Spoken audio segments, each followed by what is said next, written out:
Drink water, you dehydrated bitch!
Hi.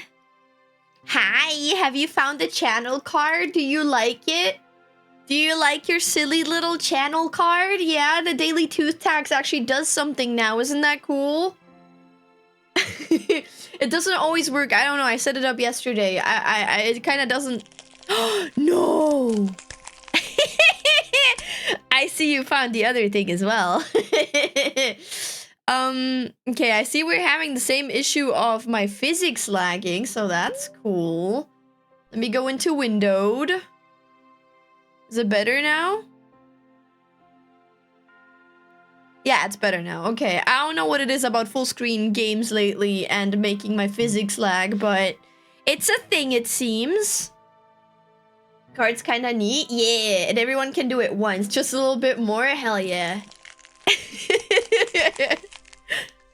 We ounce milliaing with this one, boys. How's the sound for the crush? Is it too loud? Is the crush too loud? Or is it fine?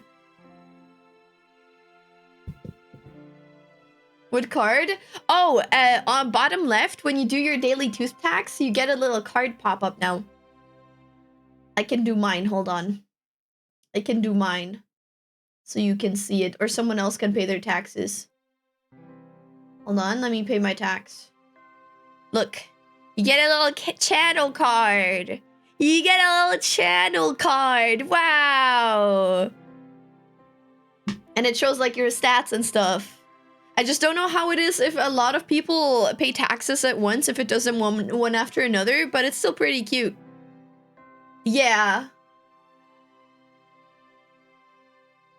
I go spending time with girlfriend. Oh my god, wait, hold on. Nice, have fun. Have fun, Falcor, have a good time. Also, I realized the card might be a little bit big. I realized that that this is a demo. I didn't realize this wasn't a full game yet. So that's I don't know how long this is gonna go for. I kind of didn't realize this wasn't a full game yet. One day off, so close, so close. Can't believe I finally found my card again. Oh man, I fucked up today. I was supposed to go to the doctors to get like the prescription, and I forgot that today is a day off in Germany. So my doctor's closed, so I have to go tomorrow, but tomorrow the doctor's open until like 12 noon. And I have to get up before noon to get there, and I'm gonna die. Is where my credit card info always get leaked. Yeah, what can I say? What can I say? Anyways, I'm pretty sure this game is about raising cute mushroom girls. I have not touched this. I am going in blind. We'll see how we go. Getting up before noon. Okay, listen, if you stay up till 6 a.m., that is pretty awful. Okay, I know I sound spoiled, but if you stay up till 6 doing stuff, that's pretty awful. Tried to find a football pump today and failed miserably. Now, football pumps are hard though, because you need the right size needle as well and stuff, right? Can I eat the cute mushroom girls? I don't know, we'll see. I don't know what we can do. How's the sound?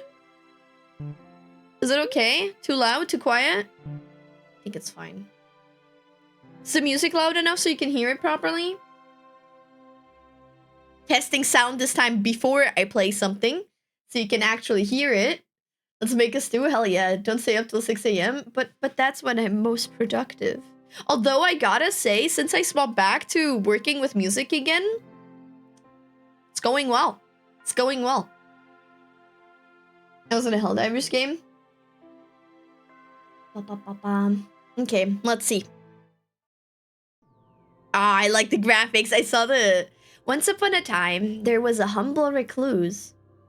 It's me. Do I click? Oh yeah. Though they had no need for society, they did often find themselves home to a loneliness that they could never quite shake. In the morning, the sun would rise. At night, it would set. The recluse would observe the splendor, knowing that the sight would be made all the more beautiful by having someone to share it with. It wasn't that they desired a relationship. Perhaps it was a flame that had burned them one too many times, or perhaps they were simply disinterested. No, a child. That's what they wanted. Sorry, phrasing. Someone to take care of, to teach. Unfortunately, it was a longing that could not be found, not in these woods alone. However, we are never quite as alone as we think, are we? Dzień dobry. Dzień dobry. One day, a witch appeared, as if drawn by the intensity of the recluse's Would I desire. fuck shroom girl? Wise one said. Every hole is a goal. It's a child! Redact all this simping, it's children! Take it back! Take it back! Hi everybody! Rotmaxing, hell yeah! Ay, ay, ay.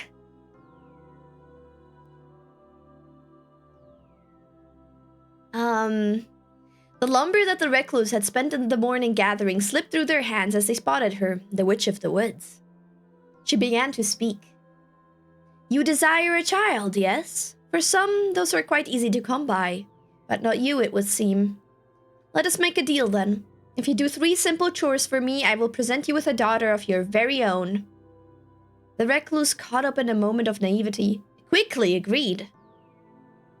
The witch, knowing that the recluse was destined to accept, simply nodded and began to deliver the first of these so-called chores without hesitation. So we have 3 tasks and then we get to meet our daughter. Okay, daughter checklist. Your child will come into this world with little to her name. Let us even the scales. You desire a child? Can't you just find any child at a random park? I don't think those are adoptable. I don't think you can just steal those. I'm pretty sure that's an offense or something. Bring me an heirloom, something she will forever value. The recluse thought on it briefly, searching through their home for the object they had pictured. A hair bow from your previous daughter, blackened with age. I had a previous daughter?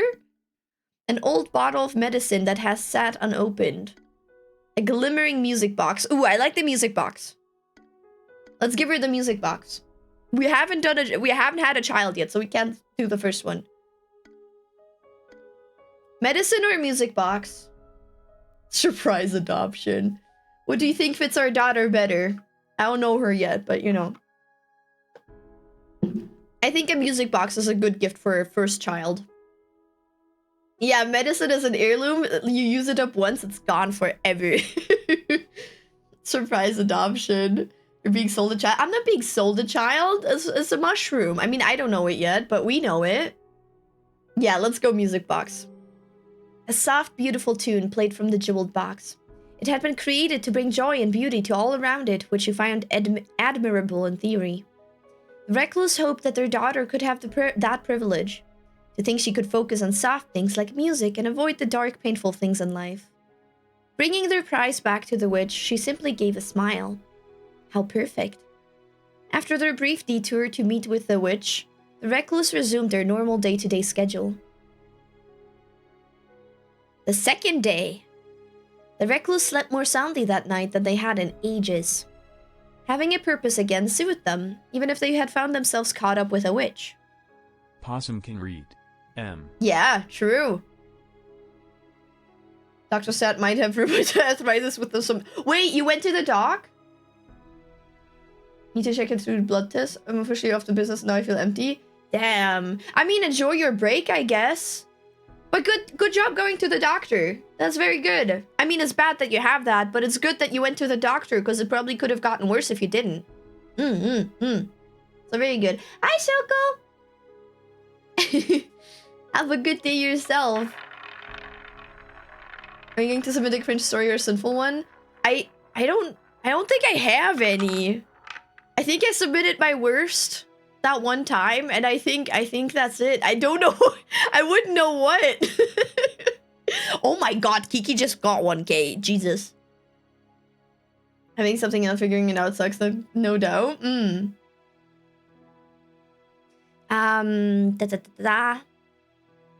They elected not to think about that, though. Instead, when the morning came, they simply did what they had to do. Which is to say, they got up and went to meet the witch.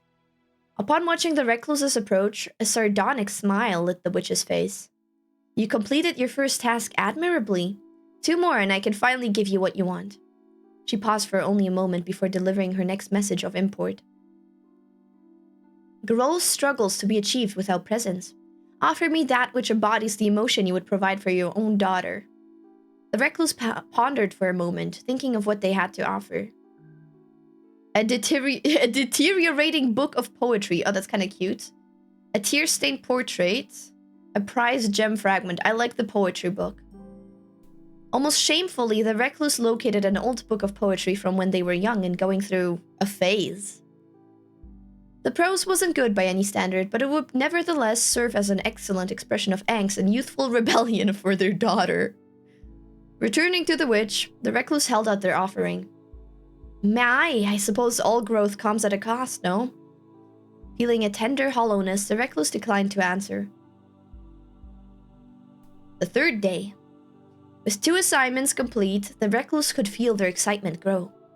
If this witch was being honest, and for some reason they felt that she was, Then that meant that this could be the last night they spent without a child. They hoped so, at least. That was all they could do. Barely remembering to get dressed, the recluse dashed to the meeting spot. Again, the witch had been waiting there for them. Welcome back, recluse. Are you prepared? Today is your big day, is it not? The last task is an easy one, or at least I believe so. Bring me something colorful, something bright that you think will suit her. When they were first told of the 3 tasks, the recluse had imagined things that were much more difficult. This seemed so easy as to be a trick, which they supposed only meant they should take it seriously, as if a mistake could mean death. With death in mind, the recluse needed to decide where to search for color. A field of flowers or a stony river? I'm gonna go for flowers. That's cute. That's cute. Cringe girly pop story about how you asked out the wrong guy or queefed loudly. I hate that those are the 2 examples you came up with. What? Something the gals can relate to. Oh, bye, Shoko. Have a good one. Oh my god.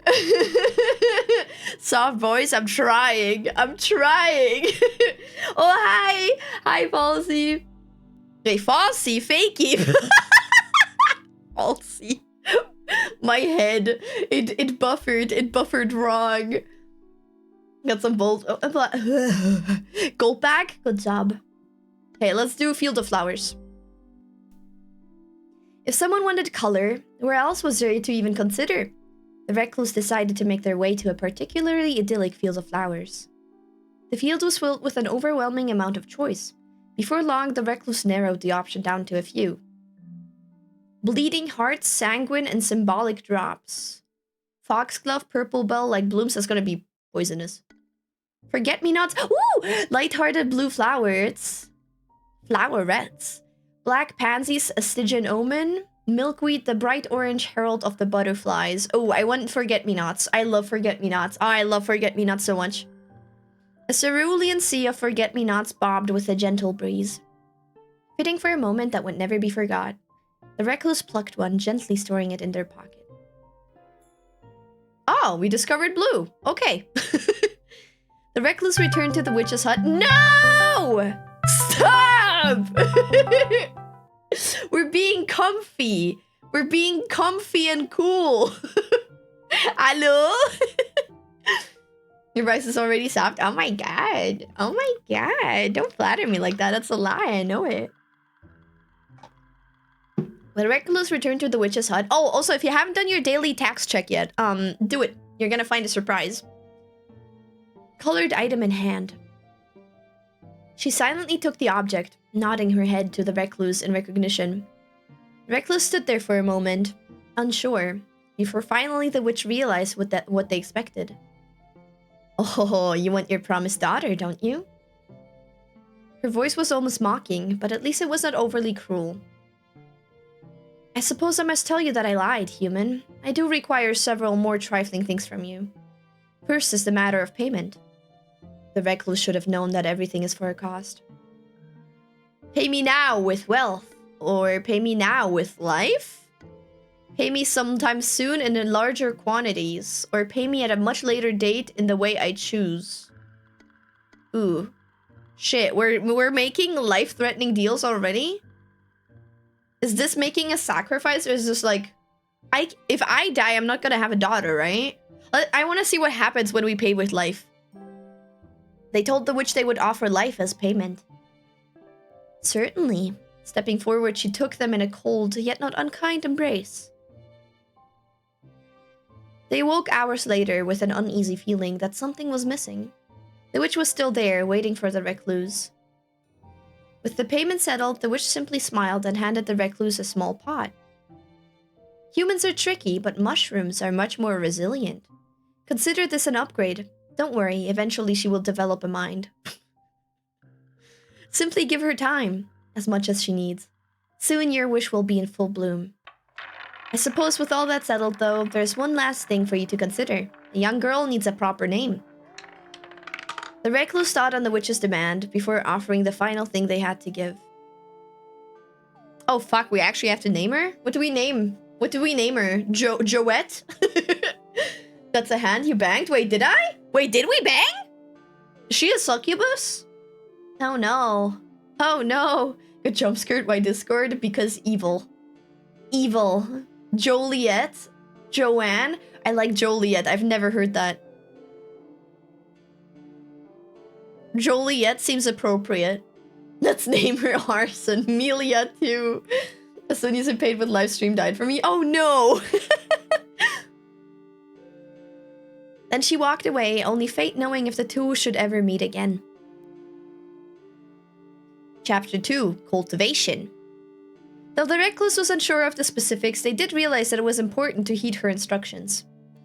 Care for the pot and the dirt and everything that lay within. So the recluse geared up, as any parent should, and assessed the things they needed to raise a child. Finances, in case the nearby village had goods or services that you could not provide. Nutrients for the child to help it grow strong. They would need plenty as it would be depleted on a daily basis. And finally, the recluse's own stamina could not be ignored. One cannot burn the candle from both ends indefinitely. Thus began the longest growing season of the recluse's life. The day has gotten away from you already. The sun's gentle descent is being swallowed behind the forest's reach. But we have nutrients, finances, stamina. Why is there Oh, we lost stamina to the witch. Oh my god, I can pause the music. I thought this was just a cute visual. I can pause the music. Okay, we're in spring. I guess we see our mushroom here. Joliet, no notes. Environment acceptable, affection 3 hearts. Stats. Traits potted, blue mushroom. Okay. Almanac? Ooh. Oh, this is gonna be our daughters, right? Mushypedia. Override game color. Oh, no. This is some text. Okay, so this is all our choices, basically. Almanac. Gambling like any normal parent, yeah. You weren't able to finish everything you set out for today, but you only have time for one more chore. Finish a favor the village's leader asked of you. You've already worked hard enough, retire to the tavern. Barter for some fine substrates to better grow your daughter. Purchase new construction materials for your hut. Let's do this so we get good graces with the villagers. I feel like that's probably good. Because I'm gonna roll up with a mushroom daughter. I don't think they'll be very nice to me. Doing favors for the leader is comfortable to you. It allows you flexibility while still giving you some funds. Oh, that was work. Oh shit, we got 16 finances and question mark stamina. Oh no. Today is no different than usual. You heard some cats for the leader, and in exchange they... Wait, we heard cats? And in exchange they pay you. How novel. Now they will love you, drug the villagers. Hi, Yoshiro! We're raising a mushroom daughter. Drug the villagers. Your task behind you, you and your daughter return home. Each do a nice bath and a simple dinner. You haven't been taking very good care of yourself, and you find yourself so worn out that even leaving the house is a challenge. Same. If you continue on without regard for your own stamina, you might very well die. Stay in bed today, you need the rest. You'll sleep when you're dead, which may be very soon. Okay, let's rest. You'll be no use to your daughter in this state, so you decide to spend the day resting. Okay, we get 5 stamina for resting, and we lost nutrients.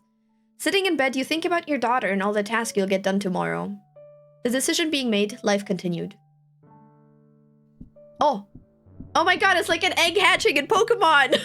Something's happening! Your daughter has changed in the night! Oh my god, she looks so goofy, but so cute!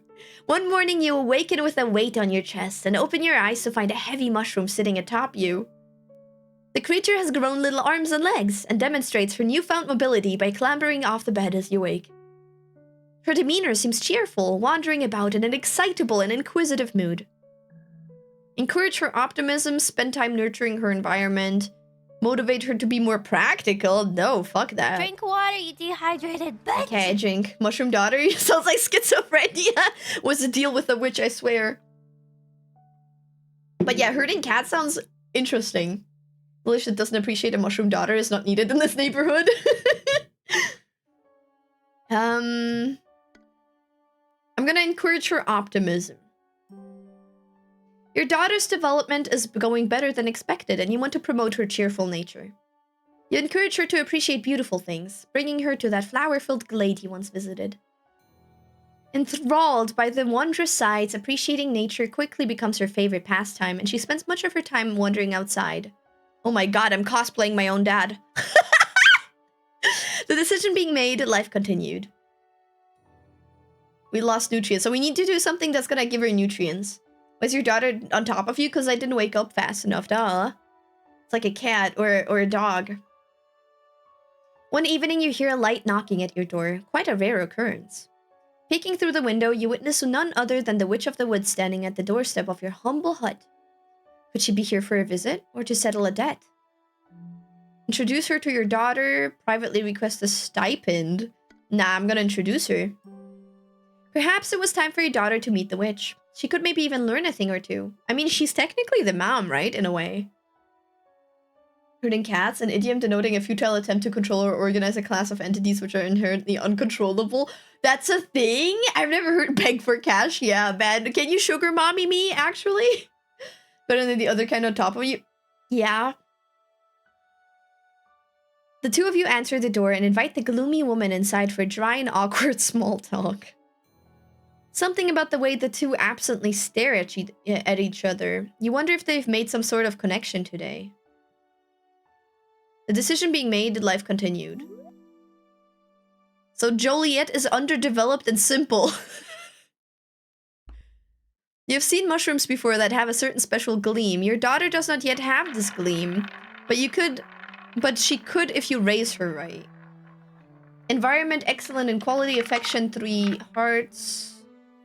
Traits mushroom creator mystic bond. You've developed some rapport with your creator, the Witch of the Woods. The mushroom has grown some extra limbs and is a bit more ambulatory than you'd expect. Okay, so these are traits that influence how she develops. That's cool. I like this. I like this kind of game. She's just like me for real, for real. I'm reminded of when my mom told me a fake story about where babies come from, telling me they put a plant seed in the mother's belly button. That's kind of cute, though. That's one of the cuter ways, the cuter things. I think over here, the most popular story to tell kids is, about the stork that came. Aw, nutrients not looking good. You realize that buried in your new goal, you've forgotten to feed yourself, or procure any human food, really. What seems like the most nutritious option? To the woods for foraging, to the village their market has many enticing goods, sneak morsels away from your charge. We don't need to steal. Oh wait, it shows what this influences.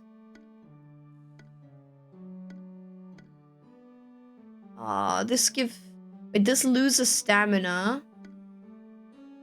I'm gonna assume, oh, so this is what I lose when I use it. So I'm gonna forage, I think. You know where to find food. It's been something that you've never struggled with previously. It's part of you and nothing can change that, not even a mushroom. Wait, stamina went... Wait, so stamina went up! I was looking for nutrients! Making your way to your favorite nook, you quickly find what you were after. Of course, the generous bounty of treats for your daughter is a nice bonus. The decision being made, life continues. I need nutrients for my daughter! Get French tacos? God, I haven't had French tacos in a while. Oh, bimbo daughter. All that money and you did nothing with it? I don't need to right now. Stamina went down, you had 5? Oh. Wait, but nutrients didn't go up either. French tacos? Wait, remember during the subathon, I showed you pictures of what I was eating. I ordered a huge French taco and I ate it over like, I think 2 or 3 days. It's basically like, imagine a huge wrap with cheese sauce, fries, and cordon bleu inside. And sauce. Yeah, it's okay. But basically that, it's like a big toasted wrap, and inside it has cordon bleu bits, cheese sauce, cheese, fries, and burger sauce, and it's delicious. So good. Nutrients is your daughter's nutrients? Yeah. This was food for yourself, not your mushroom daughter. Why can't I provide food for her, though? Swiss tacos? Because cordon bleu is not French? I mean, the company's French, I guess. But it's very yummy. If you ever see it, I recommend it. Huh? Something's happening! Your daughter has changed in the night. Oh, she grew little hair! One morning, you notice that your daughter's nowhere to be seen. After an hour of searching the nearby area, you find her walking in a nearby meadow. To your surprise, the creature had now taken the form of a young girl. You feel relieved to confirm that the witch had betrayed you. Ah, she's cute! Still underdeveloped and simple, though. I'm worried about the nutrients. Got a jawline, too. Can I eat her now? I would wait until she's more ripe. I assume she's gonna be yummier if she grows up more. Yeah, child. She's our child. She's not our wife. To your surprise, the creature had now... Oh, wait, I already read that. At your approach, she turns and grins at you excitedly before continuing to appreciate her surroundings. Sit and watch her play, buy her a nice gift to celebrate, tell her it's time to go home. We're gonna buy her a nice gift. No! I clicked the wrong thing. Frick! Your daughter seemed good to... So we're watching her play, I guess. The bigger, the more parasites they develop. Well, yeah, but imagine they don't because I'm taking good care of her. You know? Your daughter seems content to do her own thing, so you decide to let her play in the meadow as long as she likes. Taking a seat near her, you appreciate the beauty of the forest and spend time thinking lovingly of your daughter. Honestly, this is a better accidental choice than telling her to go home. After some time, she tires of running about and bringing you pretty things. You pick up the exhausted girl, and the two of you return home. The decision being made, life continued. Oh, nutrients is really bad. Your daughter needs food too, and you've just run out. You need to find something to feed her soon, or she'll surely starve. Spend the day gathering nutritious substrate. You can't spare the time today. She'll have to go hungry. No, no, no. Okay, so if we get substrate, we... Okay. Oh, I can check her info while that happens. Child? Question mark? Exclamation mark? Despite a rocky introduction, your daughter is as civil as any human child now. Okay. Let's spend some time gathering nutritious substrate. Mushrooms like roots, dead ones especially. Noot noot. Ojo-sama mushroom daughter. The award for best dad goes to... She's turning into the typical rich girl with the underdevelopment and finances. I'm not raising her rich though. See, we have the money, but we're not using it. So she's not being spoiled. She's being spoiled emotionally and playing in the meadows. She frolics. She frolics. Leading a really mundane, quiet life. It's quaint and cute. Yeah. I think some fan art of this game would be cute, maybe. You spend the day foraging and digging in the woods and return with a heap of mushroom food for your hungry daughter. It's a little hard to be sure, but it seems like she's thankful for your efforts. Okay, we got 5 nutrients again. The decision being made, life continued. Ads, I'm sorry! I'm sorry! You awaken, only to discover that your daughter is covered in tiny parasitic creatures. No! Is it because we foraged instead of buying it? She's spoiled emotionally. It feels like the excuse my dad used when he refused to get me that one DS game all my friends had. I get that. That makes sense. Ads pass. Time to gamble. Gamba gamba. For the sake of her health, you should probably find a way to get rid of the little pests. She's all organic, leave them be. Buy some fine herbal pesticides. Encourage her to embrace the change. Give the child a thorough rinse. Do we rinse her? I'd say rinse or herbal pesticides. We have the money. We should spend it on the pesticides probably, right? Keep her nice and clean. Homie, my great friend chief, big man, cute gal, Omega Groove. Those kind of don't go together. Hi! Before I forget, I did check Instagram and the videos weren't available. I'm really sorry. That's why I didn't react. I checked the messages, but I did see the videos. You're gonna have to resend them. They didn't load. Herbal pesticide will literally kill her. She's a mushroom, you think? But I thought the herbal part is gonna make her, you know, at a shite evening. Oh, you're good. Come on, come on. Chill, chill. Sit down, have a nice drink. We're raising a mushroom daughter. Pesticide isn't herbicide and herbicide isn't fungicide. SMH my head. We could also try the thorough rinse. Let's stay natural. We do have the money, but let's stay natural, I guess. After a moment of contemplation, you gather the requisite components for a soapy bath. Your daughter, thankfully, seems to enjoy the experience. The creatures are dealt with. Oh, nice. The decision being made, life continued. Oh, we're running out of stamina. An end? One night, you find yourself struggling to sleep. Your mind wanders as you consider your current place in life. You've lived peacefully with your daughter for many moons. Initially, it was strange. Well, it never stopped being strange, but you were always thankful for the company. Besides, the affection you felt for her was like any parent would feel toward their child. That was normal, at least. Your thoughts turned to the concept of time, particularly how you were once alone, and how you are afraid that you will be again someday. I think she'll outlive you. Your daughter has had more and more curiosities about the outside world. It's only a matter of time before she wants to strike her own path. You hope you will be fulfilled now. You hope you've done enough. Ultimately, you find comfort in what you've done. Wait, is this the end of the demo? No, please say no. You may have had many failures in your life, but there's one thing you know you can die proud of. And a new beginning. Telling the recluse that you wanted to see more of the world wasn't an easy conversation. Wait, are we the mushroom girl now? As they grew older, you worried about leaving them on their own. Thankfully, your concerns were unwarranted.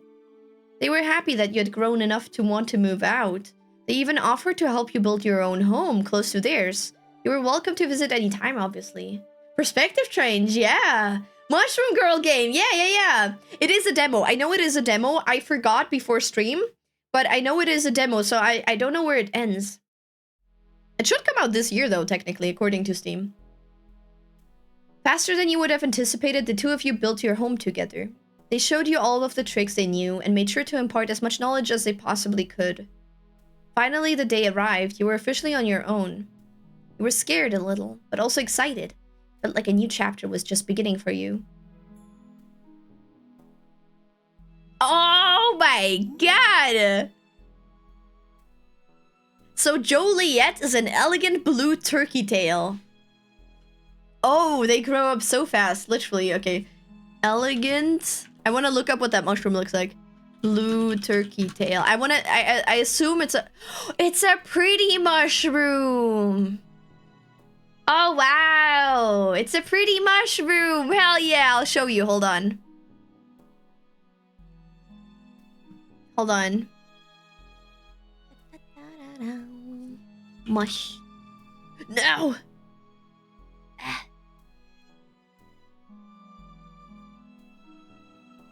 This is what she grew into. Look, she's so pretty.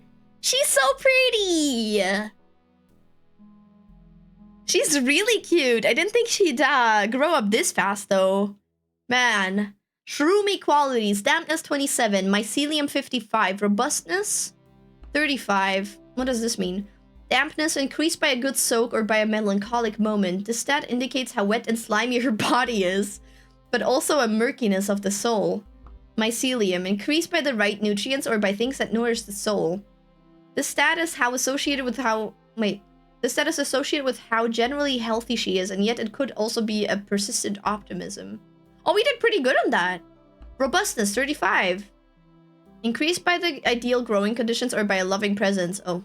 The stat is associated with her physical strength, but could also be a strength of character. Potency 20.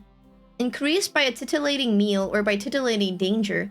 The stat is tied to the strength of her mushroom type or her ability to perform in stressful situations. Humanity 37. Increased by thorough socialization or by doing the right thing. The stat is how good of a person she is, literally and metaphorically. Okay. Woody. You possess a woody toughness and are particularly durable for a mushroom.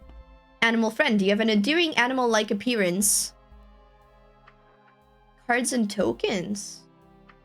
About me. Oh, you have grown into a young woman unexpectedly. Reputation, people don't think much about you. This is so cool. There's so many aspects to this. Moisture as a status, pretty silly. I kind of like it. Makes sense. Yeah. Makes me think of agate. The shade of blue is nice. Yeah, it's a bracket fungus. A girl I like and talk to found someone else. No. Oh, I'm so sorry. We'll have a good time. I got Swifter cuddling me. That's good. That's very nice. That's good.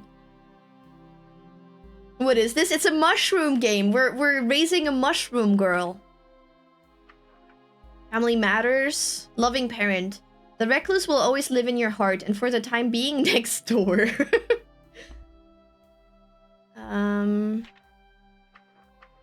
What's this? Oh, wealth? Nope. Don't like an event, use one of these cards and you can be on your way back home in no time. Cards represent the choices you have to make in life. Though you won't be able to use special cards in every event, they will automatically be dealt to you in appropriate situations. Be careful, most card types are limited. When they're out, unless you can find a way to gain more. We have 3 wealth. Okay. A tough flat mushroom found on trees, visually striking but unremarkable. Don't call my daughter unremarkable, what the fuck? Okay, so it's summer. It only took spring to grow. I guess that makes sense. Does you remember Swiffer? Yeah, I remember because I remember asking and being confused about who Swiffer is. I was like, man, I remember thinking you were like doing something with like a cleaning device and then you explained it was your cat. So I kind of stuck. Okay. Chapter 3, A Girl on Her Own. Just as you are about to return home, an unfamiliar type of tree catches your eye. Plump, pink-orange fruits dangle from a large mass of branches. Upon inspection, you also find plenty scattered around the base of the trunk as well. Eat a fruit off the ground at random. Take a nap under the big tree. Climb the tree for the perfect fruit.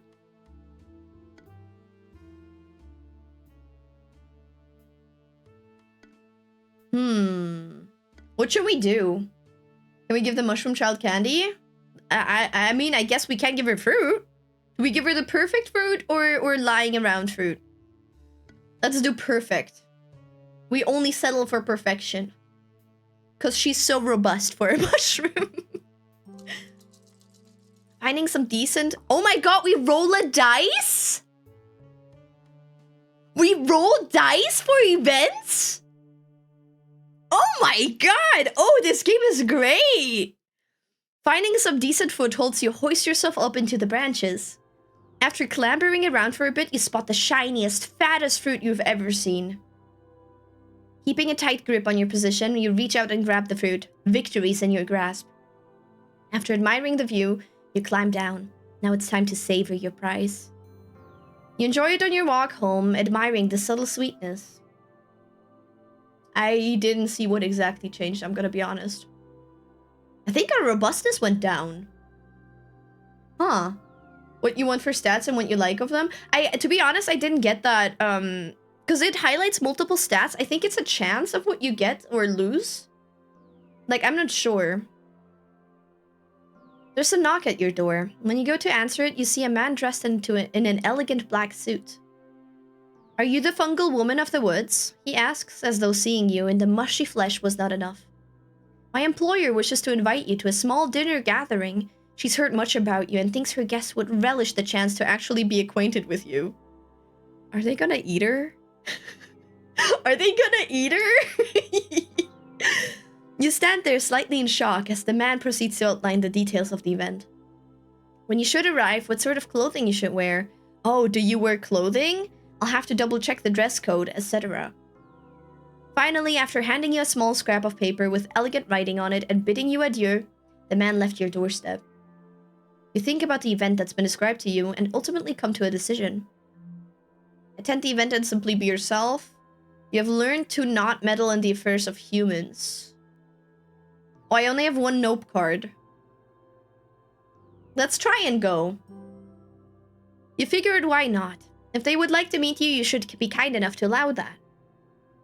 When, on the day of the event, you gather yourself. You have nerves, of course, but that's only natural. Wait, do you hear the music loud enough?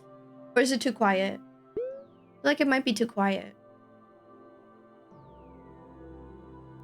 I feel like it's part of the atmosphere.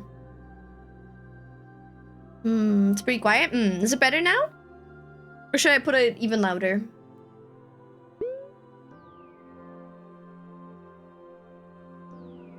There we go. That should be better. Also, we should probably save. Oh my god, I miss save states like this. You make your way to the party. When you arrive, you see dozens of people dressed in monocles and other strange clothing items that don't seem to serve any practical purpose. They're all sitting at a long rectangular table, spotted with food dishes that you couldn't even begin to guess the identity of. A woman eventually greets you with an excited shriek. Oh, you are just darling! Butler, please fetch a drink for our guest and have her seated. You figure this is the host and thank her for your invitation. She moves to sit next to you at the large table and ends up keeping you company for the rest of the night. Over the course of the evening, what are we rolling? Oh, a 3. Oh no. She introduces you to everyone around the table. Most seem charmed by you, if a little bored, until you get to one particularly rude man. He shoves his bony index finger into your face. Goodness, this is the worst one yet. Where do you keep finding these beasts? The host seemed displeased at this outburst and excused the man from the premises, but you were left with a feeling of discomfort after that. It's an interaction you find yourself thinking about as you walk home, and sometimes at night when you try to fall asleep. Oh, where my mycelium went down. And I think our dampness... Yeah, I'm not sure. I don't look fast enough. The things happen too fast. Gonna lower the text speed a little bit.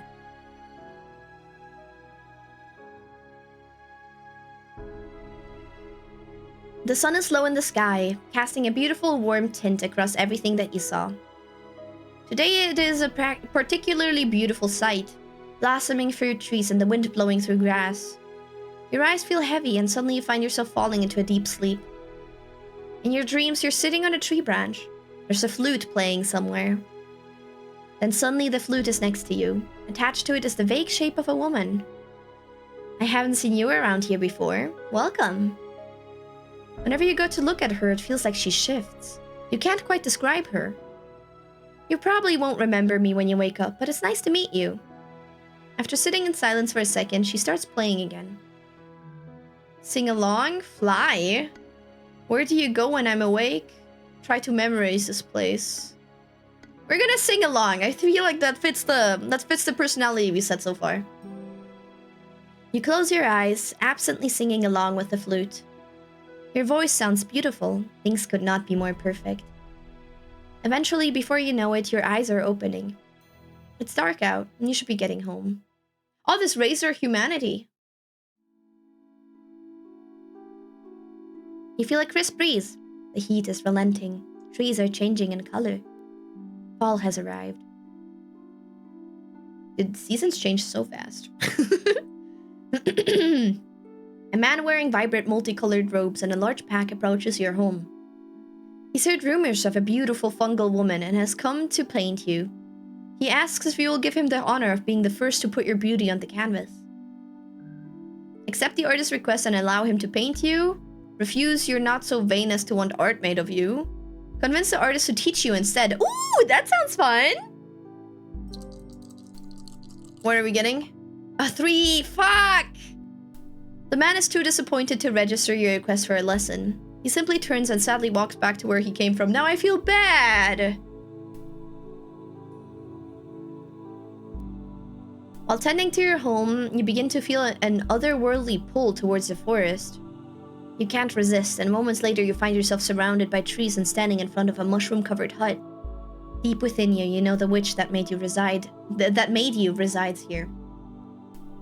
Why would you suddenly get disappointed and then leave? Because we rolled a 3. No, I think it's because he wanted to paint and not give lessons. I kind of get it. Man, it would have been cute if our mushroom girl could paint, though. You still paint her and use that to teach? Yeah, I don't know. Save scum? Nah. Nah, we're good. There's no load, actually. There's just save.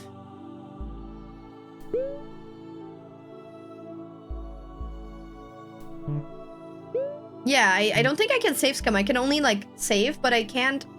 I don't know. I guess I'd have to close the entire game. Our dampness went down. Mycelium went down. Potency is the same. Humanity went up. Robustness went down. Overall, we're doing a pretty bad job.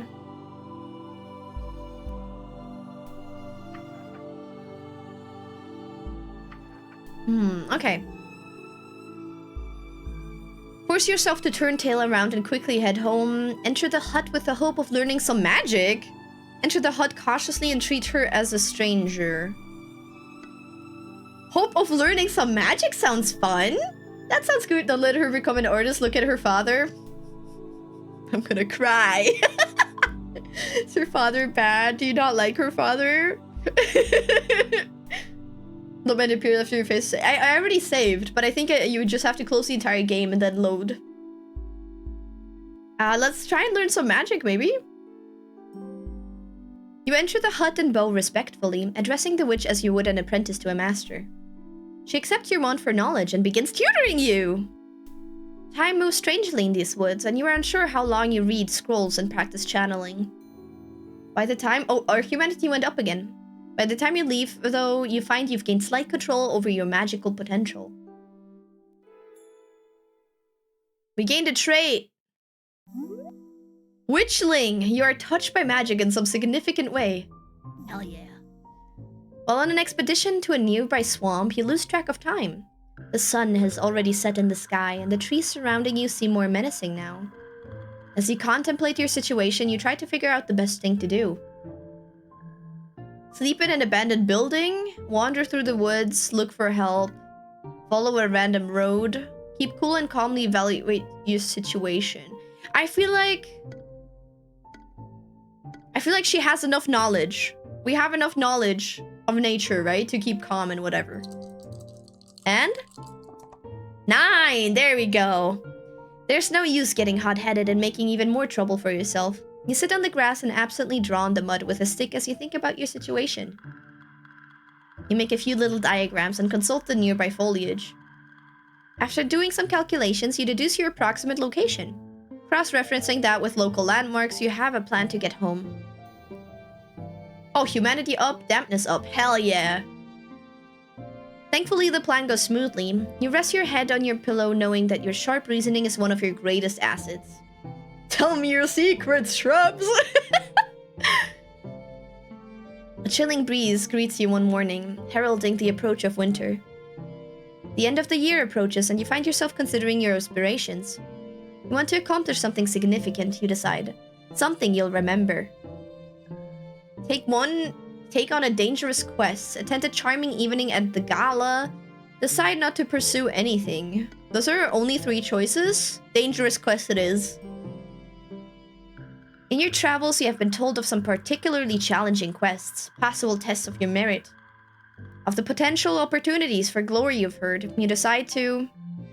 slay a terrible beast? Actually, don't do a quest. She does not seem the type, but I think it would be kinda epic. You've heard rumors of a monstrous animal terrorizing a nearby community. Perhaps you may win some renown if you step up to hunt the beast. She's turning into a witcher. We're raising a witcher's room. Witcher's room! Preparations will take some time, but you decide to take on the creature before the end of the year. From mundane to extreme? I mean, the other choice was a gala. I don't know. That seems lame. While taking a stroll down the center of town, you catch the eye of a curious group of children. One of them lifts a finger to point at you and shouts, "Look! A big mushy!"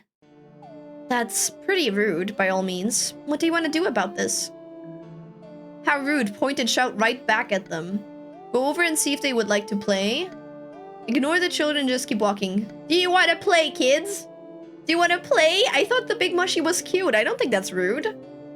That would make for an awesome book. It really would. What do we get? 10! Hell yeah. Since you aren't that busy and you wish to learn more about human children anyways, you turn to face the group and ask if you can play with them. The kids let you join in and you learn of several new exciting games. Things like tag, hide and seek, and a particularly fascinating one named stick throw. A nearby parent approaches you, thanking you for keeping the children occupied while they shopped. You head home. Oh, we got more humanity, less dampness, more mycelium, more robustness. You head home a bit later after saying bye to your new little friends. The recluse didn't throw sticks or rock with you? It seems like no. I guess we were more of an on-viewer with the recluse. Walking through the forest one day, I'm surprised that we don't know about tag. You think to take a path yet untraveled. The road you follow is old, time-worn rivulets and fresh dung pack the path, as underbrush chokes it from either side. Regardless, the smell of adventure hangs in the air, and it smells wonderful? The wind carries a fragrance clear into your heart and stirs it with an intense curiosity.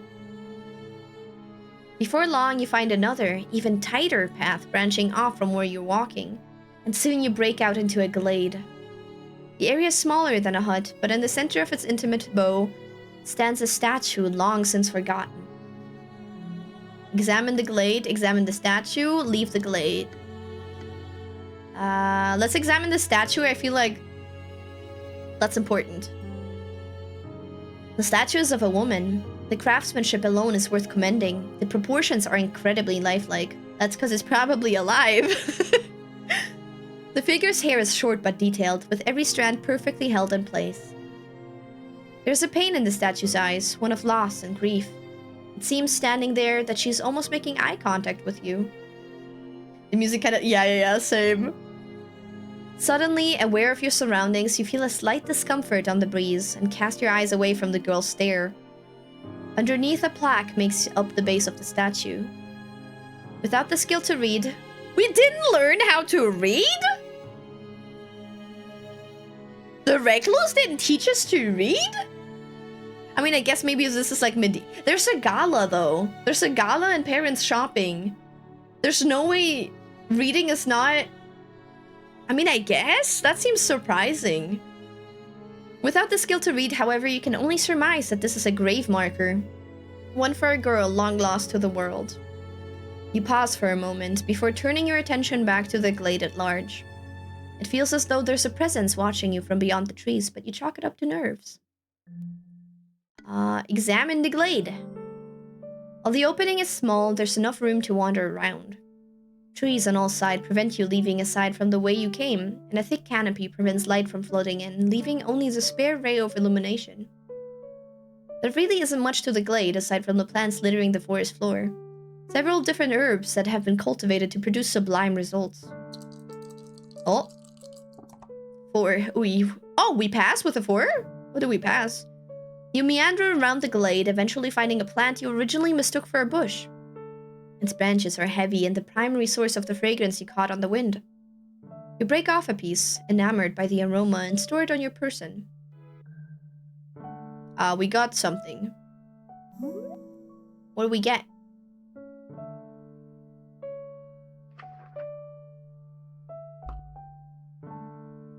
Oh, we have 3 spell cards.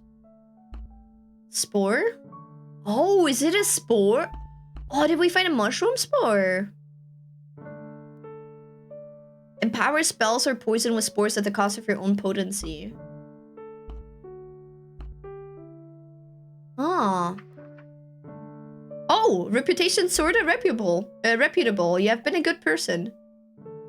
Inventory. Fragrant rosemary. An herb you found laying around. Its scent is sweet and long-lasting. Family matters. Nothing new. Magic's acquired? Hunt the beast. My yearly goal. Oh my god, this is so cute. Okay, let's leave. You let your daughter run around the forest all day when she was expecting to learn reading? Yeah, I mean, it was kind of short. Like, raising a kid for just one spring is kind of not a long time to teach them anything. I feel like just to be like, reading and writing didn't really take off to the masses until print, and the recluse lived out by the woods and seemed to work as a laborer. Honestly, yeah, that's a really fair point. You make a good argument. Feeling as though there are eyes watching you, you gather yourself and head back towards the more familiar paths. You leave your home in the later hours of the morning one day, only to set upon a strange woman not too far from your front door. It's immediately apparent that she doesn't notice you. Heck, she may not even notice the house that's just right there. As it stands, the slender, bespectacled woman has her gaze locked to the sky. She'd be a statue if not for a periodic wave of the hand, setting errant strands of silver back into a messy ponytail. Watching her for a moment, you stand to reason that maybe something's wrong. Plus, she looks harmless enough. Maybe she's worth approaching. Can I help you? Attempt to scare her off. Play it safe and leave her alone. Can I help you? The woman whirls around, caught off guard by your sudden appearance. Oh, I'm sorry, she stammers before catching a good look at you. Oh. My, you're an interesting creature, aren't you? Her inquisition borders heavily on the familiar, but you let it slide. Are you by chance the mycelial maiden of these woods? I've heard so much about you. It's such a shame I'm pursuing other interests right now. I would love so much to study you. Sorry, is that weird? That's weird, right? The woman pushes back a series of straight hairs. That could be me! I'm the woman! And she's gonna eat you, run? No, I identify as the woman. That's such a normal thing to do. When he's reading, if you could just look at funny pictures, true. The fact that she picked up a language at all in just one spring is impressive. Actually, yeah, you're right. It's because we were so nice to her. Hi, Jimmy. Yeah, you get a card now. You get a check-in card. You swipe your attendance. It's like corpo. You have to check into the corpo time. The woman pushes back a series of straight hairs, smiling sweetly through thin lips and eyes that glitter like velvet gems. It's almost enthralling. Are we gonna fall in love? Ah, right then. I should introduce myself. My name's Kalia. I am, I suppose what you'd call a scholar of sorts. I study all sorts of creatures, both mythical and speculative, ranging from all sorts of quasi-humanoid beings to amorphous energies. My primary field of study is in the realm of the Fae. Tricky little friends, I tell you what. Lately, I've been trying to uncover traces of this cheeky bugger, a Fae prince by the name of Cupid. I don't suppose you've seen a foul-mouthed baby flying around shooting at people, have you? Is that a riddle? What do you think that answer to that is? I don't want to be rude. She seems really nice. Is that a riddle? The Fae? The Fae, they haunt us. It's a sign. It's a sign. Biggest organism on the planet is the site of an Amazonas fungi. If sentient, would be possibly very... Have you seen? Actually, scientists have started to use a fungus, like fungi, to use in like machines and teach them things by light input. It's very interesting. Basically, the fungus finds the light unpleasant, so it moves away from the light, so you can kind of control it. And they're putting it in like robotics and stuff. It's not sentient. Yeah, it's not sentient, but like it's kind of like, yeah. It's still really interesting though. Okay, is that a riddle? Kalia put a finger to her chin. I do suppose it sounds odd, huh? Still, there is that little gremlin around here somewhere. That's me. My, sources have provided me with good intel, I assure you. Okay, but why bother studying him if you can't find him? I guess I can let you know if I see something. Yeah, that one. Oh, that would be wonderful. It definitely seems to be a lost cause looking for him here anyway. Tell you what. Kalia hands you a small handbell made of lightly glowing bone. This game was made to make me excited. Oh my god, it's hitting all the right things. Oh my god. God, I love this. Take this and ring it if you find him. Of course, if you find anything else of interest, I would be thrilled to be notified. Holding the handbell, you give it a light jiggle. To your surprise, it rings out spectacularly. And you know, Kalia leans in close. If ever you'd like a little studying of your own, well... Kalia's face begins to turn red as she looks away, hand on cheek and stifling a giggle. A glowing bone would be so awesome to have IRL. Dips, dips, dips. Never mind, I have millions at home. Hi, Lazy. Don't forget to check in for a surprise. The Fae, mysterious, maddening, and unknowable, like eldritch abominations, but with more glitter and flowers instead of tentacles. Yeah. I burnt my tortilla. No! No tortilla burn! Oh no, or no. Oh, we're gonna fall in love with her. Ah, nothing. Don't be a stranger now. With a... Was that a flirtatious smile? With a grin, she saunters away. Don't forget to pay your tax. Yeah, special! Yippee, special tax! Is that a Fae woman hitting on her daughter? Hell yeah, she is. I mean, technically, she's not Fae. She's studying the Fae, right? We got a note somewhere. Oh, there. Small handbell made of bone used to summon Kalia the Scholar. We had something. Did we not? Did we not get a trait? I thought we got a trait. Oh, I guess not. Okay. You're left feeling a myriad of emotions, though a single question remains. You're not going to, like, get shot by a baby just walking about, right? Today in the dead of winter, all things in the forest lie still. Even so, you are on a hunt. You have heard rumors of a terrible beast that haunts these woods throughout the winter. When all else is quiet, it turns its appetite to the nearby villagers. So you have taken it upon yourself to hunt the beast, perhaps winning renown among those who spent the winter months in fear. Approaching the section of forest the creature had been sighted, and most recently, you carefully consider your options. Search for signs of the beast. Call out, making your presence known. No, I feel like we're better off sneaking around. Card? Hell yeah! Be careful with that melee if someone has donglets as a wait, donglets? Huh? Or at least if someone reports it? Oh, wait. Wait, but isn't that... Oh, wait, I see what you mean. Wait, but isn't that... Yeah, it took me a second. But wouldn't they be caught by, like, Twitch moderation? Kinda? I feel like. The tortilla's cold on the inside. Maybe you should just fry it again. Or, like, I don't know, do something. I don't know, I'd assume that's on Twitch for not moderating it well enough. Should I try? No, don't! I'm okay with not testing that theory. I'm just gonna pray. We're gonna search for signs of the beast. What do we get? What do we get? A 10! Hell yeah! You carefully search the area, making sure not to disturb your surroundings or attract attention. Sparse animal tracks, broken twigs. But there... Oh, this song fucks. But there, a set of deep tracks wind their way around a clearing. Fresh. The snow is too loose to determine what made them, but a huge animal is definitely on the prowl. The mycelium on the back of your neck stands up, registering the sound of a low growl before you even notice it. The beast is here. Now. The beast approaches you brazenly. A haggard wolf, eyes burning with ravenous hunger. Standing nearly as tall as you, its iron thews show prominently under its lithe frame. Is it lithe or lithe? A lithe frame and aging grey pelt.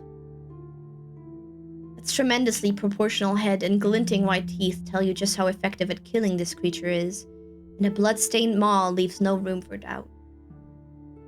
This is the monster the villagers speak of, a terrible man-eating beast. You tighten your grip on your trusty knife, steeling your nerves. Hesitation here may spell death. Wait for the wolf to act first. Charge the beast.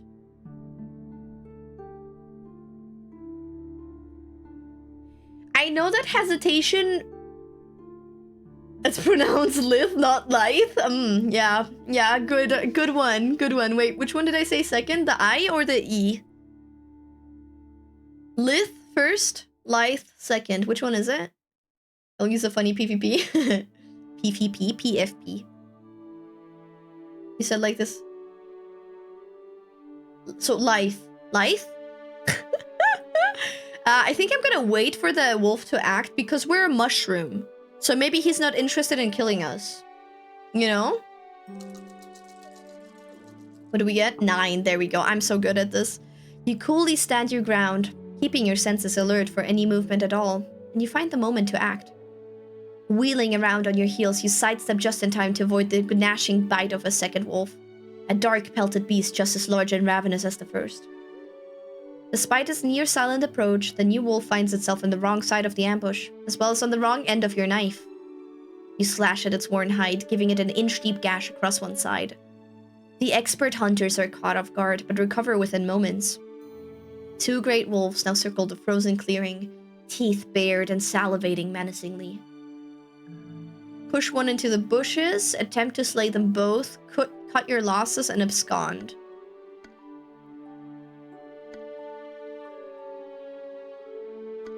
We can try and... This one highlights robustness, this one highlights mycelium, and they're on the same level, so I don't think it matters as much. This game is really cool, yeah. Me too. I expected something a lot more like Monster Musume, but this is really cool. If you want to have fun, it's pronounced Lithy. Lithy?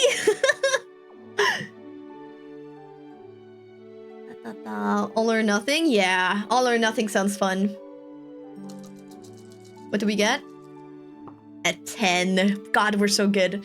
The village won't be safe until both wolves are dead, and you can't allow either one to the chance to escape.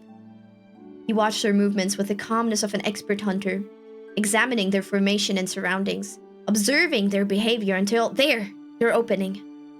Leaping into a sudden dash, you charge at the latecomer. The more wary of the 2 beasts, the animal falters away from your brazen charge, just as expected. You feint, slashing at the opportunistic first wolf now attempting to flank you. The blade cuts deep, but you give the beast little regard as you continue the rush. Cutting off the creature's escape. You pant and ragged gasps, the adrenaline of the hunt finally subsiding. Me yesterday when we were... I didn't tell this on stream, actually. I didn't tell this on stream. Yesterday after stream, I made dinner. And I went downstairs because we're watching my in-laws' cat right now. Blackie's parents' cat. And we were on the couch watching Supernatural and eating our dinner.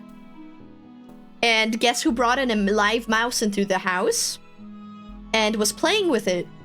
And we were like, oh dang, she's having a lot of fun. And we just kind of turned around and we were like, oh shit, wait, that's a... Like, we were midway through a really, like, deep conversation, okay? We were having, like, a discussion. And I interrupted him, and he was so mad at me for interrupting him. And then I told him, like, shut up, look, there's a mouse in the flat. There's a mouse.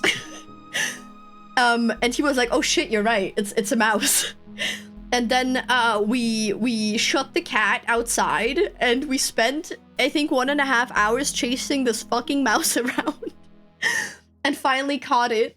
But it was already scratched up and stuff. Like, she was bleeding, she left blood. So I think she probably died.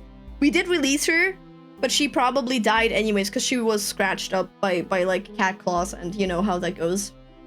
Yeah, we tried. Being a mushroom girl and going after a beast troubling an area with a knife is crazy. It is really crazy. I saw that tweet, dude, that's wild. Because he said that cat to me, Blackie's too lazy to hunt mice. The thing is, she only brought it into the flat. She didn't hunt it. We had to. She was just playing with it. At least you didn't let it die in the house. Yeah, that's why we spent so long to catch it. Because, like, it's not our house. Like, it's not our flat. So we saw the mouse. We have to catch it. We have to, like, let it outside. Dude, the cat was so upset.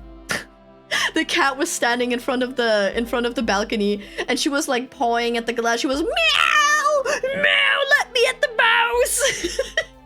She was so upset. It's gold to check your currency. What the hell are you doing with my toy food, dude? She checked her bowl to see if we put the mouse in her food bowl after. But man, this mouse was wild. She climbed up shit. She climbed up a cable. I was scared she was gonna electrocute herself. I am broke now. I had 10k yesterday. It is what it is. Such is life. Okay. Sorry. Sorry for the interruption. Let's continue. You pant in ragged gasps, the adrenaline of the hunt finally subsiding. Snowy clearing is now dyed crimson, and the beasts lie dead before you. Not possessing the proper skills or equipment to skin them for pelts, you decide to claim their tails as trophies. The villagers, you are sure, will be elated to see them. But for now, you rest. The cold winter evening soothes your wounds. Now free from the horror of man-eating beasts, the silent forest glows with serene beauty. Eventually, the day grows late. You decide it's time to head back with the good news. What did we gain? We gained a trait. What's the trait? What's the trait?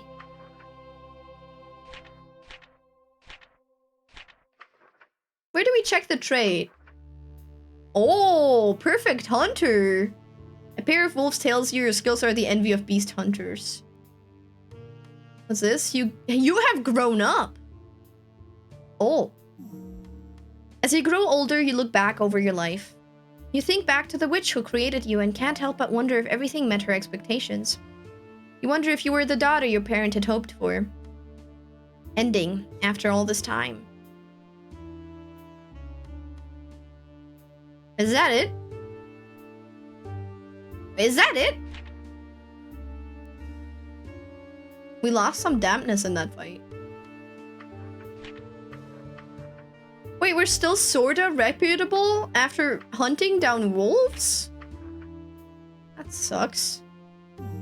Okay. Oh, congratulations on finishing your first run of Mushroom Musume.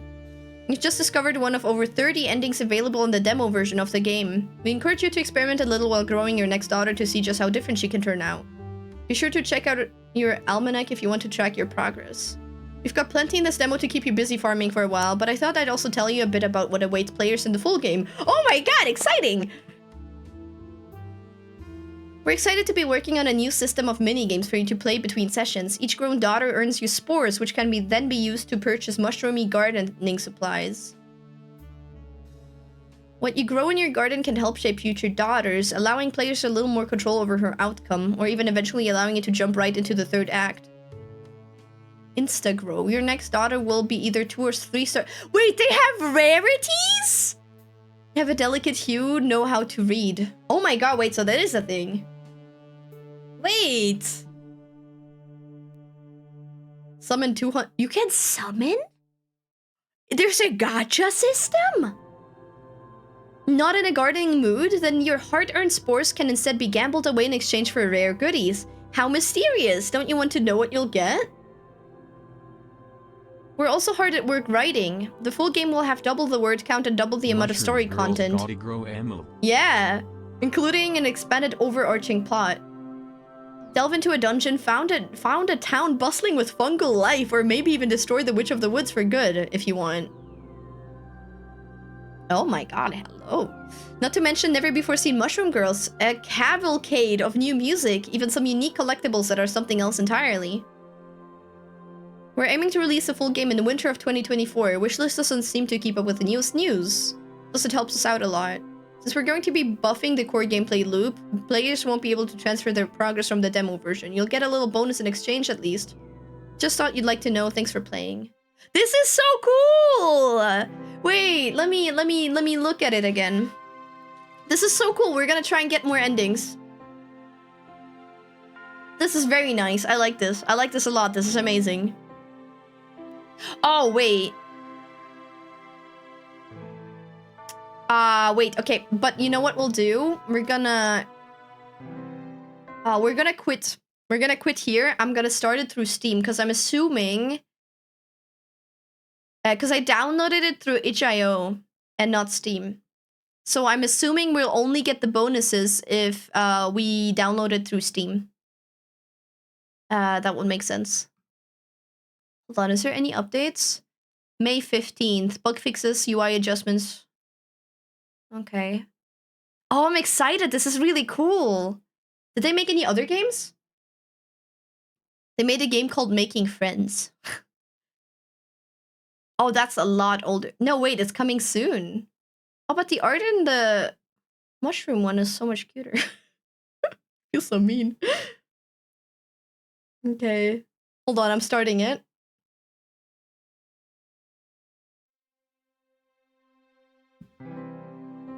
Okay, it's not capturing. Oh, it is. Cool. Wait, it's still blue. Did it save? Did it save? Oh my god, it's saved from the other one. Oh, I love that. Oh my god, hell yeah. Yippee! Okay, let's try and get a different daughter. Let's try and get a different daughter. Put off on integrating them pitching their finished game at the end of a single run out of fear of overpromising. You think? I think it's cool because they answered most questions that I had while playing it. So I like that. Imagine you bring home a friend for the first time and your parents trap them and bring them into the woods. I would be screaming and crying as well. If you never announced it to the villagers, your reputation wouldn't change yet? Well, yeah, but it's the end of the game. There has to be a way to, like, you know? Oh, this is really cool. And probably give you more time in the full version, you think? Mom, look, I pulled an SSR daughter. So the previous one was 3 stars, I think. Oh, man. Okay, this is cool. Humble recluse. Okay. Can we skip it? Okay, let's just skip ahead. Okay. Prepare the witch a comforting meal. No! This was new! Oh, shit. Okay, hold on. Let's read it after all. I'm sorry. I didn't realize it was new text. Once upon a time, there was a humble recluse. Though they had no need for society, they did often find themselves home to a loneliness that they could never quite shake. The sun would rise, at night it would set. The recluse would observe the splendor, knowing that the sight would be made all the more beautiful by having someone to share it with. That was the same thing, same thing. Same thing. We're never quite as alone as we think. A witch appeared. The lumber that the recluse, that's the same. You desire a child, let's make a deal. 3 simple chores. Agreed. Just to accept, simply nodded and began to deliver the first of these called a chore. There have been some activities I've been meaning to get to. Perhaps you could make yourself useful and cross one off the list for me. Not realizing that they were simply saving the witch sometimes, the recluse determined which task they were most suited for. Okay, so the tasks are different. Prepare the witch a comforting meal. Restock a selection of unsettling components. Test a selection of elixirs with quality. Let's do unsettling component. Let's try and go for a creepy daughter. Let's try and go for a creepy daughter. There has to be one. As the recluse began to take stock of the witch's belongings, they simply grew more and more astonished at the sort of items she kept in her possession. They dutifully gathered all manner of doll's eye, newt's tail, and even the hair from their own body. That's a stupid idea. Yeah, I'm trying to go for a goth shrew. Goth shrew? Goth shroom. Can see the rarity? So we got... Oh, so it's a 1 star. Oh my god, there's so many. You can see the icons. Ah, that's so...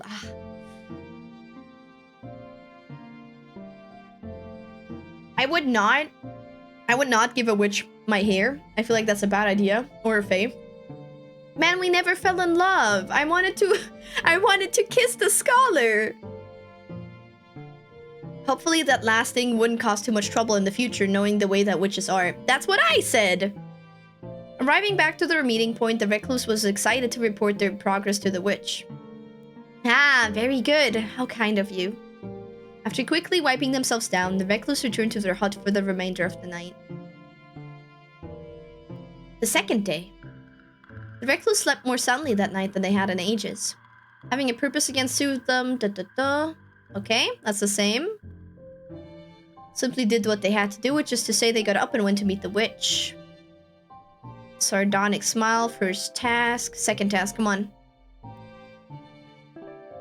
It is important for a young person to be well-grounded in this world, I hear. Bring me a jar of soil to help with this process. Keep in mind that not all dirt is the same, though. Consider the source carefully. Soil? That did sound somewhat magical, the recluse supposed. Left with this vague prompt, they considered their options. A barren spot of forest long since struck by some invisible ailment. A quiet graveyard? The most picturesque section of the forest you have ever set eyes upon. This sounds beautiful, but this symbol is the one we picked before. So let's try and keep going for the same symbol. Maybe. Kissing the scholars not in the final game. I'll send an angry tweet on your behalf. Oh wait, you... Hold on, I want to see if they have a Twitter.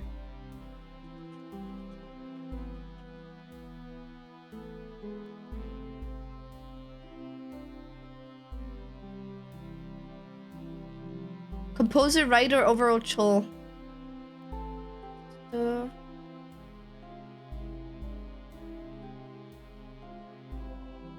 Nice. Hold on, let me follow them. So they're the writer, I guess, and the composer. I wonder who did the art. Okay, quiet graveyard. Let's go. The walk to the gravesite was quiet. When the recluse arrived, they looked down at the grave of their mother. Perhaps this child wouldn't be related by blood, but she could be related by dirt, if nothing else. Arriving back at their meeting place, the recluse was excited to share their selection with the witch. So that's what you picked, eh? Very well, that shall do. Feeling the need to scrub their skin, the recluse retired to their hut to cleanse themselves. The third day, 2 assignments complete, could feel their excitement grow. I'm trying to skim enough to know if something new is coming. We had that. Today is your big day, is it not? The last task is an easy one, or at least I believe so. Bring me something colorful. Okay, so that's the same. I wonder if the options are going to be the same. Well, and they were first told to 3 tasks. Okay. A field of flowers, a stony river. So, let's go for the stony river this time. Though underwater wasn't the first place most people thought of for color, the recluse understood there were many shades that people failed to consider. They arrived at a nearby river, glancing into the glassy water to spy a variety of small shining stones. Marble, the pale proprietor of possibility. Turquoise, prized symbols of luck and fortune. Garnet, lost maroon heralds of bygone storms. Slate, a simple yet sturdy gray stone. Obsidian, dark glassy ghosts of ancient fires. Oh, obsidian sounds epic. The small black orb was the object of the recluse's interest. Obsidian could be sharper than any steel, and hold within it the terrible beauty of the night, and the ferocious anger of flame. So many possibilities, such capacity for their daughter, it was perfect. Their daughter? We discovered black. The recluse returned to the witch's hut, colored item in hand. I like that the interface changes. It's really cool. Nodding her head to the recluse in recognition. Promised daughter, mocking. I lied. Payment. I wonder what the payment... Oh wait, I think the payment just changes our starting stats.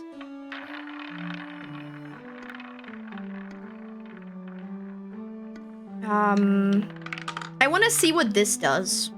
Pay me at a much later date in the way I choose. I'm curious. This sounds ominous as fuck. Let's choose this. The recluse told the witch they couldn't repay her, not at any time soon. That is fine. Of course I will collect payment eventually. With the payment settled, the witch simply smiled and handed the recluse a small pot. Humans are tricky, but mushrooms are much more resilient. Soon your wish will be in full bloom. I suppose with all that settled, though, there's one last thing for you to consider. A young girl needs a proper name. Okay, what do we call her this time? What other names do we have? What's a good name for... What's a good Joe name for a goth shroom? Joe... What's a goth name? What's a good goth name? Ah, hi! Hi, how are you doing? Thank you for the raid! Thank you for the raid! Welcome, welcome! How was your stream? How was your stream? Oh, you were playing Deadlock again? Nice. Joe Payne, Joe Goth. Oh, come on, it needs to be a pretty name. She needs to be hot. Joe Payne. Oh, wait, maybe French. Maybe French. Hold on. We had Joliet.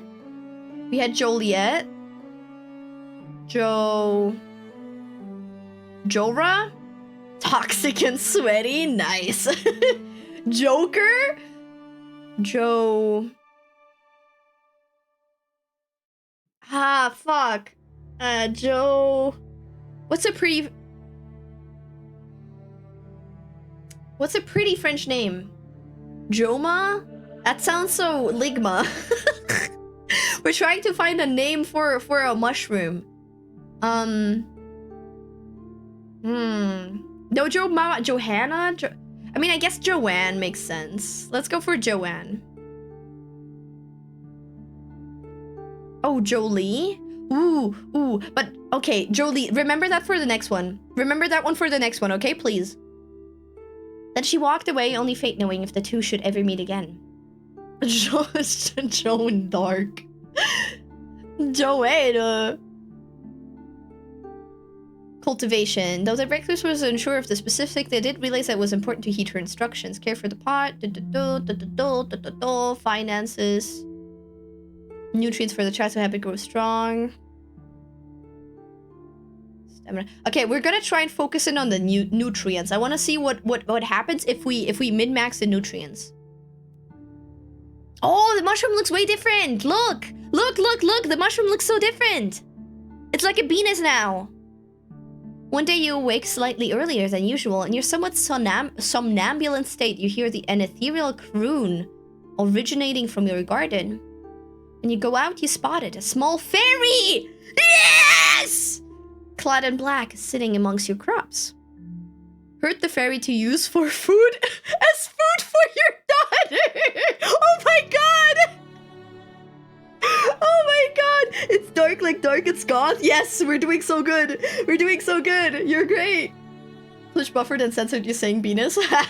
Hunter, what's the other options? Build a small fairy garden in your daughter's room using supplies. Oh my god, we can keep it as a pet. Offer a coin to the fairy to gain their favor. Catch the fairy to sell in town. Okay, do we kill it or do we keep it as a pet?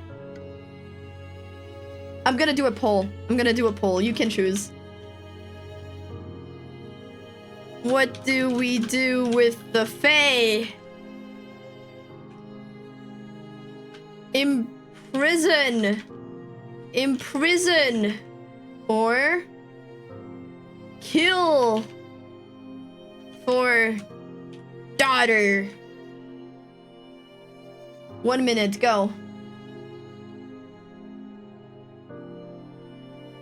Black fairy, black mushroom, they match? Hell yeah. Let me eat it? No.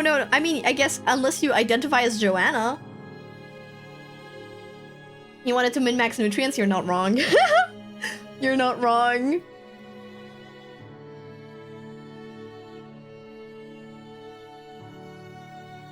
Sure, if you get enough nutrients, your daughter will be giga stacked. Ooh, you make a good point. Okay, I see a trend. But barely. You're both really... You like both options, huh?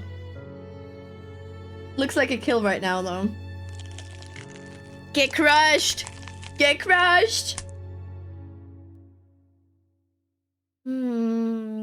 Eat the fae? Looks like we're gonna eat it. More fairies later? Yeah, we're gonna try and get every fairy ending. This is cool. This is cool as shit. I love this. Okay, kill it. Hunt the fairy to use as food for your daughter. You know well what to do with strange winged beasts. You fetch your bow, making quick work of the thing.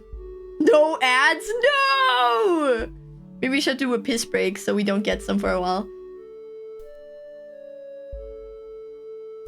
The scholar might come by more. Okay, I'm gonna wait for the ad to pass. Would be a shame. Honestly, worst possible timing. All good. Wow. I'm gonna look into the info. Nutrients 8, finances 8, stamina 8. Oh! Potted. And indebted. Eventually the witch will come for you. Oh shit, is she gonna kill us? Affection 3, environment acceptable. Back? Okay, nice. I made sure to wait. Hee.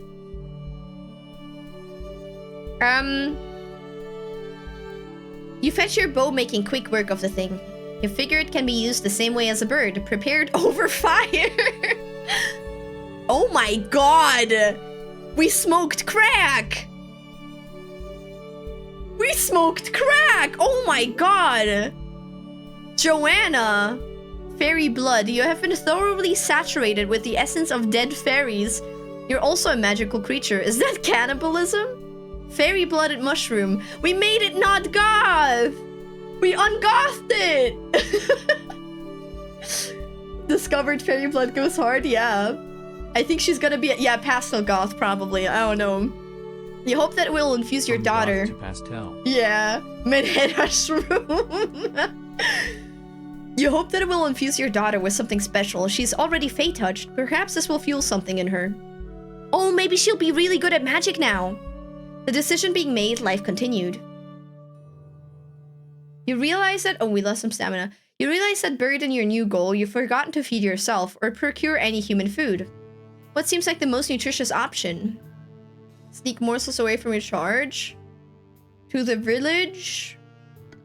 To the woods for foraging. Okay, we're not gonna forage because that lowers our stamina. What was this mushroom for again? Looks tasty. Oh no. We can eat her. Can I save? No, I can't save! I can't save! I didn't make a save state! No! Okay, pull again.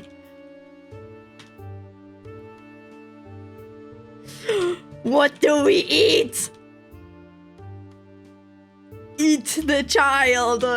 Or go to the market. The dichotomy. No, no, no, but no, decisions consume the child. It's gonna be a fast pain to get. I mean, maybe we become magic then, you know? I want to see her grow. Man, I mean, we can try and redo the same options we had if we get them. Ban whoever voted for eating the child. The choices. Yeah. I'll try my best to redo it. Whichever we pick, I'll do my best to redo it on the next one.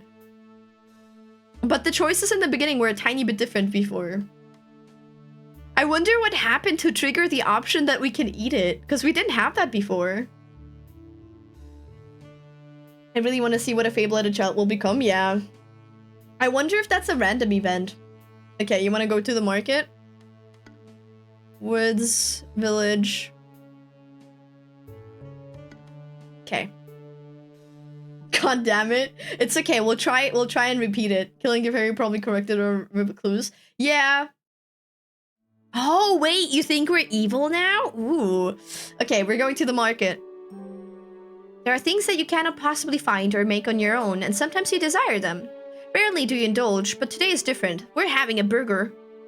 Strolling into the market, you find a booth with a particularly interesting food that you've never had before.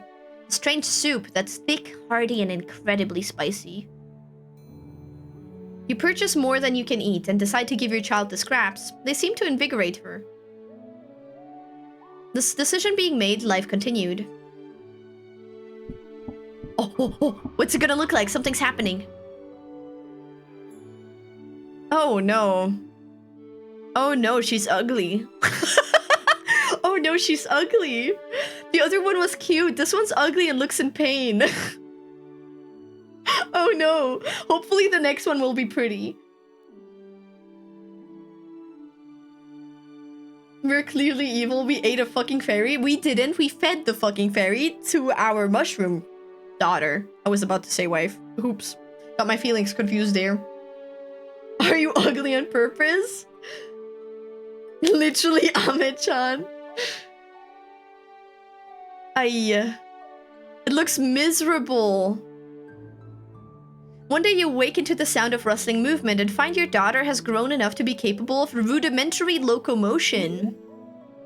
Underdeveloped and bland. Environment acceptable. Indebted fairy blood mushroom creature. The mushroom has grown some extra limbs and is a bit more ambulatory than you'd expect. Okay. The creature slinks around uneasily, and a cute little face now greets you on her once featureless body. Her demeanor seems gloomy and shy, preferring to sit in the dark corner for long periods of time. She's still goth! Maybe she's emo. Maybe she's seen. Because the bright colors, you know? Maybe she's seen. Amelia literally quoted my mother. Oh my god, wait, did I? Oh fuck. Stop me next time. I just went in to hear Amelia calling a mushroom daughter as mushroom wife. Listen, my brain got confused, okay? I have strong urges inside of me. I'm a monster fucker. Doesn't seem very mobile with that slumped over statue. She probably crawls like a worm. Look at her. She probably crawls like a worm. We should have called her Amachan. We really should. You can't mix daughter and wife. It's okay. It's a mushroom. It's not weird. It's a mushroom, right? Man, I wish I saved before. That was such a big mistake. Encourage her discretion. Spend time nurturing her environment. Motivate her to do something safer. How is that unsafe? This is the symbol we've been going for, so let's go for this again. Encourage her discretion. Your daughter's development is going better than expected, and you want to promote her somber nature. Somber.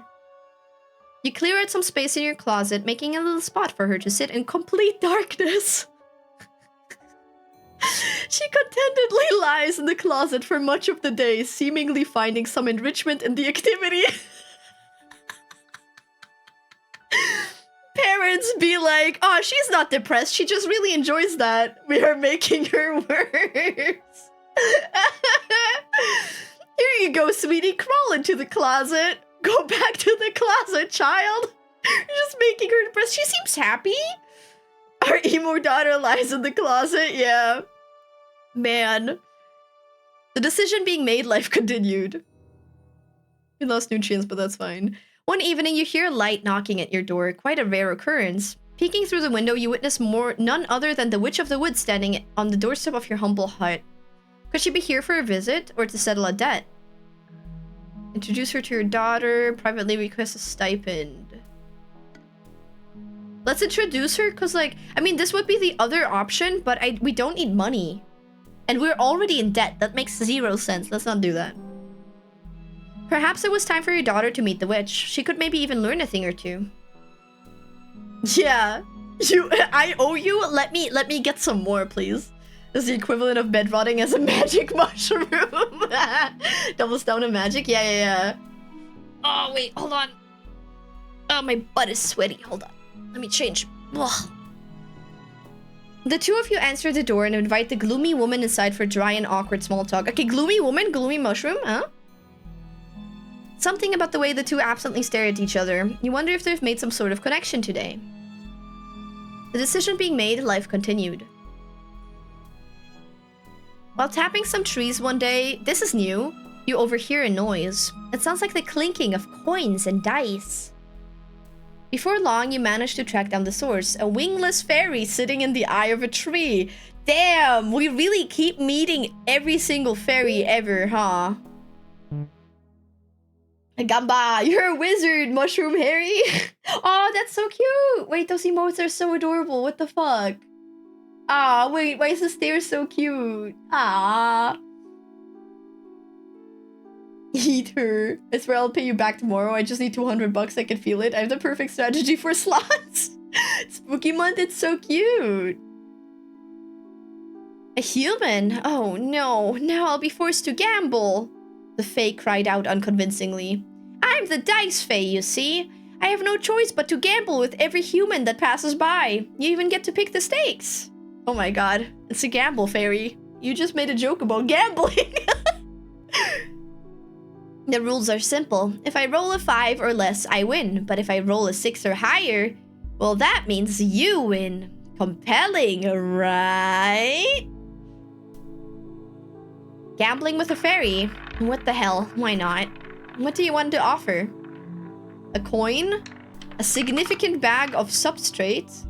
A finger? A daughter? We can offer our daughter! Okay, you guys are the gamblers. I'll let you choose. I'll let you guys choose. What do we gamble to the Gamba Fairy?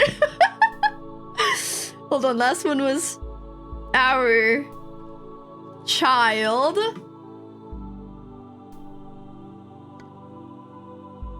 Our finger. I like this game.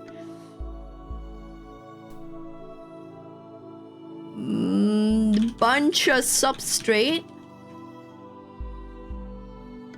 A coin. A coin. Okay, go.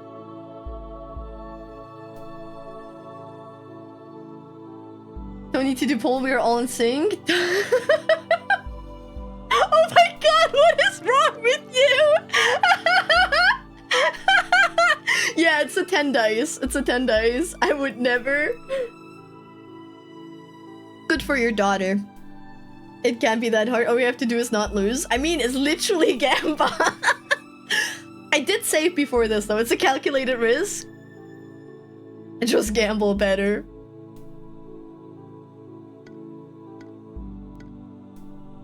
I like that the finger is the second most popular option. Dude, what is this run? This run is crazy. If you lose, just double your bet and go again. I did save a while before this, so we could go back. Or you got fairy-blooded daughter? Well, oh damn, have fun. Wait, you're playing it too? Okay. Our child.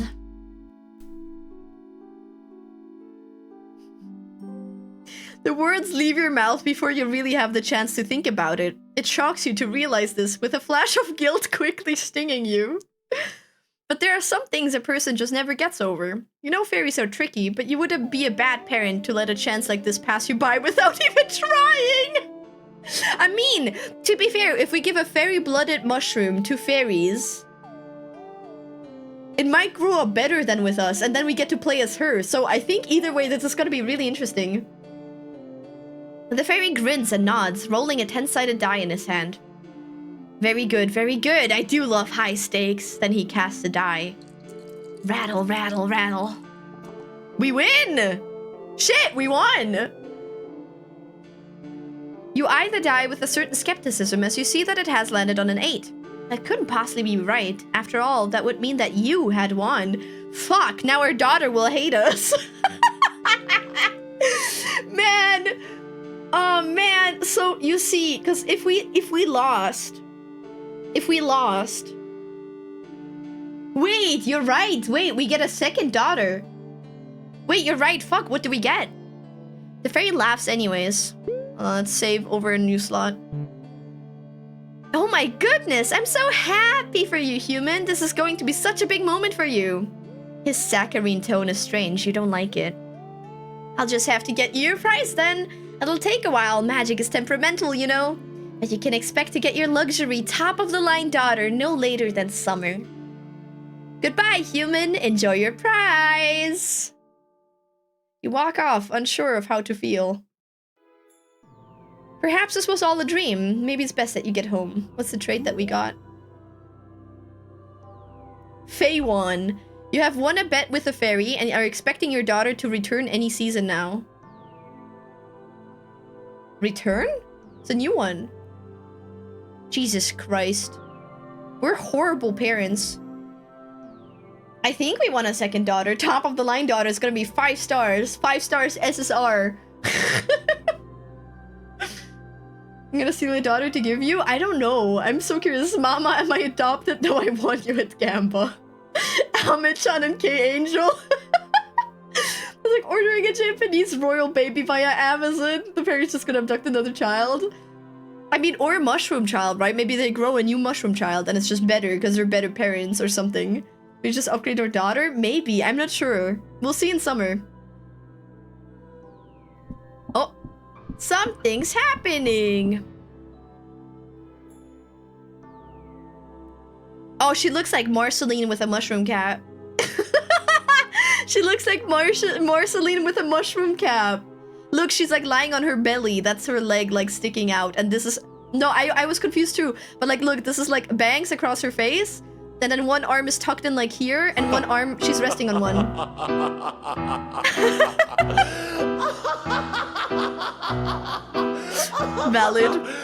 Valid reaction. Your daughter has changed in the night.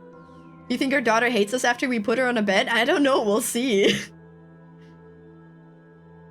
feel like she should. One morning, you notice that your daughter is nowhere to be seen. Eventually, you discover her hiding in a narrow crevice under a large stump.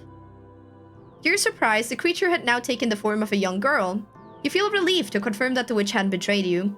At your approach, she retreats shyly into the hole. She doesn't seem scared, but doesn't want to leave. Wait for her. Buy her a nice gift to celebrate her hiding in a hole? Encourage her to come out. Okay, we're gonna wait for her. Because this is the sticky mushroom again. She loves us. Your daughter seems intent on hiding, so you decide not to disturb her. Taking a seat near the stump, you appreciate the beauty of the forest and spend time thinking lovingly of your daughter. Welcome back! After several long hours, just as you were starting to reconsider waiting, she creeps out of the hole. Whatever she was doing in there, it seems she's content for now. The decision being made, life continued. It's an overlay over the stream. If you hover over the stream, you should be able to use it. You awaken only to discover that your daughter is covered in tiny Oh wait, so this is scripted. Tiny parasitic creatures. Let me save again. This is the most special run yet. She says after doing 2. Oh, we have 4 affection. She likes us more than before. She's your daughter after all, even if she doesn't always look like much of one. If your daughter is well loved, she'll be able to improve at things more quickly. Your daughter's growth is fickle. Okay, I guess she is... We gambled our daughter almost away, and we have 4 stars on her. She likes us. She likes us 1 heart more now. maybe it's she's dying. No, she's not dying. For the sake of her health, you should probably find a way to get rid of the little pests. She's all organic. Leave them be. Give the child a thorough rinse. Encourage her to embrace the change. Oh. Oh. This one seems like we would ruin her, no? I love our rare daughter. This seems like the most appropriate option, no? Do you agree? I mean, we're trying to make her goth and edgy, and this seems like most appropriate. We could rinse her off, I guess. Or like, all organic, leave them be. But make her worse seems like the logical thing to do here, right? Yeah. You smile at your daughter, grinning inwardly as you wonder just how an infestation feeding on magical flesh might grow. Yeah, we are evil. I think this settles it. Jesus Christ. Oh, we don't have a star rating for her yet. Number of living daughters, 1. Wait, the other daughters are still alive? Number of fallen daughters. Total endings on... Wait! Our daughters can interact?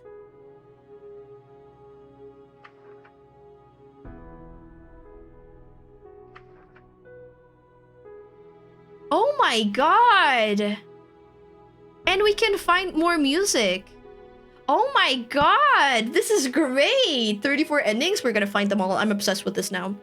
We need to draw mushroom fan art. This is great. Maybe we make a mushroom OC. Ooh, a mushroom OC?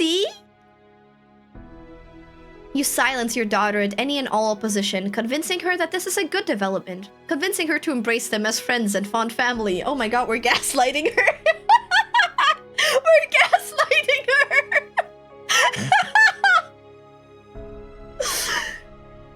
6 a.m. stream, let me get my coffee. Nah, you're good. I'm gonna do it over multiple days because but I'm definitely playing this game again. I want to get more because I need to get up early tomorrow, so I can't do that. But we're definitely picking this game back up again. This is great.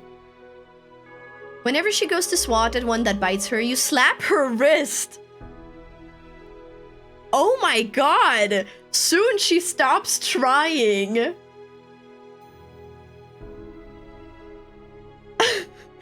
Eagerly you watch the swarm, awaiting the possibilities to come.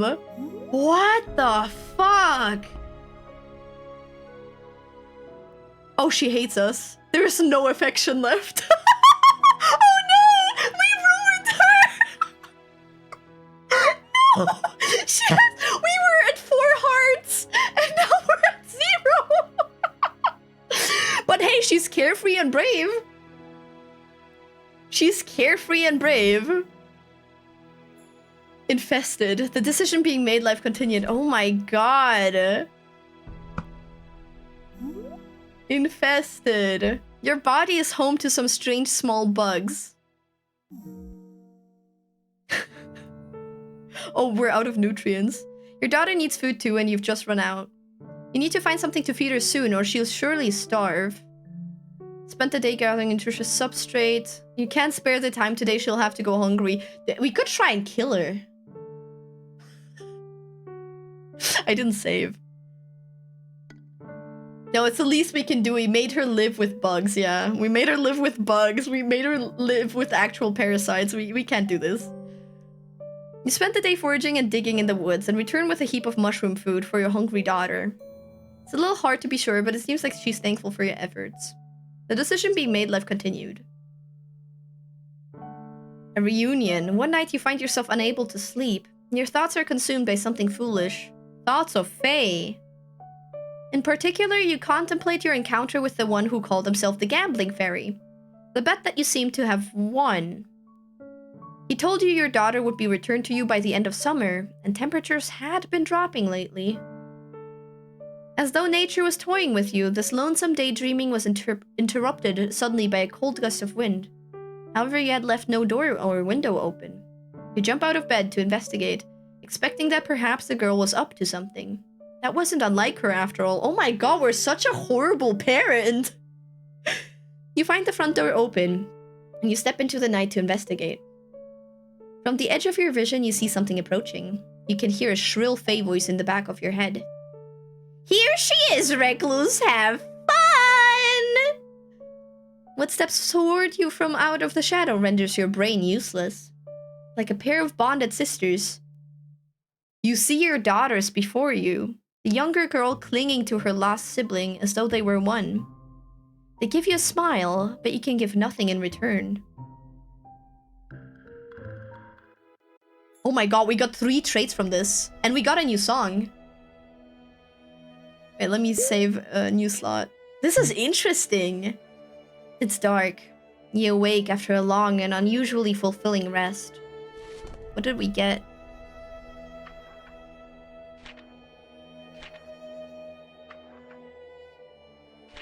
Oh, we can't check here. We don't have access. Did they? I think they locked us somewhere. You wake after a long and unusually fulfilling rest. You are unsure of how you got here, but you know that you want out, so you begin to dig. After escaping what appears to be a small wooden box and pulling yourself up through the dirt, they buried us alive! They buried us alive!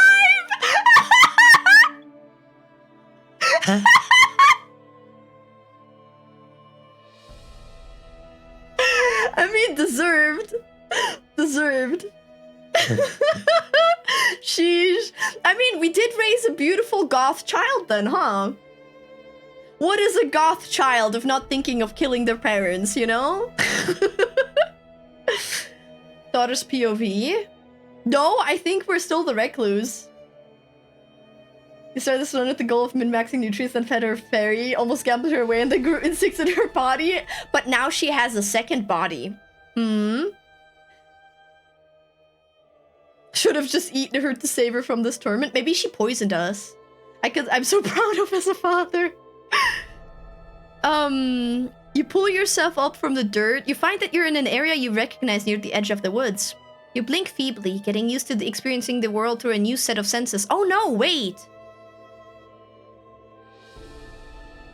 We got buried alive by the recluse. We did change perspectives. Oh my god, our dad killed us. This is even better. Oh my god. We're the perfect abusive parent. The recluse is surely worried about you, so after a few moments, you hurry home. This is like putting a puppy in a sack with rocks and throwing it in the river. This is the, like, mushroom child equivalent of this. Something is different about how the recluse treats you when you return. Though you have always felt a cold indifference from them, it begins to feel somehow even more frigid. Jesus Christ! This is like those horror movies. This is like the horror movies where the kid is like, "Mommy, do you not love me? Mommy, do you not love me?" And then starts stabbing the mom or something, you know? When it says a new beginning, I think that's... Ah, yeah, that makes sense. I forgot your mushroom, you're gonna kill us in a way that matters. Also, we're kind of fairy-blooded, right? It begins to feel somehow even more frigid. One day they ask you when you plan to leave, which you suppose is your cue to move out. With little assistance from them, you begin to build a small home for yourself in the woods. Before long, you find it to be livable. What about the sister? Are we like conjoined? It's gonna become peak content. I love this. This is so much fun. While the path ahead of you seems a little frightening, things can only get better from here. Maybe in the morning you'll finally be able to see for yourself. Distant parent.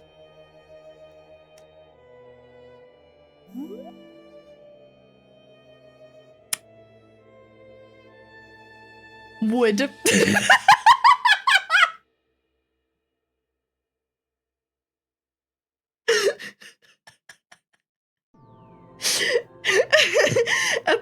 Joanna, deathly fairy-blooded cordyceps. A parasitic fungus that infests the body and mind of a host. Bro, this is great. That's your daughter? I'm not the recluse. I'm just telling him what to do. I'm totally a different person. I'm the scholar. I'm the scholar with the glowing bone bell. Excuse you. I'm gonna fuck this woman. Dampness 45, mycelium 20, robustness 20, potency 56. So we're hella poisonous. Okay. Humanity 30. Okay, low humanity makes sense. Low mycelium also makes sense. High dampness also makes sense. So we're fragile, poisonous, and kind of dark thought. Lead. Okay. Found siblings. You are bonded with a human body. Wait, it's a human sister! It's a human fungus combination of sisters! Oh shit, that's so much cooler! I thought the fungi merged, but it's the sister the Fae got. The sister the Fae got for us was a human. That's why it's a parasitic fungus that infests body and mind of a host. So it's the body of the human sister, but the fungus is leading it. Oh my god! You have never been healthier, and nothing will ever be able to change that. Domineering, monstrous. You are feared by humans for your appearance or your actions. Fairy blood. You have been thoroughly saturated with the essence of dead fairies. You're also a magic creature infested. Your body is home to some strange small bugs. Young adult, you have grown into a young woman. Reputation. People don't think much about you. Mystic bond. Distant parent. Your parent was not as kind to you as you deserved. Now they are alone and you are free. Shit, this is so cool! You should draw this daughter? Yeah, I think that would be so cool. A girl on her own. You leave your home in the later hours of the morning one day, only to set upon a strange woman not too far from your front door. Oh. She doesn't notice you? Okay, that's the same thing. It's a slender, bespectacled woman. It's the scholar again. She feels familiar. There's a sour sweetness to her that feels reminiscent of the Fae. Perhaps she has some fairy blood in her. Regardless, you bolster your concentration. Watching her for a moment, you stand to reason that maybe something's wrong. She looks harmless enough, maybe she's worth approaching. Can I help you? Attempt to scare her off? Play it safe. Okay, I think scare her off makes sense, right? Draw this daughter controlling Joey or you. Oh, you're right. Oh, that sounds so cool. You're so smart. That could be my Halloween art. Dude, that could be my Halloween art. Oh, fuck yeah. Okay, I think we're gonna attempt to scare her off. Socializing Manhattan. I didn't save. We'd have to redo the entire thing. I think this fits best though. Let's try this. Because I think the scholar is not gonna be scared off because she realizes it's a Fae. Yeah, but I think her being defensive also makes sense. I don't think she'd react like this. I want to try this. It's the first monstrous fungus we have, so it makes sense. Not wanting to take chances with strangers so close to the property, you creep up on the woman. She doesn't seem to notice your approach at all, still fixated on the sky overhead. With a hideous roar, you thrust yourself against the woman's back, knocking her off balance. Your monstrous appearance sends her into a fit of survival instinct and what appears to be brief fascination. See? Before she turns tail and runs. She's gonna come back. She's gonna come back, calling it now. As you watch her bound away, it looks as though she's almost floating. Her fear must be so great that her feet barely touch the ground. Quite pleased with the success of your terror, you return home, a smirk stained across your face. It's safer this way, you tell yourself, away from them. Menheda! Yeah, I told you! We upped our dampness and upped our potency. We're so potent.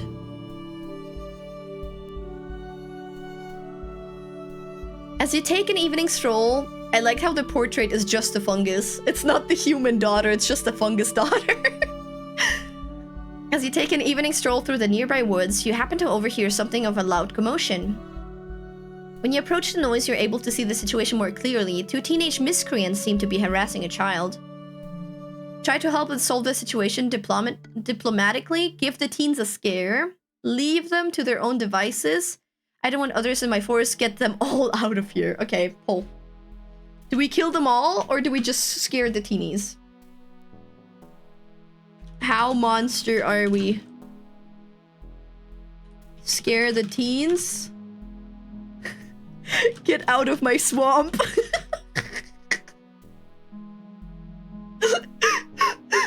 Get out of my swamp. We're Shrek. Oh, I guess we're not Shrek.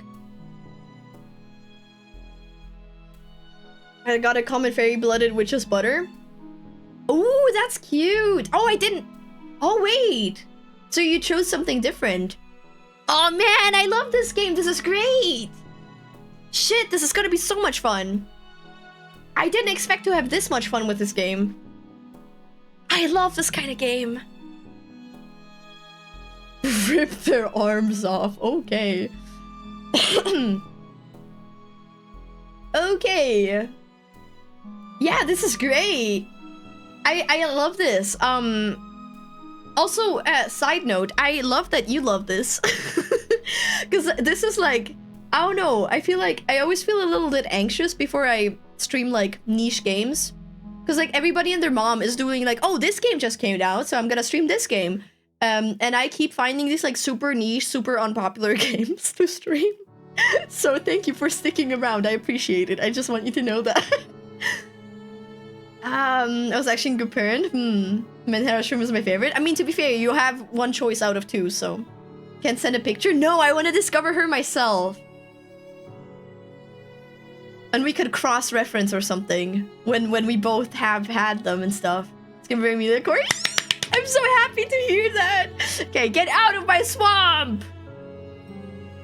You don't care about these petty human matters. You only care for keeping your forest clear of any annoyances, and this is one of them. You start by taking heavy steps, making sure to rustle as many plants beneath you as you possibly can. This seems to put the group on alert. They fall silent, the two older boys grabbing the child protectively. We should go, you overhear one say. Oh shit. You're missing your chance. You leap out from the ferns, letting out a guttural howl as you do.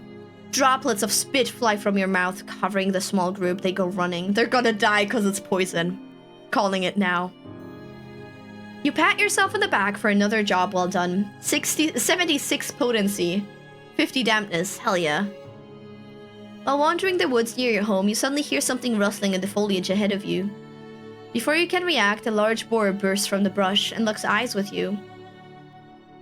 You sense an intense flaming aura of determination emanate off this wild hog. You're sure you came prepared for this? Run for your life? It's just a pig, right? Face it head on. It's just a pig, right? I think this one is... It's either pig or come prepared. I think we should go murder arc. Yeah, murder arc. Check, you might have different cards. I noticed that they changed. Okay, murder. What did we roll? Oh shit. Oh no, we failed. Thinking you could take it on, no problem, you stand ready for the pig's attack. It charges at you. You don't even have time to prepare yourself before it slams into your stomach with a thunderous thud. It's okay, we're the fungus on the human. It's just massacring the human. You feel the wind knocked out of you, your body crumbling under the force and weight of the pig. Thankfully, it seems entirely uninterested in finishing you off. After sniffing around for a second, it trots off with a triumphant oink. Oh, we lost robustness and up dampness. You managed to limp home, defeated and wounded. That sucks that we lost that. I like the RNG aspect, though. You feel a crisp breeze. The heat is relenting. Trees are changing in color. Fall has arrived. While out for a walk around the outskirts of the village, you stumble upon a small lake that you know the villagers frequent as a place to relax. You notice a group of young villagers swimming not far from the shore, while a woman fishes from a small dock a ways away. How should you spend your time here? Take a swim, you're sure it'll be fine. Sit and soak your feet in the water. Just go home. Enter the lake and sneak up on the young villagers. Sit at the dock, you're more curious how fishing works. Okay, sneak up on the villagers. Sit and soak your feet in the water. Or take a swim. Do we want to pull? Do we want to pull, or can we get a... Sneak, children, make her worse? Okay, I think the school is the make her worse. Okay. What do we get? Nice, we pass. You slowly sink into the waters a ways away from the group of villagers and carefully wade over to them, staying hidden. God, we're such a menace. You burst from the water at just the right moment, making growling sounds and eerie hand movements. The youngsters scream and start to scatter for the shore until one of them spots you starting to giggle in their wake. Aw, we're having fun! This is just how we have fun, guys! Fun, guys! Which from Mitchell last run to Monster this run? Yeah, true! The young girl realizes you're not a threat and starts to laugh too. All the others notice and start to calm down. Once they realize it was a sort of prank, they even gather to chat with you for a bit. How did this work? Before everyone heads home, the little girl who first noticed you meant no harm approaches you. Can we do this again tomorrow? We had a lot of fun. You give her an ominous gurgle as you sink under the surface of the water, disappearing back to where you came from. Oh my god, this is me babysitting. We're so cool. Talked with the fungus attached to a mangled woman. No, we're just a kid. You can become the fungus of the lake. Oh my god. Which is to say, your house. We upped our dampness, upped our mycelium. Humanity stayed the same, funnily enough. Oh, this is so cute. I didn't expect her to actually, like, have fun in this life. Sounds kind of mean, but you get it. About us. Oh, it says about us. Scare Master. You enjoy keeping the village children on their toes in good nature. Aww. You have been a good person. You have been a good person. We're sort of reputable. How did this happen? How did this happen? Walking around the village one day, you overhear a gaggle of fun-sized humans giggling the time- Fun-sized humans? Giggling the time away. You gradually sneak up on them and get close. Remarkably close. They don't really seem to care that you're there. Hey, wait! Are they ignoring you on purpose? The nerve of some fleshies. Fleshies! Oh my god! At least you can listen into whatever seems to be so engrossing. How much? One of the children exclaims, her jaw dropped in sheer awe of another kid, whose chest is proudly puffed out. Fleshies were racist? I mean, before we were called a mushy. So, we're a failure? We turned her from inherent to nice girl failure? Yeah. That's it, I'm done with ads. Aw, did you sub? Thank you. sorry. I'm sorry. I keep them on because Twitch doesn't give pre-rolls to people if I do it. I'm so sorry. But I appreciate it. With a grin, the child reiterates, enough to buy 3 bags of candy. No fair! Another child cries out. When I lost mine, all she brought me was enough for a hoop and a stick. The other kids looked at the child with pity. Hoop and stick was so last season. Well, anyway, the boastful kid continued. I have another one loose, so I can expect even more candy here soon. That's not fair. I want to lose a tooth. You want to lose it to me, maybe? You're younger than me. What gives? It's probably because of all that candy, one of that kids said, getting met with only a shrug from the proud child as he snacked on his treats. Whatever, I'm gonna go home and pull my tooth out myself. And when you see me next, I'll have 4 bags of candy. Oh, it's a tooth fairy! Oh my god, this game is so made for me! Holy shit! Oh, I think I have a new favorite game. I didn't expect this to be it, but sure looks like it. The girl stormed off, determined to come into some coin of her own. Which is odd when you think about it. Do these kids get money for their teeth?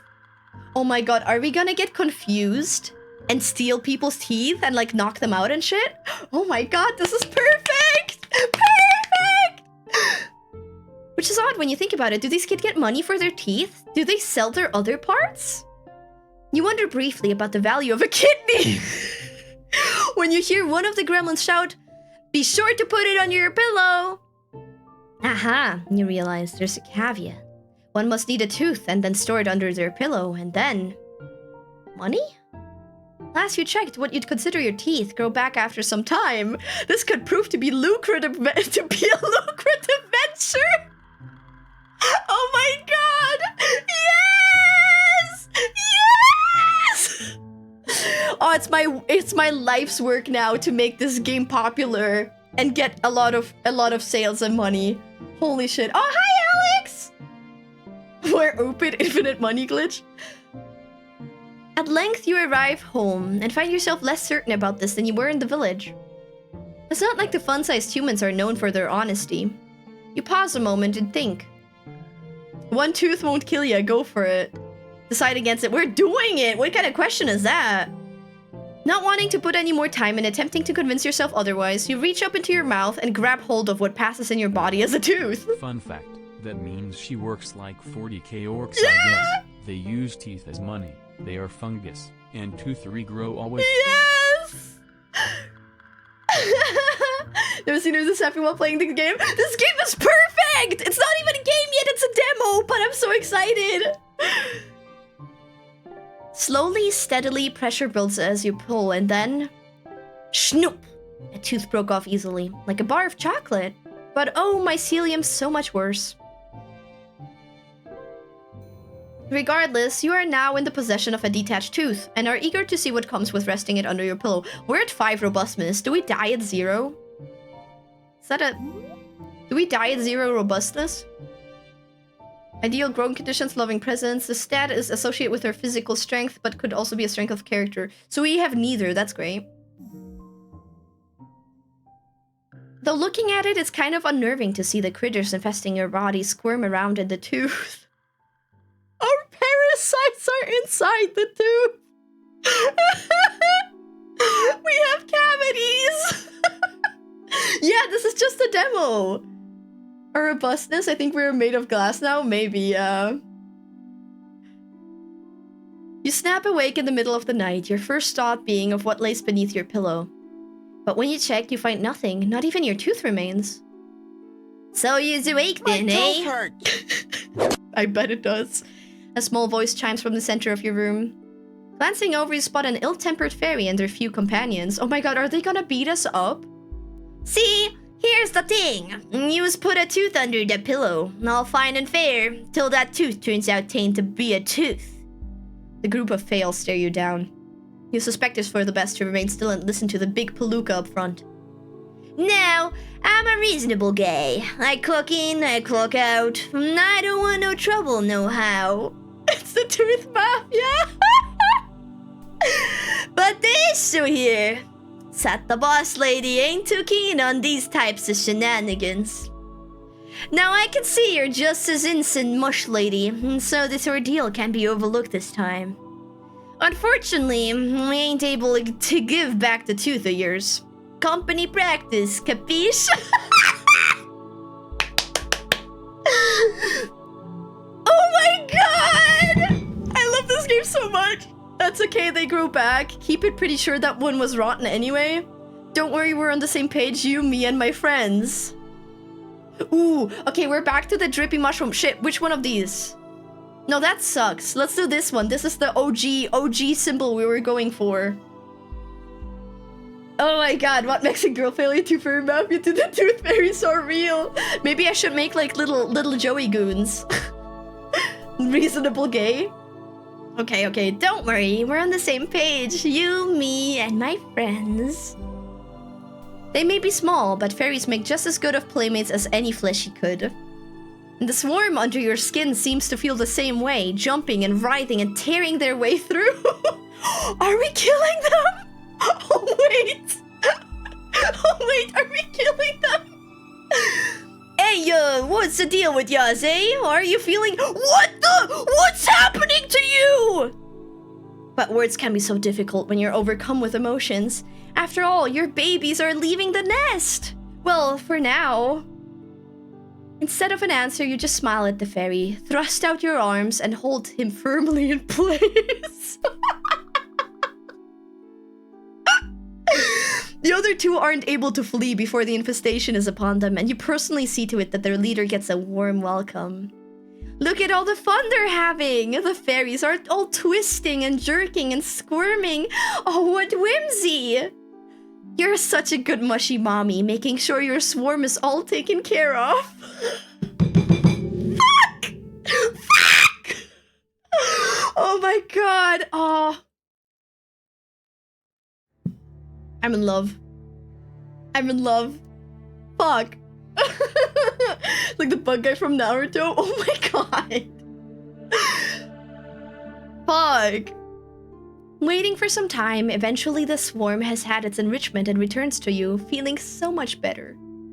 It's a shame about the mess left behind on the floor, but that's a job for Morningside Mushroom to deal with. Disappointed in the lack of compensation, though happy to give your lovely some late-night entertainment, you flop back in bed and return to the realm of sleep. Can I marry this daughter? Mushy mommy was not expecting that, me neither. The bugs crave the fairy flesh. I mean, it makes sense. They ate fairy flesh before, so it makes sense that they would crave it, but holy shit, this is good. Strolling through the village, you find a donation box in front of the church. It offers lovely hats that might dress your oddly shaped head yet. And if no one particularly minds, you may even be able to keep one of them. Take all the hats, why not? You wear them all so well. Take the big hat in your favorite color. Leave the hats, you don't need them anyways. Ooh, which one? All of the hats or just one? We're kinda nice. We're kinda nicer to humans than fairies. Big head? Okay, big head. I think big hat makes sense. We have two heads, that's true. But only one of them matters. The other one is brainless. The other one is brainless. And the big hat is bound to fit our head shape, because you said the head shape is odd. Okay. What do we get? Nice. You're still new to fashion in some ways, seeing as your clothes are growing directly on your body. Despite that, you find the hat to be lovely and feel quite nice about yourself. Aww, that's so cute. Oh, our mycelium went down. Why? What trait did we gain? Hold on. That's not it. We gained a trait somewhere. Scaremaster. Young adult. You have found a piece of clothing that fits your cap incredibly well. Oh, we put it on our cap. Aww.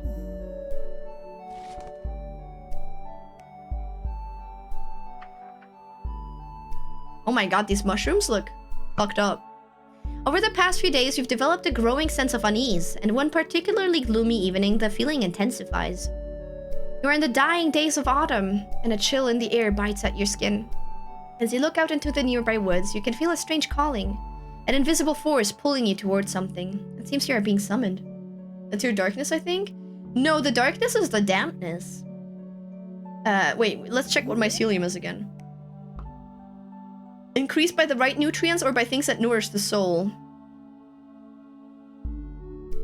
How generally healthy she is, yet it could also be a persistent optimism.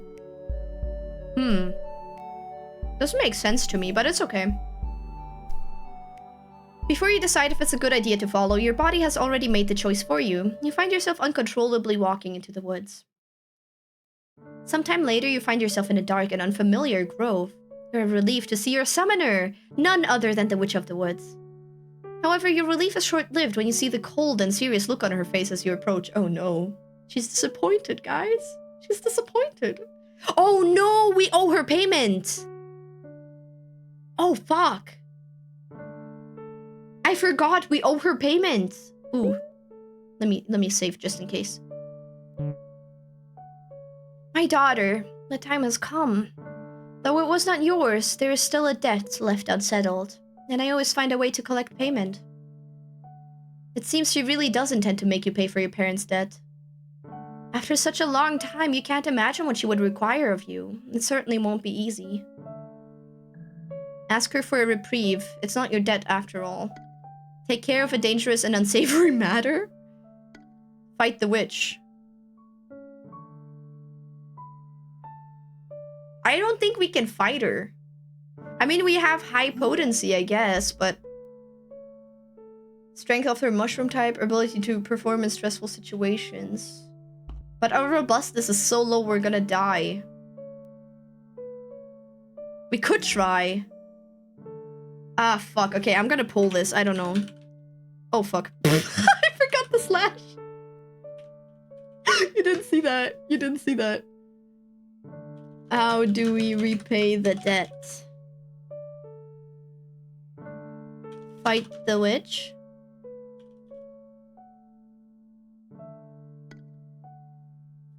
Dangerous task? I feel like we'd be good at a dangerous and unsavory matter, though. Bargain for no debt. It is kind of fucked up that the debt would, like, get stuck on us and not the fucking recluse, right? Ew, I splashed coke up my nostril. Ugh. Tough choice, yeah. You've already killed the Tooth Fairy workers. No, I only played with them. Dangerous task? But yeah, it seems like something we are pretty well suited for. Like, unsavory especially. I kind of wish for her sake that she wouldn't have to repay the debt though. But I don't think if the first one would work. You know? Okay. Seems we're on one page then.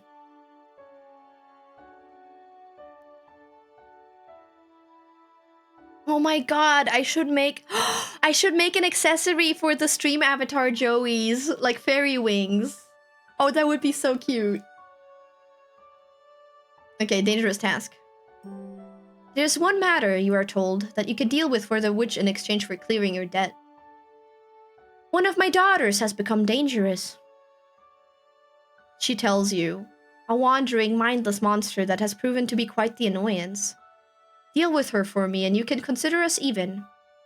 Something tells you there's a reason she won't describe the specific sort of danger this daughter poses, but you can only accept her terms. Is she telling us KYS? Because we killed so many people?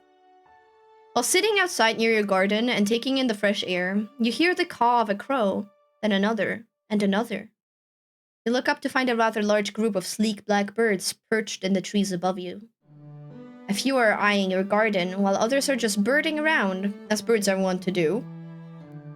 Feed the crows some spare scraps, scare them off, just watch them for a little bit.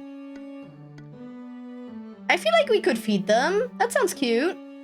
I have riced. Good job ricing. You're not mindless yourself? Yeah, but we are kind of going a little silly, you know? Can they be bloody fairy wings because we pulled them off? Oh, that would be cute. Yeah, I'd feed them, I think. Success? Nice. Solid 10. You head to your kitchen, scrounging up some nuts and bits of old bread before returning to the murder outside. Tossing the morsels to the ground, you step back to give the bird some space. A few of the braver ones eventually swoop down and start to peck at the scattered bits of food. Others still watching from on high. Yeah, it's a murder of crows. That's what you call a group of crows. If you didn't know. You sit back down, spending a relaxing afternoon watching them eat. Our mycelium went back up, I think. Potency. Did it go up or down? I don't know. Yeah, it's called a murder of crows. Friend of bird. There's a knock at your door. When you go to answer it, you see a woman dressed in a somewhat tacky dress. Oh, hi. I'm from the nearby town, and I came here on behalf of all the local mothers. This introduction leaves you feeling a little uneasy. As she continues speaking, you sense that she's clearly feeling the emotion of fear. We were hoping that we could convince you to come out and, you know, show off a little for the kids? Show them, the real you? Is that something you'd be interested in? We could provide lunch, obviously. After some more nervous chat, the woman writes down a location on a small piece of paper and thrusts it into your hands. Afterwards, she all but runs away. You consider the strange woman and her strange invitation, and I'm saving because this is a trap. You suppose you'll attend? You're perfectly content to stay home doing chores. Yeah, it's either scaring them off or showing them that they're supposed not to be scared, but then the mother wouldn't be scared. What do we do? Free food? So we go? Because I feel like we could be hunted down maybe if we go. Maybe this is a trap.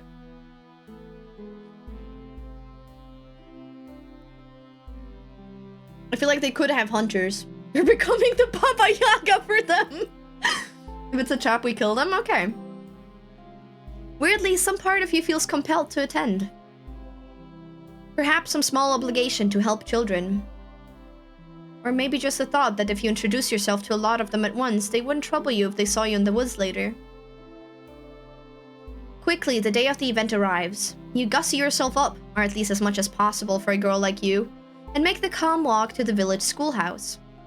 As you enter, it takes you a second to really take in the scene. There's nearly a dozen children of varying sizes and ages, a few older humans standing around the edges of the room, and a table with some very rudimentary foods on it. You correctly identify this as the provided lunch. As you go to take a piece of bread, one of the adults grabs your shoulder. Oh, thank goodness you showed up. I wasn't sure if you would. Why don't you go ahead and sit up front? Does that sound good? While you would have preferred some lunch first, you agree to the plan. Wait, is this gonna... Is this a school lesson and they're gonna dissect us? You stand in the front of the room, in front of a dark board with white scribblings on it. The children turn silent, all staring at you wide-eyed. Finally, a number of hands shoot up. One of the parents interprets. They raise their hand if they have something they'd like to ask you. What a polite system! You look over the crowd, deciding who to pick. You point at a random child, clutching an old blanket. Their voice cracks while asking, "What's your favorite color?" Fairy-blooded! Literally any other color! Shit! Oh, blooded, okay. Why does this influence our robustness? Why does this answer influence our robustness? I can't believe it going up. Are they gonna kill us? The children will love it. I think they're gonna kill us. We saved? We did. The children's eyes lit up. Your response met with ohs and ahs. I knew it! One of them states confidently, sitting in his seat with pride. You're glad you could meet their expectations. Oh no, our robustness went up. Huh. You suppose? You spend a while answering questions from the children. Finally, after a while, one of the adults speaks. It looks like we have time for one more question. W, yeah. It's hard to say, but you get the impression that they seem unenthused with this experience so far. You suspect that they thought that your answers would be more exciting, or perhaps more frightening for the children. Nevertheless, they still seem full of questions for you. Rainbow or sparkling pastel? As it's neon pastel, it's our overlay, because it changes to the color of what the mushroom is. Once more, you point at a random child with long hair that completely obscures their face. Oh my god, the goth talking. The elder goth talking to the emo. The elder goth talking to the baby bat. You struggle to hear their voice, but their question follows. Is it true that all you have to eat are sticks and stones? Yes. No. No, that's just not true. What the fuck? You tell the children that, of course, is untrue. That your daily diet is much more well-rounded, with a more significant showing of fine nutritious dirts and substrates. Sticks are only a sometime snack, and rocks are not a pleasant texture. I feel that. You can see some thought happening behind their eyes. One girl sitting near the window seems to be curiously eyeing a tasty-looking tree outside. Perhaps you are a trendsetter. The attending parents seem concerned at this curiosity, but that's not your problem. Yummy, yummy tree. Technically, you could eat rocks, yeah. After everyone has quieted down, the adults begrudgingly begin to pack things up. The children also begin to disappear, accompanied by a smattering of parents. One adult, the woman who originally requested that you attend, walks up to you. Well, thank you for coming, I suppose. She pauses. But we were hoping it'd be a bit more, well... She trails off with a shrug. It's just we were all hoping to scare them a little, you know? Keep them on the straight and narrow? Well, in any case, thank you for being so... informative, I guess. And boring! One of the other adults interjects as she steps out of the room. The absolute gal to call you boring. At least the children seem entertained, more or less. You literally answered you like fairy blood? Yeah, I don't know, man. As you go to walk home, a rogue child suddenly appears before you. Oh, approaches you, sorry. Thank you for talking to us today, mushy lady. I learned lots. Before you have a chance, the young girl leaps at you in what you can only assume was a hug. She quickly leaves with a parent, but you find yourself thankful you took the time out of your day to attend. One evening, while wandering back home through the woods, you hear a strange melody through the trees. That child is dead. Maybe if you wanted that, you could have fucking communicated that and not let children ask the questions. Fair. It sounds distinctly unlike the human music you hear when in the village, and you find yourself drawn towards it. If nothing else to identify the source. As you approach, other sounds become evident. Chatter, faint clanking of metal, a soundscape of commerce. Then finally you spot it, a clearing full of strange small stalls and beings, the night market. Approach the market, you were headed home for a reason. We have some money, right? Oh, friend of bird! You've been kind to birds, they always remember that. Oh my god, we have friend of bird. We have 2 wealth.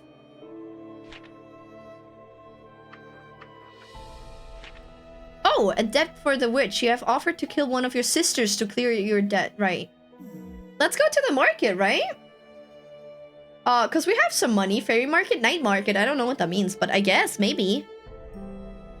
What a fascinating little discovery. You can't help but wander closer, trying to understand the situation further. I will give you $2 to fuck off. If you can't say that to someone, I will marry the game dev. As you approach, you notice a selection of small vendors and other random stalls. It's getting dark. You don't have long to linger. Peruse some wares. Look to sell some possessions. I only have my hat, bro. You spot a booth manned by little beings with big, bushy, white eyebrows, mustaches, or beards. It's gnomes! When you approach, you can see a variety of strange items laid out for sale. Anything strike your fancy? We're having a special today. Everything is just 2 coins. That's quite a bargain, you know? We get our goods from only the finest artisans. If you have any questions about anything, let me know. And when you're ready to pay, just put your 2 coins in this corner tray here. Not sus at all? No. particularly rare candy, pesticide, a smoke bomb, a rabbit's foot. Oh, that sounds kind of cool. I don't want to or can't buy anything. Oh, so the 2 coins isn't because I had 2 coins. Okay, rabbit's foot. Why would we buy pesticide? I wonder. I'd say candy or rabbit's foot. Yeah, rabbit's foot sounds good, honestly. Pesticide is interesting in that it's probably getting rid of your friends. Oh, wait, yeah, we could get the pesticide to kill her sister. Wait, you make sense. We could buy pesticide to kill the sister for the witch. I think that would kill herself. Not that, I mean, we don't have to eat it. Fungicide? Well, it seems like pesticide is meant to be the same thing. Your active bugs? Oh. Oh, okay, let's not. Let's do rabbit's foot. Let's do rabbit's foot. I feel like luck is always good. We have 90 mycelium now. Damn. 81 potency and 70 dampness. Our stats are through the roof, bro. We have parasites? Yeah, let's get rabbit's foot. Ah, humans have some superstitions about decent luck, I've heard. They don't believe in such things, but our craftspeople just can't help themselves from making more. Remember, if you find anything you would like to buy, just place 2 coins in the corner of your selection. Oh, that's asking about it. Oh my god, this is so cute! We can actually place the coin! Wait, okay, so we can ask about it. Ah yes, this bonbon is particularly powerful. It's even been known to increase your level. Plus, it's strawberry flavored. Remember, okay. What about the pesticide? Got some annoying hanger-oners? Okay, this is for our bugs. This should knock them right off. And don't worry, it's organic. Remember, if you find... Okay. So we're not getting the pesticide. A smoke bomb? Have you ever wanted to be somewhere else? These should help you make a smooth getaway. Remember, okay. Let's get the rabbit's foot then, I guess. This is really cute. I love this.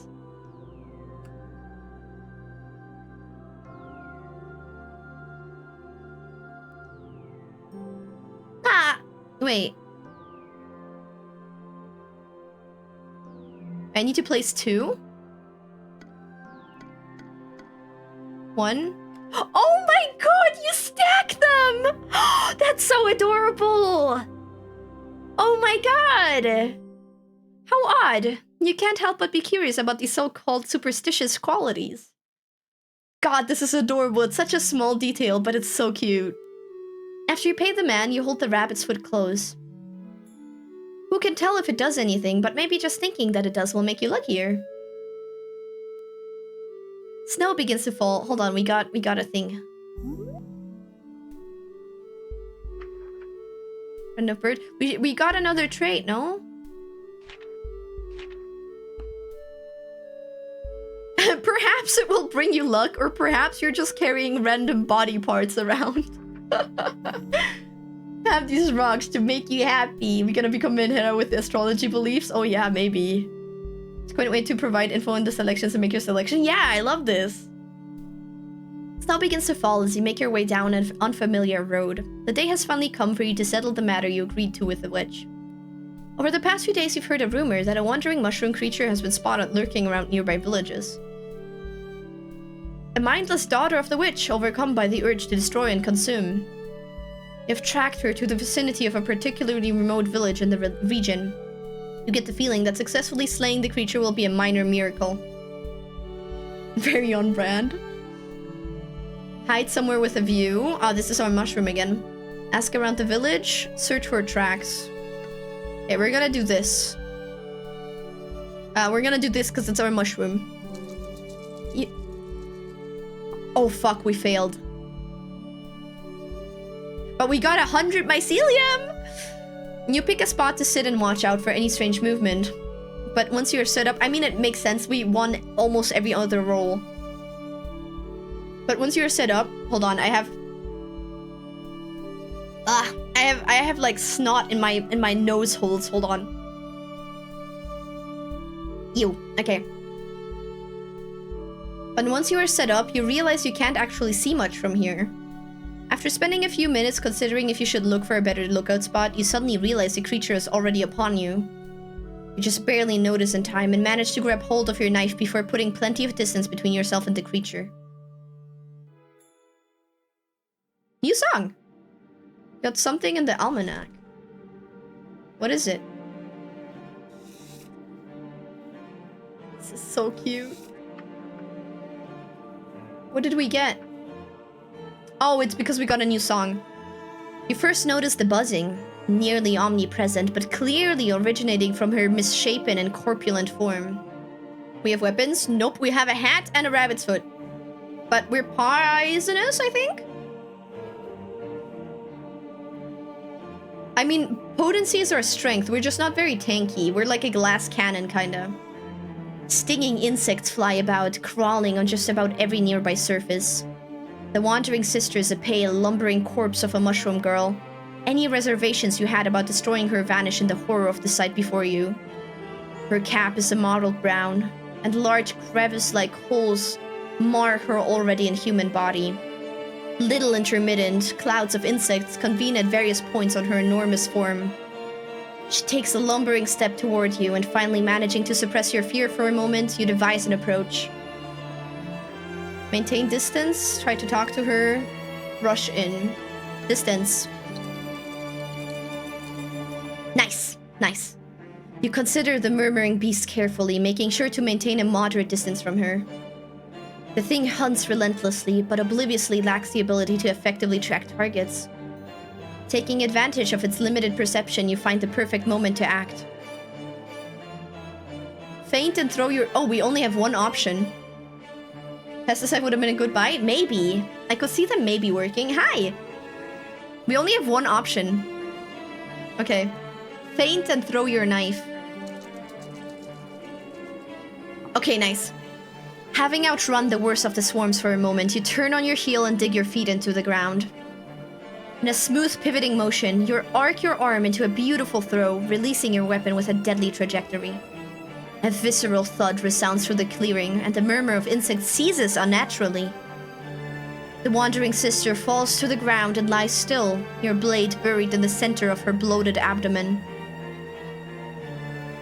Panting heavily, you stand over the corpse that was once one of your sisters. The clouds of insects dissipate, having lost whatever it was that compelled them to swarm and defend so viciously. Despite your countless bug bites, you have triumphed.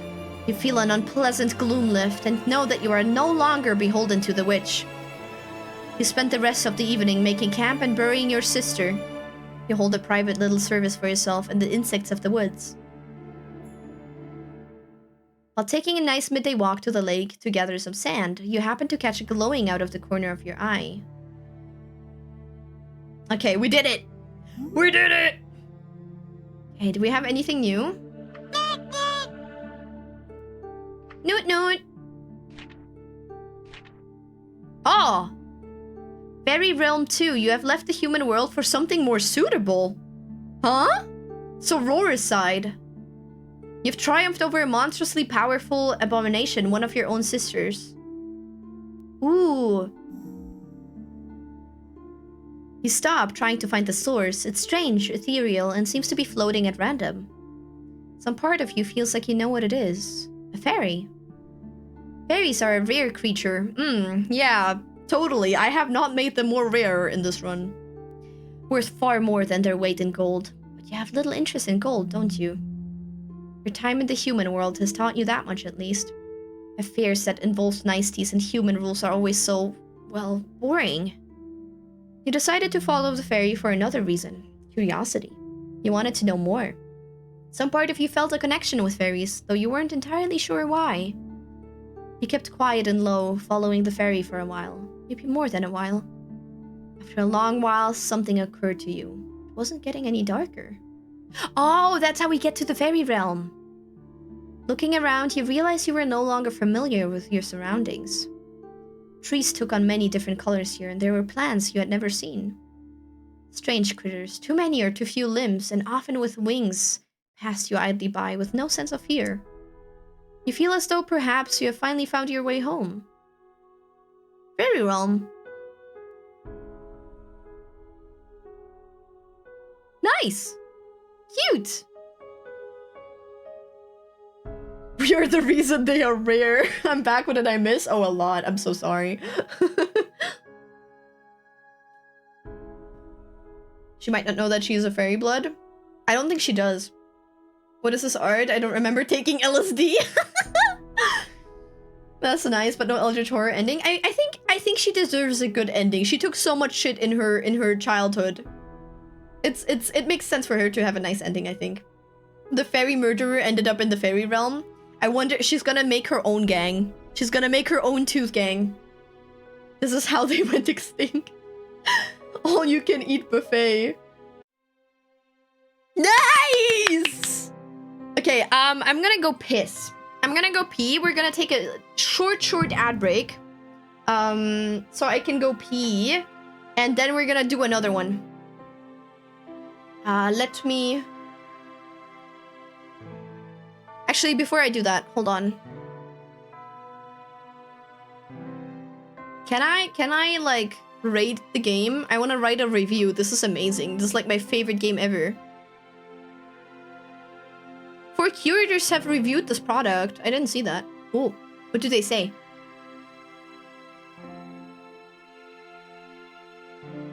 I don't care about curators. I want to leave a review. They deserve it.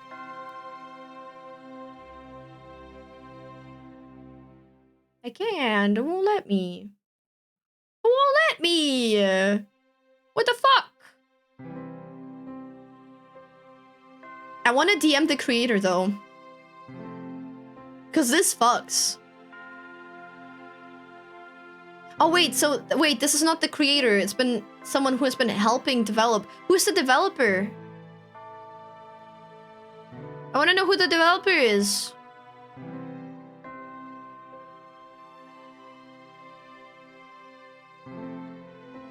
Who's the dev? Wait, what does it say? Mortally Moonstruck.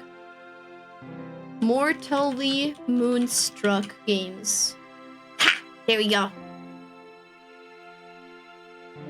An indie game dev team from the PNW? Making games that are sweet and dark. Oh, fuck yeah. They have a website? Oh. Oh. This seems to be their best one, though. The rest don't strike me as hyper interesting.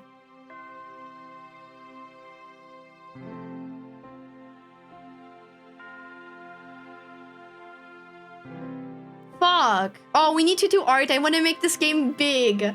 I know I'm not big enough to do that, but I want to make this game big. It deserves it. Man, I'm having so much fun. This game is supposed to come out in winter. I know, I'm so excited. Isn't that a great coinkydink? You can't review demos? Oh, you can't? Review the mushroom and gun? Oh, come on. There's no guns. This is fantasy. Silly. Okay, hold on. Let me get you game. Let me get you game.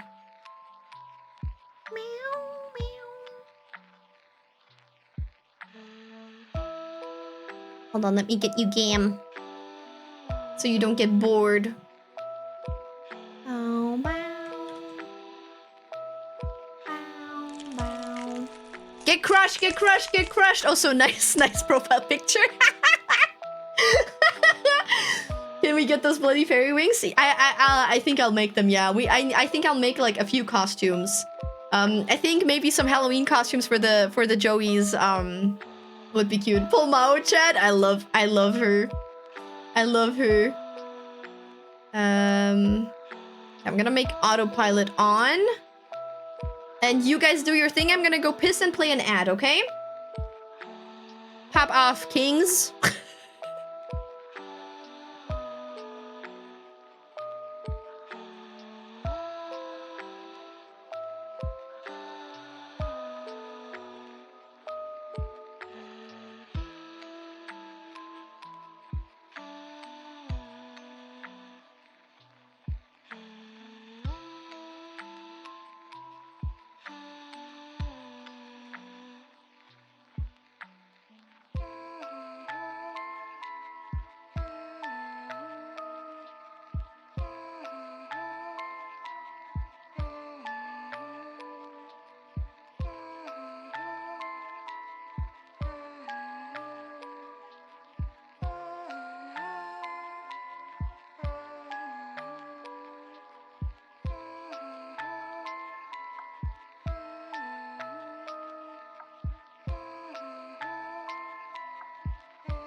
Okay, I'm back.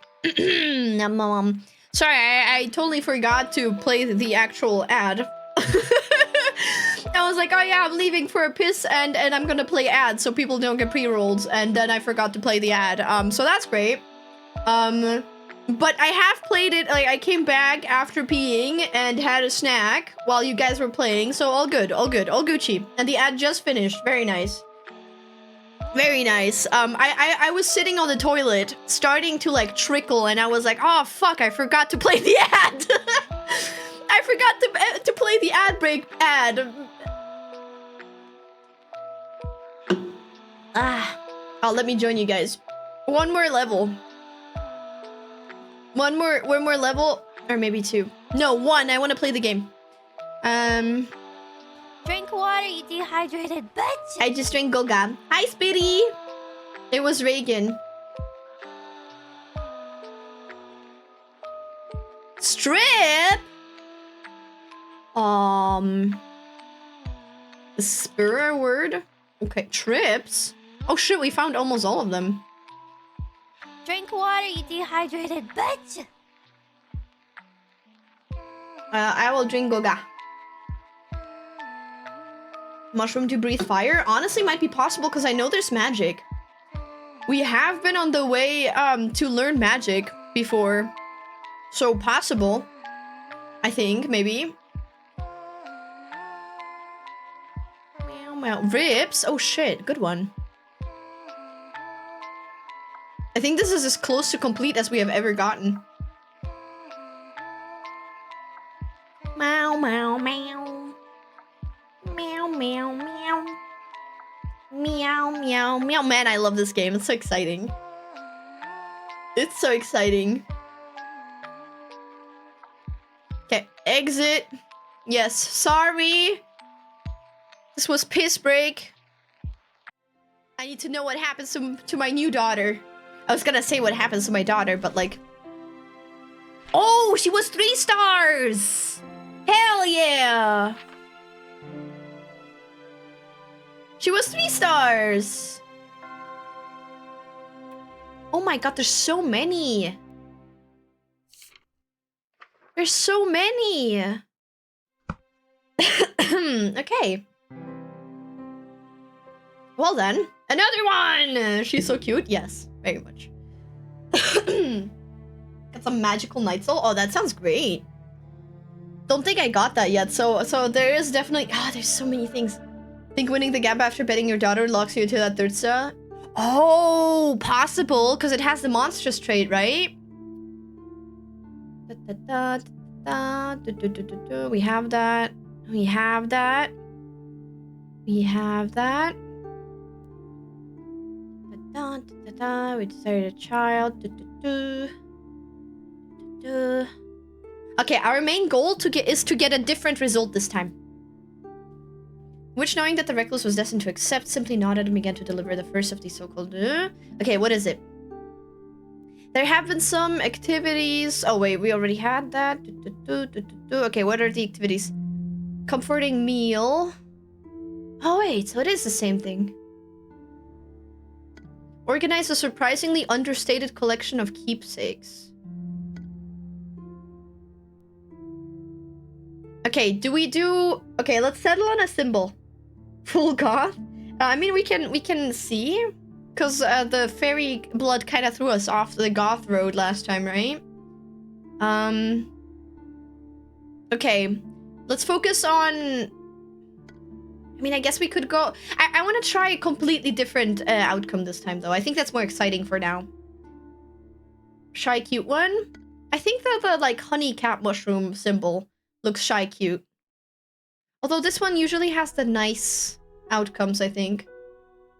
So do we just pick one symbol and nothing else? It's not always possible, but it worked well last time. This one looks like, I think this one usually had the nice options. Like nice as in friendly. Although this one too. I think comforting meal sounds tradwife. So shy cute sounds tradwife. So let's do this one. Let's do this one. Cooking was a simple affair, much kinder seeming than the rest. It was an easy decision for the recluse. Trad mushroom. What do witches like to eat? And the recluse pondered this question, figuring that no one could not go wrong with a simple meal of eggs and bacon. Arriving back to their meeting point, the recluse was excited to report their progress to the witch. Ah, very good. How kind of you. Kind! See? See? After quickly wiping themselves down, the recluse returned to their hut for the remainder of the night. Kind is the word. Okay, we're going for kind. Kind trad.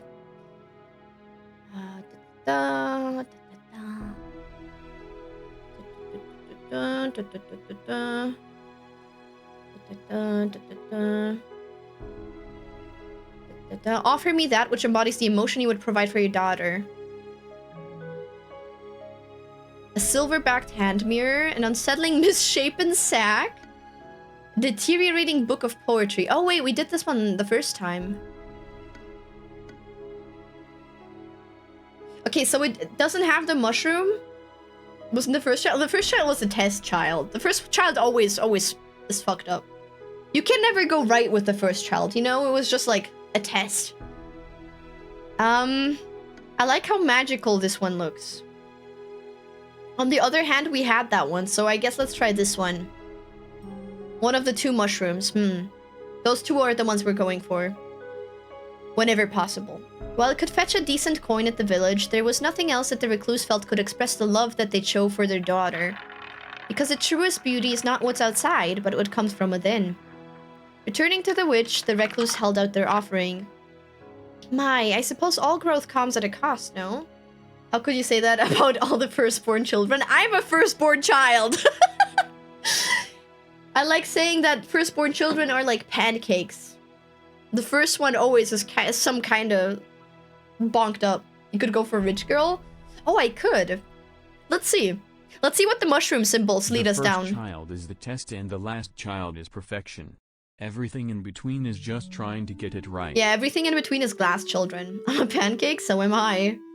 Let's shake our pancakey hands. Feeling a tender hollowness, the recluse declined to answer. Oh, my throat is starting to hurt though. I'm gonna have a lozenge. I do really enjoy doing like the voices for this game, but man, I can't lie that it's taking a toll on me. Da da da. Da da da da da da. I believe I am Crepe. Your dad should have plowed a cake. Ich wusste, du hättest eine Torte werden sollen. Barely remembering to get dressed. Da da da. Something colorful. Okay.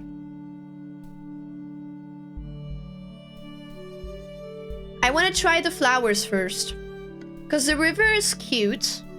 The river is cute, but the river has gems. And I am more interested in the flowers. If someone wanted color, where else was there even to consider? The recluse decided to make their way to a particularly idyllic field of flowers. Flower. The field was filled with an overwhelming amount of choice. Before long, the recluse narrowed the options down to a few. River had gems for a rich girl. True. True. Fair. Next time. Stygian. Ah, this would also be kind of goth.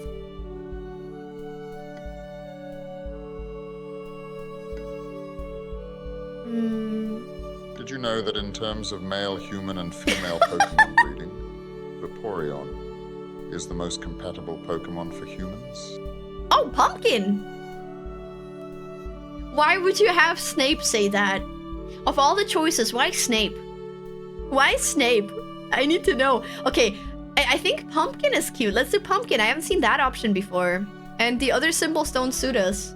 Make Geralt say it. I mean, you made Geralt say it yesterday, no? Why not? Fair.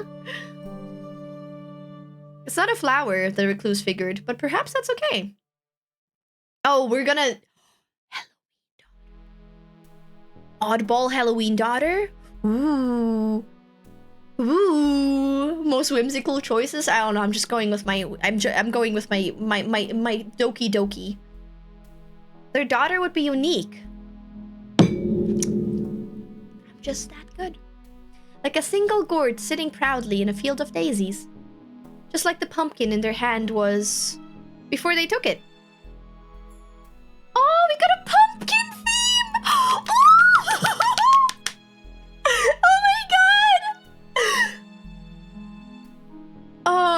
a witch a pumpkin when she asked for a flower. I mean, she didn't ask for a flower. She asked for something colorful. Oddball Halloween daughter. This feels like Melia. It's gonna turn out to be Blackie. The recluse returned to the witch's hut, colored item in hand. She silently took the object, nodding her head to the recluse in recognition. The recluse stood there for a moment, unsure. I can smell it on you, you fucking stinker. Was pumpkin mode? Ah! Stinky. Except if he was female. Let's see. Before finally the witches realized what they expected. Payment. Oh shit, how do we pay water, her? you dehydrated bitch! With life, sometime soon, larger quantities. Much later date. I don't like this option for us now. We're gonna pay her with wealth this time. We haven't done that yet. Let's do that this time.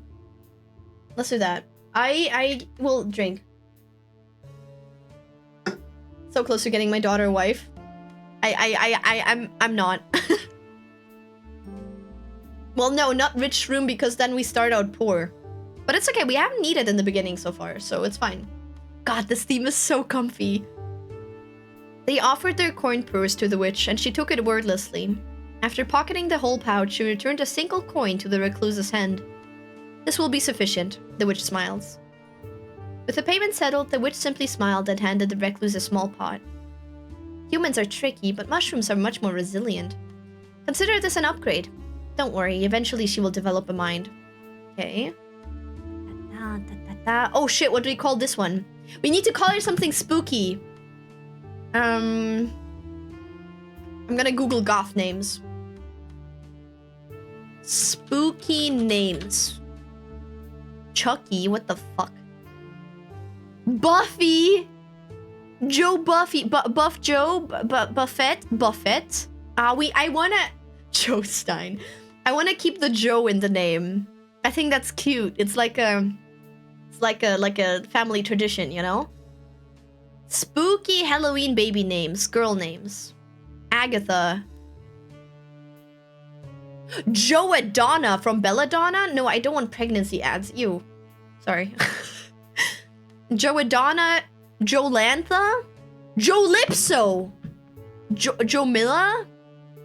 Jolest. Ooh, Jolest is cute. Jovira? Josilla? Jorable? You're not the first to say Joe Mama, believe it or not. Jogina? Jolien? Hermione, okay.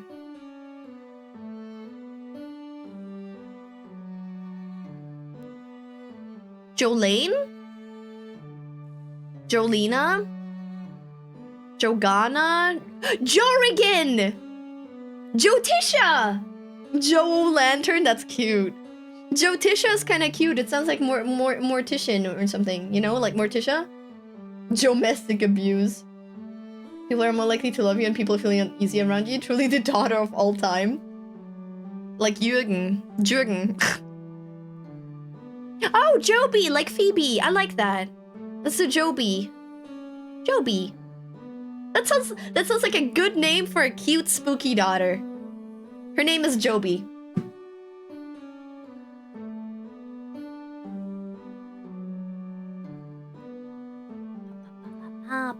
Dirt.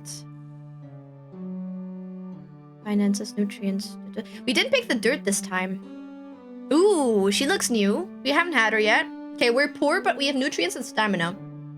Harsh weather has taken its toll on your garden and your entire harvest has been lost. That's not good. Weeks worth of food and labor has been rotted and destroyed. Without immediate action, you and your daughter will be in trouble later down the line. Accept the loss for now, you can make do. Till the garden again and start over from seed. Let's do this. Jormungand? Jormungand! Let's do this because we can afford the stamina loss. We cannot afford nutrient or finance loss. Because we don't have the finances to buy more nutrients. No use crying over ruined crops. You simply make adjustments to your garden. I hate my shitty names. I think they're cute. Oh, we got hella nutrients now. There'll be less variety this season, but you'll live to see it, and that's what matters. The decision being made, life continued.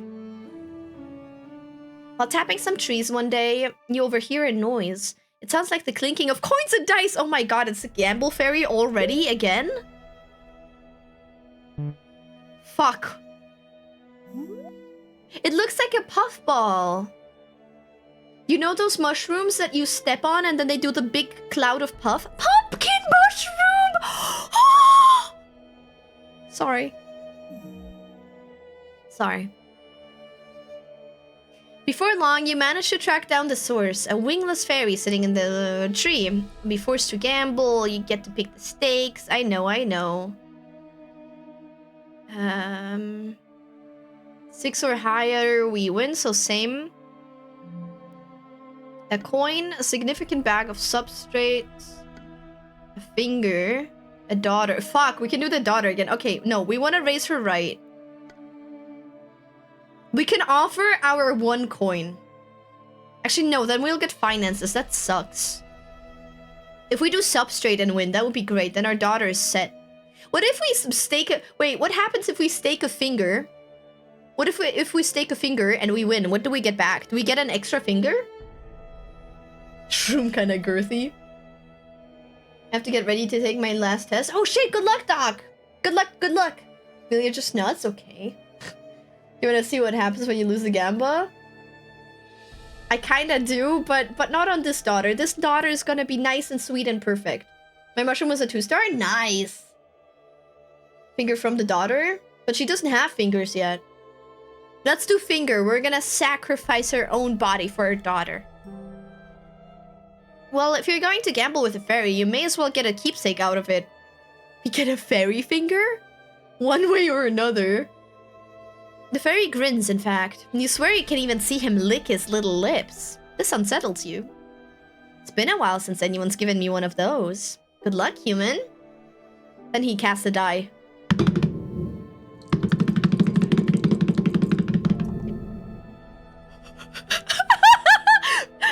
Rip finger. When the die lands, you feel a spike of panic that feels truer than anything you would have ever known. A 5. Of course, that was what was going to happen. With a wide grin, the fairy applauds. Hooray! This is my favorite part! I've always wondered why humans are so quick to bargain limbs, but that's no skin of my nose, at least. There was a tie? No, he did say 6 and up, I win. You close your eyes and hold out your hand, hoping that the fairy takes the winnings quickly. To your pain and relief, he does. You feel brief, sharp pain, then a phantom sensation that implies that your pinky is no longer yours. You curse him before retreating, clutching your hand gingerly. Oh, we're out of stamina. Fuck. Thanks for paying your taxes. Look at that, you get a little card. Isn't that great? Isn't that so cool? Maximize fairy murder. Cool fact about finger betting, you got 9 more. Dzień dobry.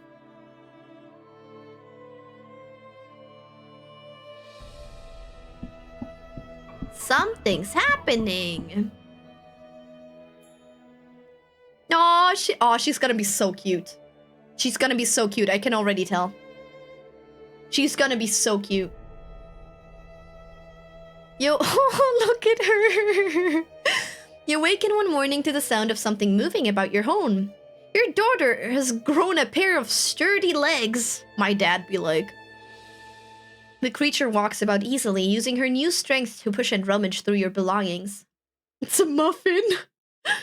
Her demeanor seems cute and helpful, often following... She's a trad wife! Yes! I am so successful at raising kids, bro. Cute... No! No! Underdeveloped and childish. I clicked it away on accident. No! Encourage her cooperation. I don't know what happened. Oh, there we go. Her demeanor seems cute and helpful, often following you as you go about your daily tasks. Encourage her cooperation. Spend time nurturing her environment. Motivate her to do something safer. Okay. Encourage her cooperation. It's the right mushroom as well. Your daughter's development is going better than expected, and you want to promote her helpful nature. You take extra time on your chores, explaining the steps and giving her the opportunity to try new things.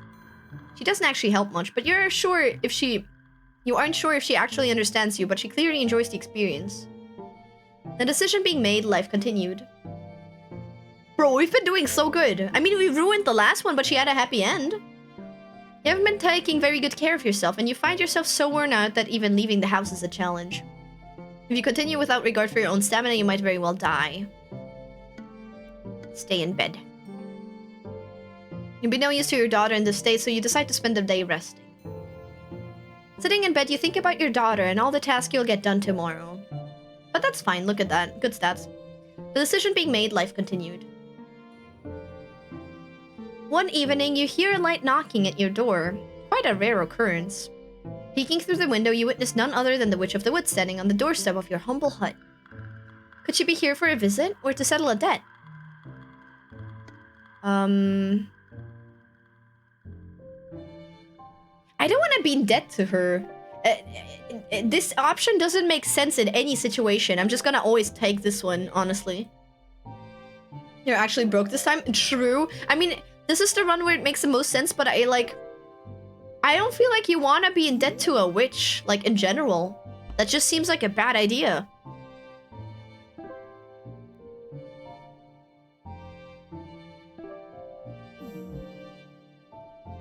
I don't know. I'm gonna let you vote. I don't mind either. Meet witch. Meet the maker. Or beg for money.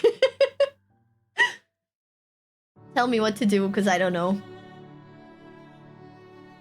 Okay. Okay. Oh. Okay. Seems we're begging today. Oh! Oh shit, okay. Really good for begging for money, come on! Maker sounds interesting. Oh, don't make me pick it. Come on. Come on! Anybody, please break this tie. I just want to know what to do. My $30 say you are! No, come on. Come on! Oh shit. Peaceful option? Okay. We're meeting the maker. Perhaps it was time for her daughter to meet the witch. She could maybe even learn a thing or two. Gloomy woman. Connection, decision being made, life continued. Okay. I see 2 traitors. Okay, she's growing up. She's gonna be a child. What does she look like? That's interesting. Cute, but I didn't expect that. But still kind of cute. Huh. Much cuter than the courting experience? One morning, you notice that your daughter's nowhere to be seen. After some searching, you find a massive clump of mushrooms resembling your daughter's protruding in a small clearing. Brushing away some of the freshly turned soil around, you can see the top of your daughter's head, having seemingly undergone a transformation. She twitches in response to your probing and shifts until the earth again covers her head. She planted herself! Buy her a nice gift to celebrate, dig her out! Oh my god. We're gonna wait for her. We're gonna be good parents. Your daughter seems intent on being underground, so you won't disturb her. She looks like that weird salad.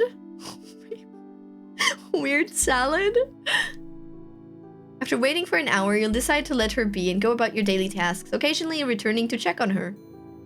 Later in the day, you return to find her sitting in the clearing. The creature had now taken the form of a young girl. The decision being made, life continued. Child? Question mark? Underdeveloped, childish. Oh yeah, I forgot to pay attention to this. Oh, we have four hearts though. We have 4 hearts. Okay, we're gonna try and max hearts. We're gonna try and dig around and cook her. We have have had the option to eat our daughter last time. Kind of want to go back and test that, but I bet there will be a run because I do want to try and get the other endings. I'm really curious. You awaken only to discover that your daughter's covered in tiny parasitic creatures. Okay.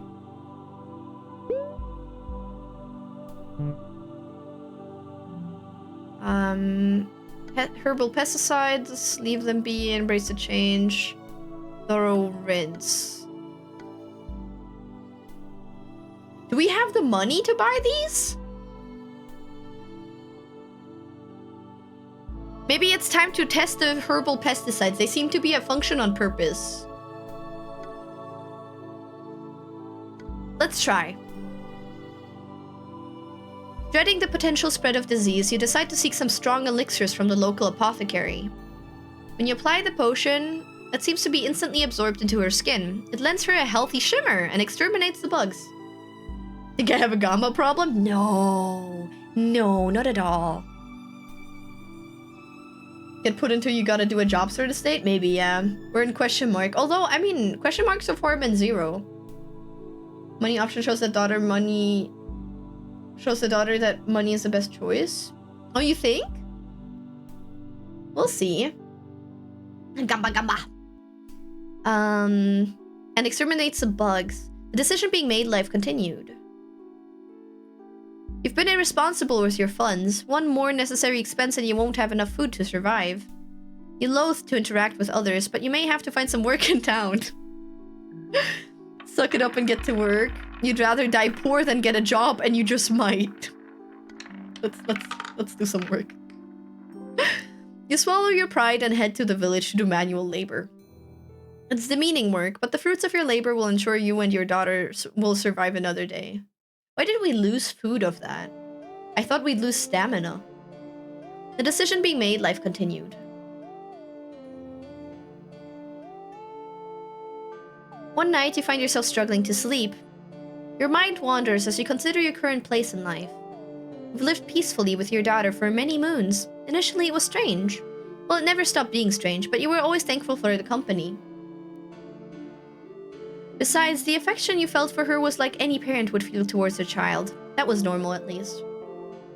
Your thoughts turned to the concept of time, particularly how you were once alone, and how you're afraid that you will be again someday. Your daughter has had more and more curiosities about the outside world. Okay, so she's moving out normally. You hope you will be fulfilled now. You hope you've done enough. Ultimately, you find comfort in what you've done. You may have had many failures in your life, but there's one thing you know you can die proud of.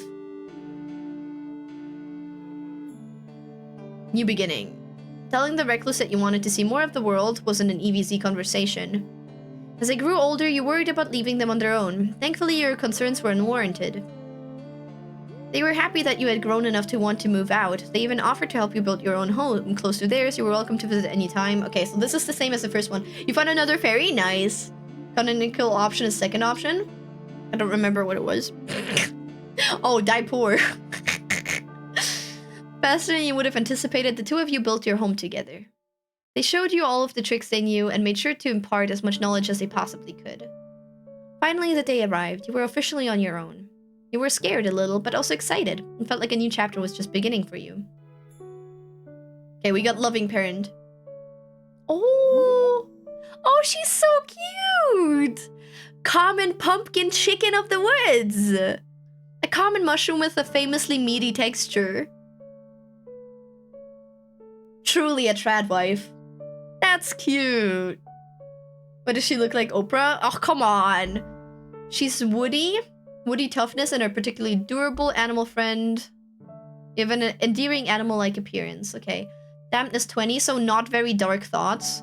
74 robustness. 20 potency, 30 humanity, mycelium. Okay, so I think robustness, humanity, and mycelium is what we should focus on. We don't care for dampness, we don't care for potency. We want her to be happy. What's this? Soma. Your body is made of a useful resource, but you must be mindful of not to give too much of yourself away. On use, it gives you a little snack for later. Huh. We can eat ourselves. We can self-cannibalize.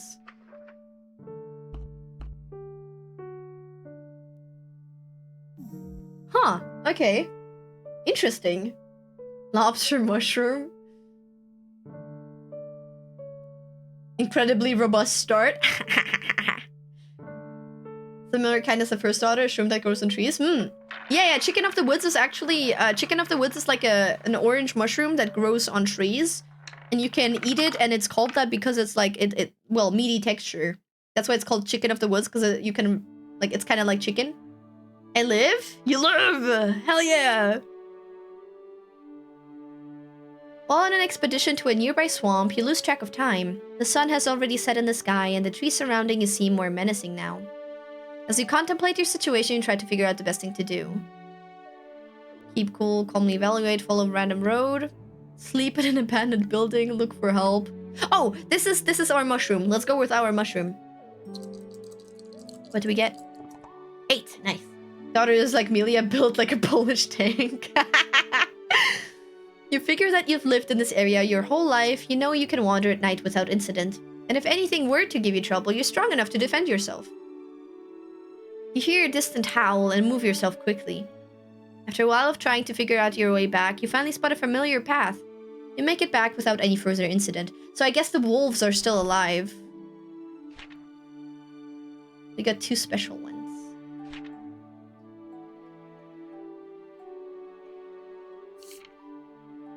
We can check our colors here. We have blue, black, pumpkin.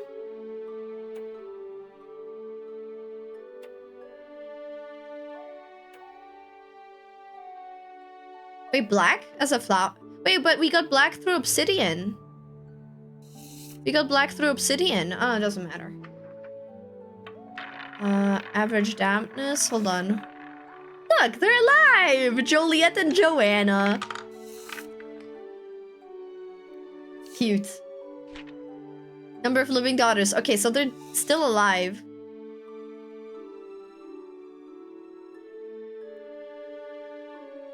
Oh, wait, you have description of the endings. In which your daughter has an unusual familial situation. Daughter learns a new profession. Daughter finds a job. Daughter goes to sleep. Daughter has no choice. Daughter goes for a swim. Daughter encounters an obstacle while climbing. Forced to seek distant lands. Ashes to ashes, dust to dust. Falls to her wandering sibling. Oh shit, that would have been another ending if we died. Daughter meets a knight. Daughter's victim to a certain magic. Daughter sees the boundary between 2 worlds, has no choice but to be patient. Hole that was made for her. Finds gainful employment in the dental sector. Oh my god, there's an ending where we work for the Tooth Fairy. Oh my god, that's amazing. Daughter becomes a champion. Daughter has a close encounter of the 3rd kind. Daughter pulls at some heartstrings. Daughter becomes well acquainted with a hog. Daughter becomes well acquainted with a violet coral girl. Daughter helps a puppy. Daughter slain by a survivor. Daughter slays a survivor to great fanfare. Recluse has a big night out. Daughter has nothing to look forward to. Daughter's dusty. Daughter can't keep it together. Daughter divorces humanity. Daughter finds comfort. Daughter takes a surprisingly productive nap. Daughter embarks on a terribly doomed date. That's cool that I can check that. Very cool. Dental sector game was made for me. It really has been. What do you mean obsidian isn't a flower? Yeah, I'm so silly. I'm so silly, yeah. The obsidian is totally a flower. Obligatory, she can get acquainted with my hog. All naps are productive. That's true, actually. Your bed feels like the softest it has ever felt.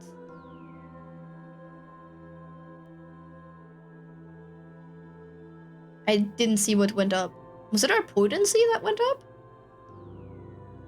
One day you find yourself considering the thought of dinner. Primarily that you don't feel like preparing it. Felt. While you don't eat food, as the humans call it, you find that it's a comfort you particularly enjoy indulging in at times. Those times are primarily in the morning, in the afternoon, and in the evening. You've been told humans enjoy their meals in the structure as well. This lack of will, yet interest in flavor, compels you to think. You remember that in the village there's an establishment you have yet to visit, a restaurant run by one of the locals. A meal without having to cook? What a brilliant idea! You were going to ask a stranger for food. You figure you should try to play the human social norms. Perhaps it would be wise for you to blend in more than normal today.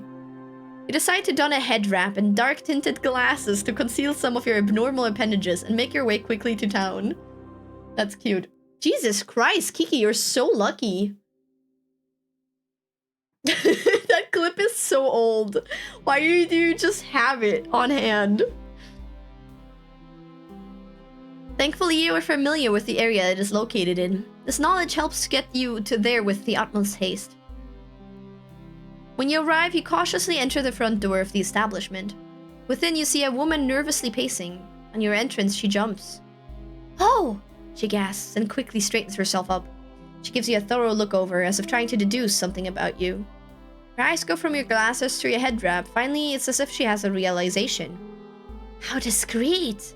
I understand. Please come this way, madame." Discreet? What a strange thing to be complimented on. But she seems polite enough, so you do as she says. Polish tankette! She guides you to a quaint table in the corner of the dining room. The tabletop is decorated with fine silk tablecloth as well as a small selection of lit candles. You go to pull the chair out from on the table, but the woman stops you. Allow me. She pulls the chair out and pushes you back in. Is this what a restaurant is? A servant and a meal? She begins to tell you about the current offerings of the establishment, detailing the many virtues of the chef's hardtack and pork stew. And don't worry about the price, ma'am. For you, it is on the house. Why? What the fuck? Wait! You said she looks like Oprah. What if they think she's Oprah? What if they think she's famous? And that's why the glasses mistook as nobility? Yeah. Wait, what if that's the actual thing?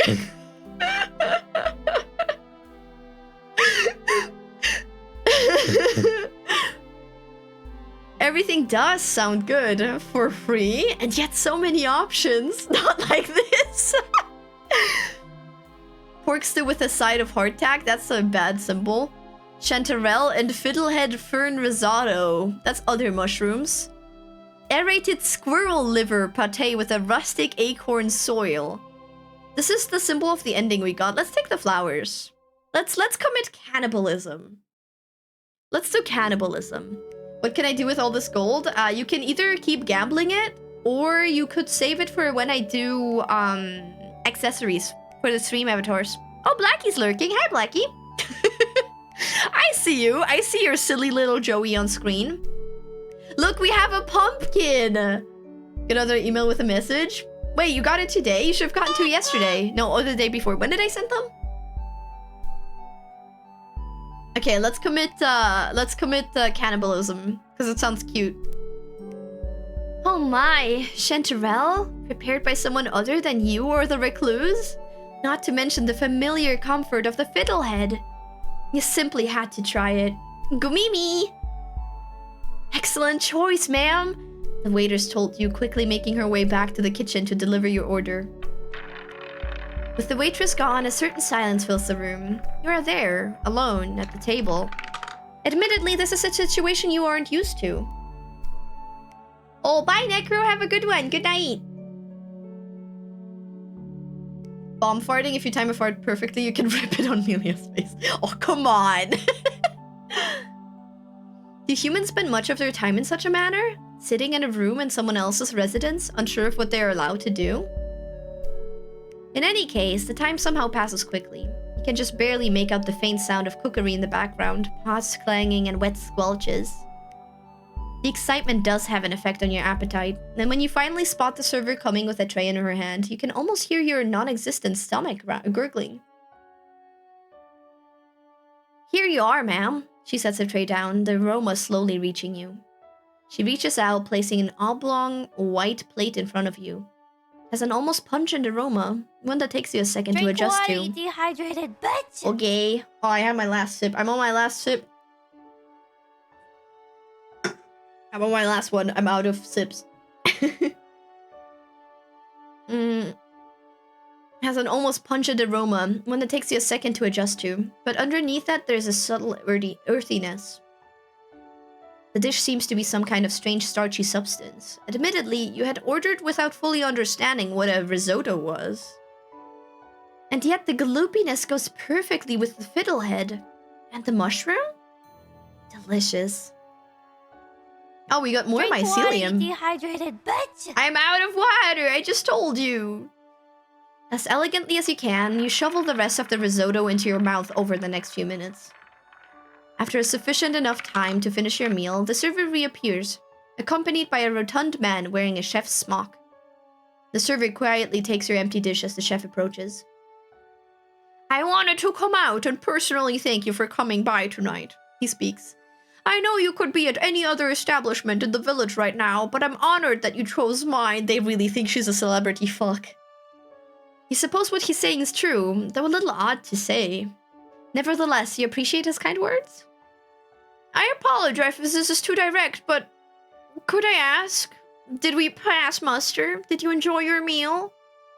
You contemplate his question and think about the meal you just ingested. It was truly different from anything you've ever had before. It was incredible. Could be better. I don't like that the "it was incredible" has the same symbol as gambling your daughter away. Okay, chat. Your time to shine. How was the food? Why is the music so serious? Incredible. Could be better. Why is the music so serious? Let's be nice. I'm so rich. Okay, so we're being nice. Looks like we're being nice. It's no fun when it's 50-50. It's way more fun when chat actually decides something. We come by the daughter way? Isn't it ironic that a Pole is doing a poll, but they're not in Poland? You hurt me. You hurt me mentally. Also, the music is fucking popping off, Jesus Christ. We're not a spoiled rich lady, that's true. Oh my god, music. Oh wait, is this a track from when we fought the daughter? Okay, it was incredible! The Ballad of the Wandering Sister, yeah. It's the boss music. Can I skip it? It's so intense.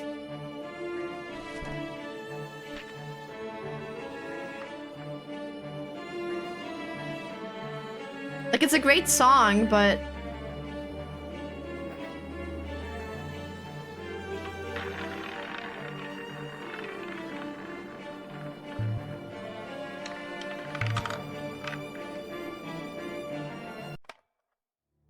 Oh my god, this is like Spotify.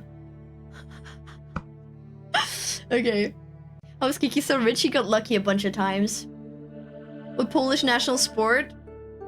Politic. Oh no! No! No! Time to say it was yummy get chopped up for a risotto? God, I hope not. That would be bad. That would be such a shameful ending. I returned from the void of assignments I had for tomorrow. Are we winning? We're on our third daughter. We're on our third mushroom daughter. She looks like this. She's very cute. Her name is Joby. And she's very nice. She's a trad wife. And we're currently in a restaurant. With honesty, you're able to tell the man that it was one of the best meals you've ever eaten. He squeals with joy, quickly covering his mouth. Oh, thank you! This will be so good for business. Please come again anytime. He forcibly shakes your hand and leaves in a giddy rush. Finally, with the whole ordeal done, you stand to leave. You were told the meal was free and everyone seems to be gone, so you suppose that's your cue. As you walk out the entryway, your shoulder accidentally collides with something. Fuck. You look over, seeing a strange, hunched woman. She is wearing a pair of dark glasses and a wrap around her head. Oh fuck, it's the OG. Oh no. Oh no. Oh no. Single mother of 3, excuse you. I grew 3 mushrooms. That has nothing to do with single and mother. I'm a mother in spirit. Seems like the Dice Fairy always gives you a cordyceps if you win a daughter gamble. Oh, makes sense because it gives a host, right? Oh, I wonder what it would have turned into if we didn't win the gamble then with this cordyceps. Would it have been a different mushroom?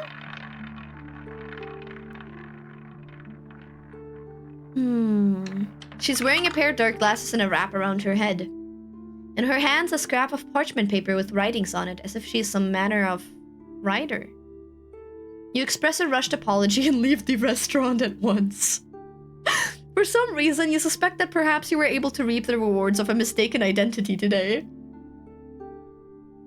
If you mashed edgy gossip, you'd get some kind of ink cap. Yeah, it looked like an ink cap before it turned into a cordyceps. So that would make sense, I think. And you sure had fun doing it. Oh no, are we gonna be criminals now? The mountains bordering the northern reaches of the forest call to you. You see them every day on your adventures, and there is an overwhelming desire to climb them that simply can't be ignored. Oh no, that's an ending. Oh, that's an ending. Readying yourself in the early hours of the morning, you glance over the materials you have on hand. Pack light, pack heavy. Don't pack, in fact, just don't go. Okay, this is our mushroom, so we go. And 10, okay. We're Gucci. You stuff your pack with anything you can think of, save the kitchen sink. Despite its bulging compartments, your pack does not burden you. With your pack all set, you make your way out to the mountain. After a couple hours of climbing, you feel like you've made some decent progress, though you're starting to get a bit tired. Just as you think it's time for a break, you come across a beautiful mountain spring, complete with its own waterfall. Take a relaxing shower, train your endurance. This is our mushroom, so we're going for our mushroom. Oh my god, are we gonna become 100% robust? You grew and raised them by yourself, so technically single mother. Okay, I'm not single, I have the witch. Pocket placenta. And oh shit, a 1. Oof. You've often heard that waterfalls are powerful. You could use some of that for yourself. Are we gonna die? After a quick look around to ensure you're alone, you make your way to the waterfall. You know one thing for sure, it's wet. It is also powerful. Oh no, we're drowning. We're gonna drown. It is also powerful, you suppose. The raging waters around you are rough on your body and mind. You go to grab your pack and realize that your arms feel like wet noodles. Oh no, you're forced to drag yourself home. Mountains are overrated anyways. We lost a bunch of robustness and mycelium, so I guess if we didn't have enough, we might have died here. You feel a crisp breeze. The heat is relenting. Trees are changing in color. What did she just say? What do you mean? Crash! I hate her? Wait, what? Wait, why? She said mountains are overrated? Wait, she didn't. Oh, wait, she did. Ah, rip Tradwife. Fall has arrived. Walking around the village one day, you overhear a gaggle of fun-sized human giggling the time away. You gradually sneak up on them and get close. Remarkably close. Oh, is this... Fleshies? Oh, they're talking about the... I hope she drowns. They're talking about the Tooth Fairy again. Okay, so we can... we could do the positive outcome of the Tooth Fairy. That's the same, that's the same.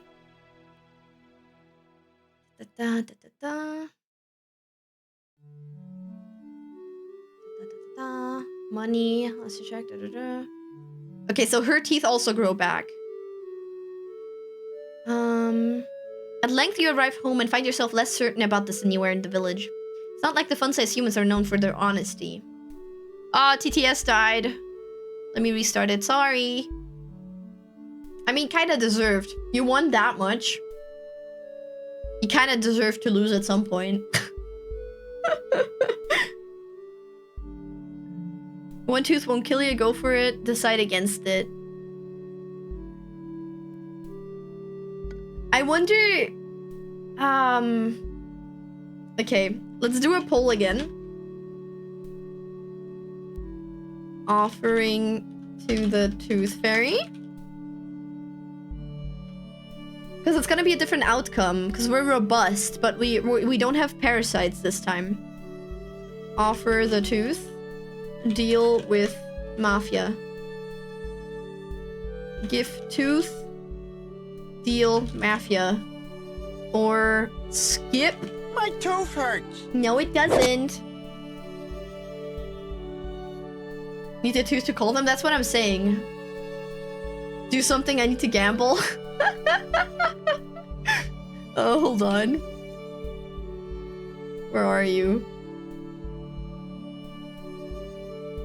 Where are you? Ah, there you are.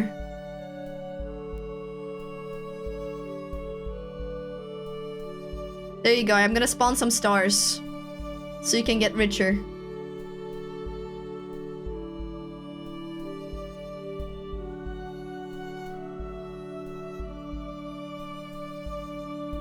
Okay, you should have 100 coins more now.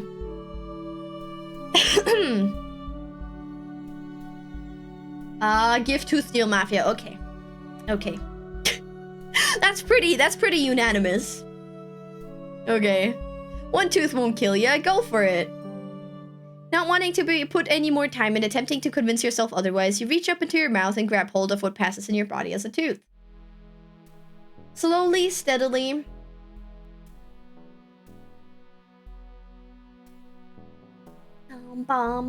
You took them from me? I did not! Slowly, steadily, pressure builds up as you pull, and then... Schnoop! A tooth broke off easily, like a bar of chocolate. But oh, mycelium, so much worse. This is a pun that I don't get. Oh, mycelium, so much worse.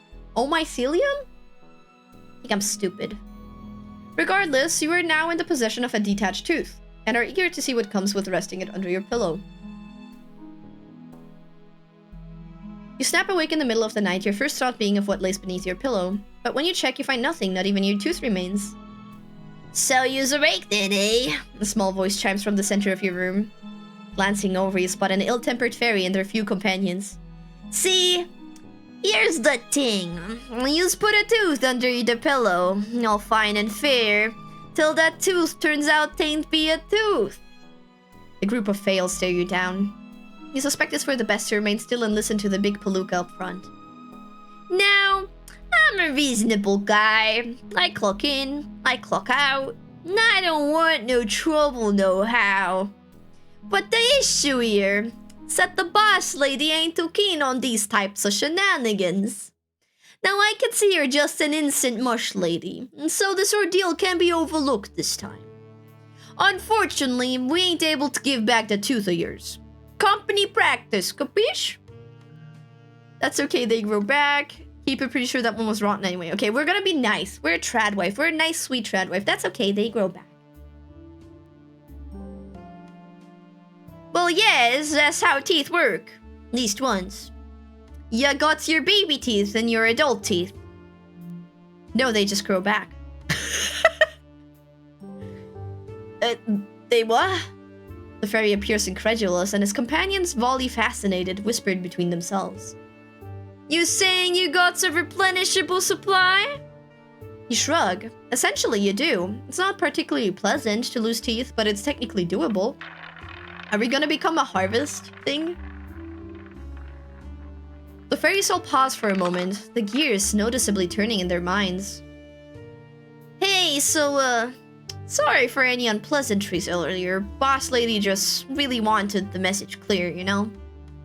But, she did also have the fairy glanced at his companions, with each in turn offering blank stares. Right, she's got a particular taste, it would seem.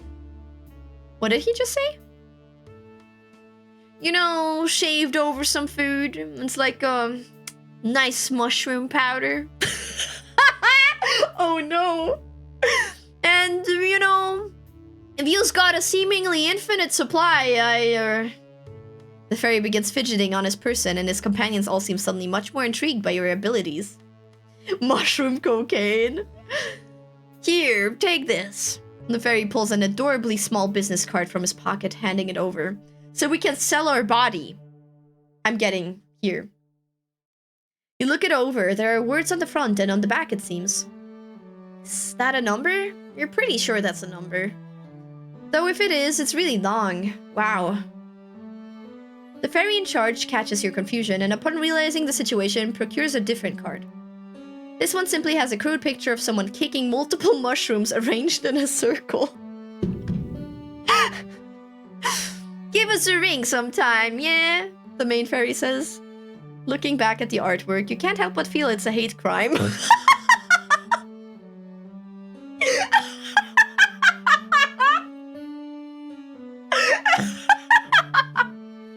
Oh my god! Use a children's book card, fairies would never. Yeah, fairy ring, but you have to kick it. To even comprehend what a hate crime is. But upon looking back up, you realize the fairies have vanished without a trace. Only the lingering smell of bad aftershave and latent face stink remains. Unsatisfied with the lack of rewards under your pillow, and annoyed by the usual fairy shenanigans, you attempt to go back to sleep. Maybe you'll check out that Tooth Fairy's deal someday. Until then, however, it's the middle of the night and sleep beckons. While tending to your home, you begin to feel an otherworldly pull towards the forest. Okay, we're meeting the witch. Enter the hut with the hopes of learning some magic. Enter the hut cautiously and treat her as a stranger. Force yourself to turn tail around. Okay, let's try to learn magic this time. I feel like we have okay chances this time. You enter the hut and bow respectfully, addressing the witch as you would an apprentice to a master. She accepts your want for knowledge and begins tutoring you. So it is possible. Time moves strangely in these woods. Oh wait, we did that before too. Never mind, it worked the first time as well. Didn't we get a thing? Young adult. Fey business card. A small business card for the Tooth Fairy Syndicate. Practice channeling. Oh, we erased humanity, okay. By the time you leave, though, you find you've gained slight control over your magical potential. Witchling. While aimlessly wandering one day, you decide that the best use of your time would be to do some scouting. It's always useful to expand your mental map of the area. The country near your home is lush, with many diverse landscapes to be found. You decide to head to the north, toward a particularly damp, dense forest that's home to a variety of useful plants. As a child, this is where you knew to get medicine plants from, but there was danger there as well. You step into the forest, feeling a humid breeze on your fungal cheek. There's an omnipresent buzz of insects pervading the air. The section of forest feels much different than where you live, and you find that it's hard to feel at peace. Despite this, the flora and fauna is resplendent. You find yourself looking from plant to plant. Finally, you see something quite interesting. A beautiful large pink flower stands tall in a nearby clearing. The petals are twisted, forming a large sparkling bud that is larger than your head. The single flower is the... This is gonna need a save. Just in case. But you observe that its stalk is... the single flower is the distinction of the plant, but you observe that its stalk is robust and strangely segmented. Oh, it's a bug. It's a bug. It's a bug. Is it the bug that gets us corrupted? But you observe that its stalk is robust and strangely segmented. It feels a bit like a monolith. For a moment, you simply stand and stare at it. Something about the strange plant leaves you with a feeling of awe. You suspect that you may be able to sell this flower in the market for quite a pretty penny, or perhaps keep its splendor for yourself. Pick the flower, leave it. This seems magical, right? This looks magical. Eh? Hitting the bed. Good night. Sleep tight. Thank you for coming. More gold than I ever had before. Congratulations. You can slot. You can play slots. Don't forget you can play slots. I guess let's pick the flower. In time, if left alone, the flower will eventually die here. When you think about it, there's really no harm in taking it from these woods. Without spending too long in thought, you walk up to the plant and grab the flower by the stem. It's an eyeball. But when you do so, the flower opens its eye. This understandably gives you quite a shock. You leap back, seeing the flower unfold in front of your own eyes. It takes you a moment of processing to understand, but finally you make the connection.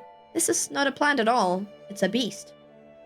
This is what gets us to be the fucking daughter wandering around, no? Its eye is large, still haloed by the petals that had initially attracted you. To be frank, it's hard to entirely understand the shape of it in the commotion. You do understand that it has a hefty central mass, mossy green and camouflaged in with stems and stalks.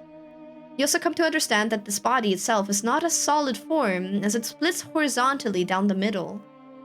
Inside is an array of sharp and uneven white stones. In another second, you understand these too. Teeth! Before it could make itself even more known to you, you figured it was time to do something. Try to fight? Flee. This is our mushroom. This is our mushroom. We got this. The creature has a certain home field advantage, as you decide it's best. And so you decide it's best to give it something it won't expect. Your fist!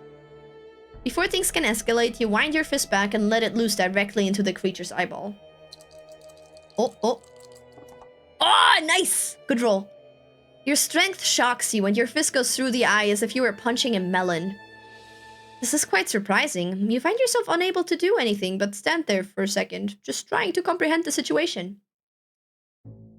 Meanwhile, the creature seems to be withdrawing. I want the flower still. I've done enough damage. Done enough damage. I think we're nice. We're nice. We're nice, not murderous. This is not a murderous run. After a second of staring at your fist in disbelief, you decide this confrontation has gone on for long enough. You rush home, trying to wipe your hand off the whole way.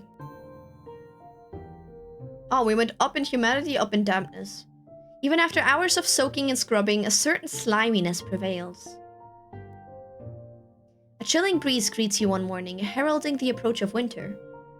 The end of the year approaches, and you find yourself considering your aspirations. You want to accomplish something insignificant, you decide. Something you'll remember. Dangerous quest. Attend a charming evening at the gala. Pursue a great aspiration. Decide not to pursue... Okay.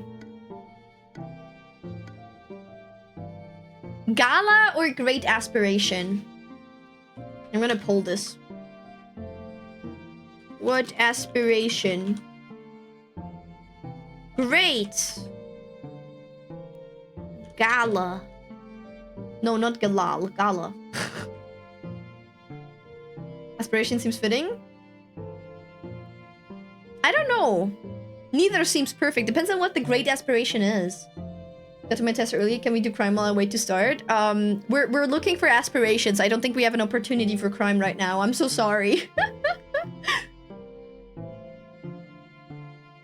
I don't know. Either feels a little off. A great aspiration, it seems like.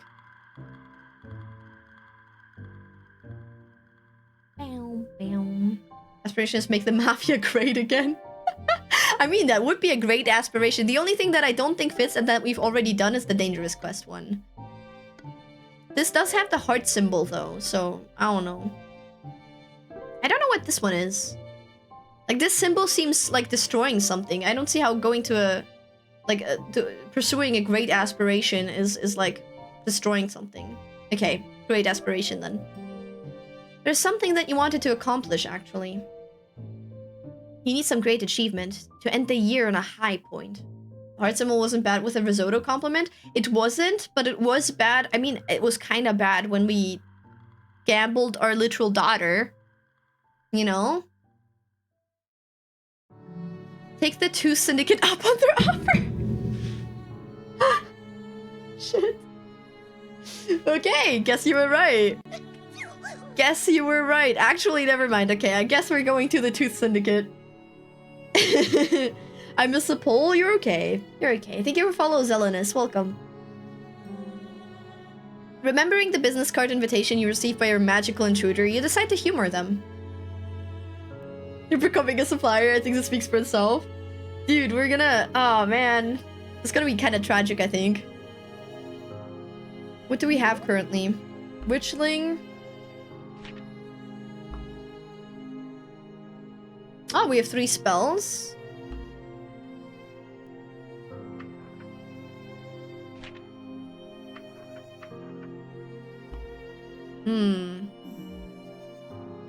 Plus, who knows what they have to offer? It's at least worth investigating. Plus, the boss sounded a bit interested in what you have to offer. I hope we meet her! Oh my god, wait, do we meet the Tooth Fairy? You decide you'll go when the time is right. After all, the last tooth you used has only just barely grown back. One evening, you witness a strange occurrence as you approach your home. A pair of humans are huddled up in a nearby bush, watching your house intently. This is a new one. Eyes locked on a strange abode, they don't notice your approach. It appears they're here to spy on you. You in turn find a wooded spot nearby to sit and observe the pair. They don't appear to be armed, but carry large oblong packs and travel gear. How strange. After several minutes of observation, you consider what to do about the humans. Wait for them to leave, just walk up and greet them.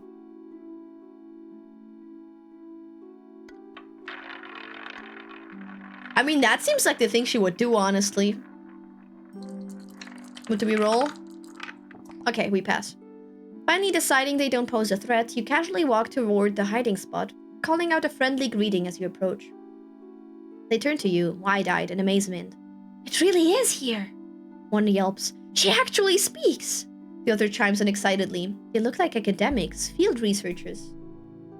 Kayakers? Still confused, you inquire what it is exactly they want from you, which leaves them at a bit of a loss. To, see you, I suppose. We wanted to... The second researcher interrupts, "To see the legendary mushroom creature of the witchy woods." The two explain to you that they seek out unexplainable events concerning unknown creatures. Oh my god, it's supernatural. It's the Winchesters, guys! It's the Winchesters! And simply look into the matter. How curious. "We really should be heading out," one says nervously. "It is said the Witch of the Woods kills any human who wanders the woods at night." Start a cult? They're here to eat mushroom? You wave them away uncertainly, considering the creatures they spoke of. Yet undiscovered, unique encounters. Strangely fascinating. My potency went up, why? With the unusual experience still occupying your thoughts, you retire for the day. You are wandering the suburbs of the village one day when you notice an unusual sight. Before you is a collection of 5 or 6 young humans, crowded together in a circle. When you walk closer, you can more clearly hear the words they seem to be shouting at each other. "Damn it!" one of them cries out. "I should have went scroll! You should always go scroll against you!"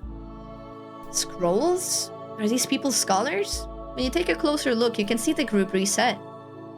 2 new humans go to the center of the circle, holding one fist out each. They're playing rock, paper, scissors. They're just here to kill you? Yeah.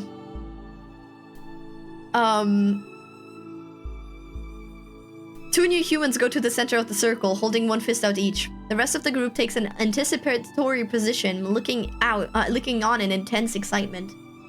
Stone scroll sword? Probably, yeah. "This is it! If you win this, you win the whole pot!" One of the onlookers was speaking closely to one competitor. How intriguing. A pot? A prized pot? You only have a boring old regular pot. A prized pot would be quite the upgrade. In fact, you can see it from here. An ornate box near the edge of the group. You want the pot. How do you try to get it? Joined the competition last minute? This can't be legal. Report them to the authorities! I don't want or need a new pot. I will never want or need a new pot. Oh my god. Oh, what do we do? I want to be a goody two-shoes. Joining the competition sounds interesting, but oh, reporting them to the authorities sounds so much better. Would she join? Okay, let's pull this. This is your daughter. This is Chat's daughter.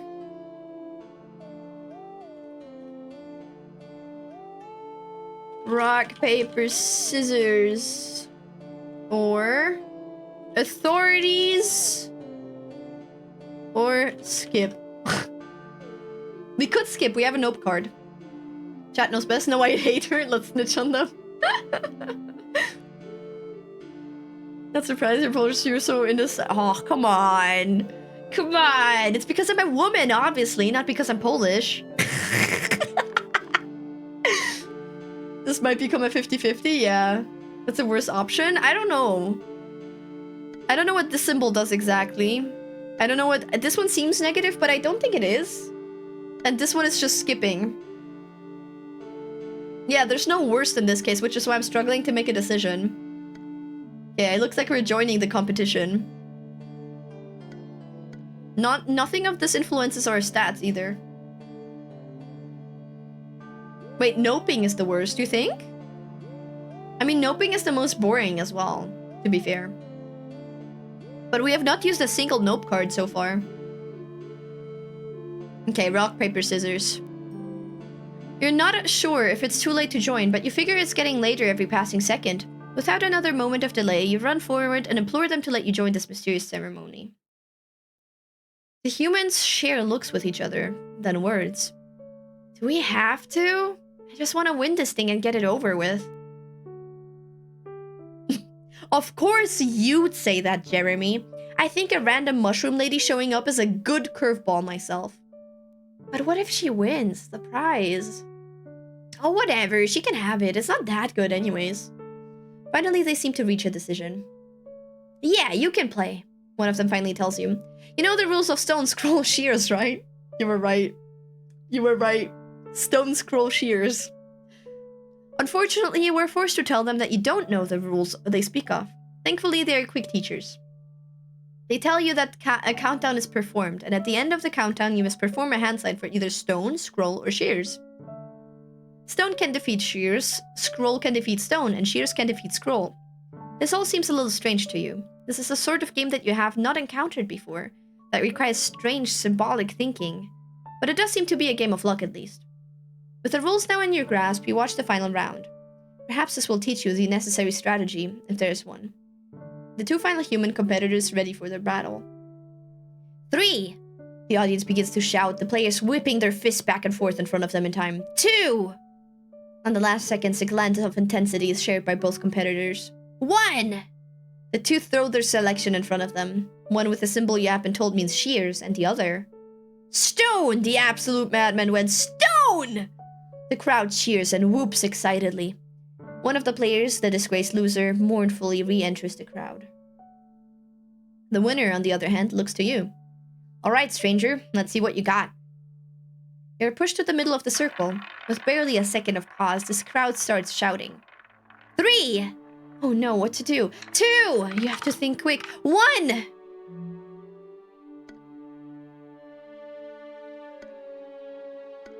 Kick them, take the chest, and run!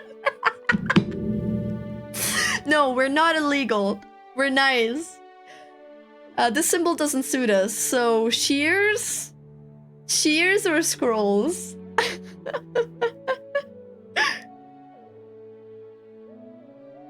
No. We don't want to go for the knife path this time. There's 30 endings. I want to do something. I want to do canonical. She's more of a scrolls type? Okay. She did go for magic. So it makes sense. Maybe she uses scrolls and then casts a spell on accident. Without thought, you look down and see that your hand has selected the outcome for you. The crowd is silent as they gauge the situation, determining the winner. I will disown her. Break ads? Dude! I'm sorry! I'm sorry. Let's check if we have anything new.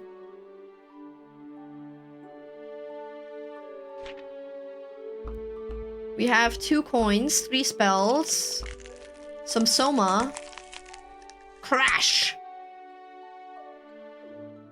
and a nope card. We have nothing here, nothing here. Man, our life is so boring. Oh, never mind. You've decided to check out the Tooth Syndicate. Okay, never mind. My yearly goal. Okay. Finally, after a second of shock, both you and the crowd realize the result. Your opponent proudly presents your hand. Cheers. We lost, boys. Oh no, that's bad, isn't it? The crowd is silent in disappointment. Next time we're going to recruit a Stone Scroll Shears champion to come kick your ass, Jeremy. One of the teen states plainly. It seems you are not the champion they were hoping for. Your opponent, on the other hand, seems ecstatic. They jump up and down gleefully, finally running to the prize chest. Mine! Oh, mine! They cry, tearing the lid open to reveal... snacks? You thought the prize was a pot? Whatever, it literally doesn't matter to you anymore. With little fanfare, you simply decide it's best to leave. As you go to do so, you feel something soft hit the back of your head. Better luck next time, little girl! Your opponent shouts at you. Looking down, you see a single chunk of nougat laying on the ground. You suppose that is your share? After hitting the ground... Oh, we got a coin? The nougat has acquired a fine dusting of dirt. Thankfully, that's a-okay with you. You walk away disappointed to lose a game, but happy to have a little walking treat at least. As you go to the local bakery, you feel a set of eyes staring at you. Turn your neck and barely catch a glance at the man following you. He's wearing a beret and a chef's apron. Oh no. Oh no. He's come to get us. A beret and a chef's apron making you feel uneasy. Run back home as quickly as you can. Tell the man off, you're not for eating after all. We should probably run. We should probably run. We should seek shelter with the Tooth Syndicate. Do we get? Nice. Fearing for your life, you run faster than you ever have before. You can't rest until you're on your own with the door locked behind you. Time to stand your ground? Nope. You wake in the middling hours of a mild winter morning. The solace of solitude is disrupted only by latent birdsong carrying on the gentle wind. But try as you might, you are unable to shake the memory of the elusive Tooth Fairy and her goons. You've kept the business card handed to you that night beside your bed. Grabbing it, you look over it carefully. You look it over. There are words on the front and on the back. It has a crude picture of someone kicking multiple mushrooms arranged in a circle. Give us a ring, you recall the main fairy saying. Looking back at the artwork, you still feel like it's a hate crime, but regardless... As the gears in your mushy brain grind, you come to a realization. Surely it can't be that on the nose. Walking outside, it doesn't take long before you set upon a small patch of mushrooms arranged in a circle. From what you've heard, these patches are quite popular among Faefolk. And well, the card does show to commit heinous acts of what you can only assume to equate to property damage, and yet... Kick. Kick. Snip, snap. Bippity bap. Before you know it, the stench of cheap fragrance and cured meats envelops you. Cheap fragrance and cured meats. An angry voice calls out, "Hey, what you doing? Oh, it's you!" Before you can even stammer out a greeting, a warm, soft, encompassing aura envelops you and whisks you away. When your senses return to you, you find yourself in an ethereal place. There's less chaos incarnate and more abstracted normalcy as your brain tries to make heads or tails of the geometry. The various inconsistencies and nuanced architectural stylings prove a bit much for you. However, and your eyes end up focusing mostly overhead. Above you, the sky is luminous and beautiful, coruscant and intimidatingly mighty. Okay, mushy pants, the fairy leader from before says just beside you. Frankly, the little wise guy was a better reason to keep your eyes skywise than anything else. Alright then, I sees ya. Fae plays can be a bit sticky in the brain if you ain't got the casing for it. Let's get yous inside. Sides, the boss ladies like to see ya. You let the fairy guide you by the hand. It seems that even the laws of gravity are mutable in this place. Ah! Hi! Thank you for the raid! Welcome, welcome! Hi, Haz! Welcome, raiders! We're currently dealing with the Tooth Fairy and her goons. we raised a pretty little mushroom daughter, and we're dealing with the goons of the Tooth Fairy, who are oddly Italian. But yeah, we're having fun. This is Joby, the pumpkin chicken of the woods. The goons. 25 damp, I know, right? That's not a lot. But yeah, I hope you had a good stream. Thank you so much for coming. Oh, you were playing mouthwashing? I keep seeing this all over the place, but I have no idea what it is except for horror. Did you have fun? Did you have a good time? But yeah, my name is Millie. I'm an artist rigger and a possum VTuber. I'm a possum answer. Thank you for follow, Battlemaster. It's a good psychological horror game. Nice. Sounds interesting, but scary. This is comfy. I'll stick to comfy. I know the internet ruined the word goon. It's fine. It's fine. But yeah, we raised the mushroom girl, now we're playing as the mushroom girl. And like I said, we're currently talking to the tooth fairy goon, so we're about to meet her. So yes, what we got here is a little slice of life we done cut out for yourselves. We calls it the cavity. Oh, that's so cute. It's our own little pocket in the fairy realm. You know, it's probably pretty lucky you don't choose Tried Fairy Circle. Pretty sure Fate OA moved into the neighborhood lately. Those prudes ain't so amicable to folks as us. He pauses for a moment, realization washing over him like gravy on a steak sandwich. Oh, that's a great line. That's an amazing line. That's great. Thank you for follow, Falcon. Let's say goon bag. Yeah. Henchman Lucky's goons, the theatrical criminal union did a number on the organized crime industry. Because this really ruined if you don't speak to Zoomers who are eternally online. You're watching a Zoomer. Sorry to be this person, but watching ours slow and lumpily. Yum yum yum. Ah, thank you. Thank you. Oh my god. Doug, you just got 9K. Impressive. Really makes you wonder who the true syndicate is sometimes. Seems caught up in his own world, grumbling to himself as he guides you across the area. Crumble. Protection money's one thing, but those fees... Yeah, the small grass anyway. You should get to choose its length. Oh wait, they made the HOA, but the Fairy OA, the Owners Association. Oh my god, wait, that's so funny. Meanwhile, the property prices. Oi, Javolt. Suddenly, the muttering stop, and you can feel the tension in the fairy relax. Ah, we're here now. Come on and step inside. It's a lot prettier in here. You open your eyes, shocked to find yourself in a beautiful mansion.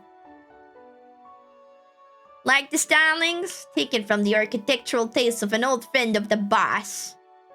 Bit ostentatious if you ask me, but who doesn't love a good curving staircase? Anyways, I got to go. Let the boss know you're here. Feel free to peruse and such. The boss extends her hospitality. As the fairy leaves, you're left to your own devices. Yeah, it's separate. You can check how much you have, though. You can do gold. I'm Joe. Who's Doug? With some time to kill, you decide to look around the residence. Explore the kitchen area, explore the library, explore the back office, explore the research office, schmooze with the fairy at the front desk.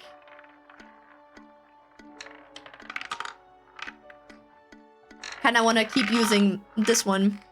Kinda wanna keep picking this one. This was fun. Something interesting the other day, Dark Gathering, basically the world's biggest boss and a lowly soul eater. You extra go around Japan catching ghost spirits to use them like Pokemon to fight even bigger spirits. That sounds like an average anime. Yeah, let's do this. Not wanting to go too far, you decide to stop by the front desk, which, as it turns out, doubles as the fairy resources desk. It seems the sassy fairy in the wing-tipped glasses is in charge of settling any and all internal disputes. You can't help but notice the look of abject boredom on her expression. If ever there was someone to schmooze, isn't the Fage... Wait, it's the HR department. HR? Oh, HR! Oh, I'm stupid.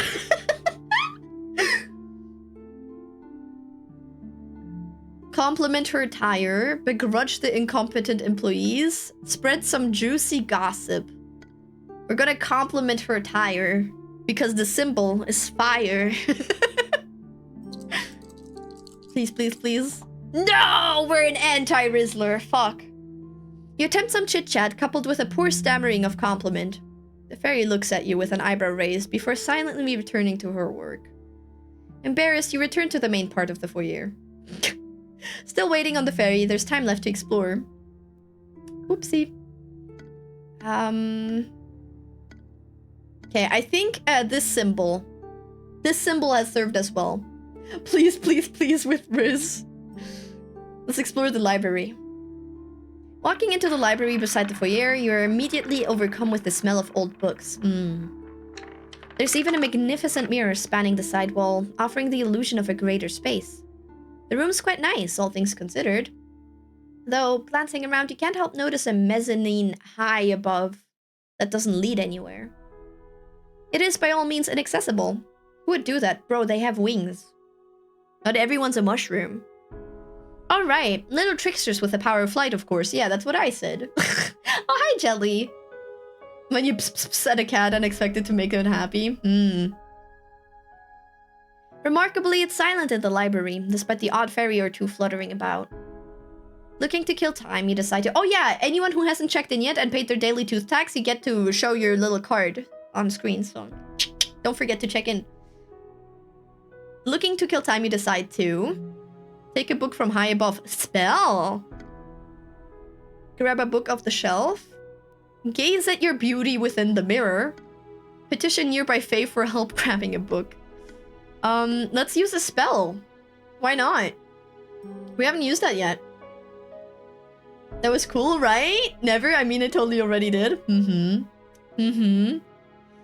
Utilizing a bit of the old handy razzle-dazzle, you float down a particular book from the mezzanine that catches your eyes. Opening it, you realize that it's a book on human anatomy. It's incredibly detailed, though it looks like it's been unopened for some time. Noticing it, one of the fairies flutters by, a look of recognition blossoming on her face. "Where'd you find this?" They whispered. Oh, they whispered, oops. "Where'd you find this? We's all thought this had been lost for ages." You point to where you retrieved it from and offer a simple shrug. Oh my god, you lost, okay? But yeah, I don't think we've ever had green. Ah, jeez, the boss gonna wanna see this right quick. Thanks for the find and all. Quickly, the fairy was off, presumably to meet with the boss. Not sure of what else to do, you return to the foyer. It seems like the boss might be taking your sweet time. Oh well, more for you to explore. Let's go check the kitchen. Meandering into the room off the side of the foyer, you come across a robust dining room. It's filled with a myriad of miniature seats, placed before regal tables draped with ostentatious linens. Then demure... Sorry. Demure chandeliers glitter emerald foxfire through the room, radiating from curious fungi sprouting at the tips of the fixtures, crystal beaches? I've never seen that word. Very demure, very mindful. The whimsy of the place is overshadowed only by its intimacy. Beyond it, however, you arrive in what looks to be the kitchens. A number of fairies stop their work upon your arrival, and you suspect you might not be welcome. Oh shit, maybe it's not smart to go into the kitchen as a fungus. That is, until a tall, lanky fairy with quite the hat gives you a smile and introduces themselves as the head chef. "And you must be that fabulous magic mushy ma'am, what with the teeth, yes? Our Madame Boss has spoken quite..." I feel like this guy's French. "Our Madame Boss has spoken quite so highly of you. Yes, indeed." That was not French. I don't know what that was. "Much flavor to your teeth, Quite the display of umami perfection." You can't help but find the chef's conviction a bit personal. I'm sorry, shut up. I got confused, okay? I made a meme. You can link it here or you can post it in the Discord. There's a Clips Memes channel. French fairy and an Italian mob. He didn't have an accent. You know? Yeah, I got confused. The Italian from earlier confused me, okay? Though their intentions seem pure enough. I'll do both. Oh, you posted it.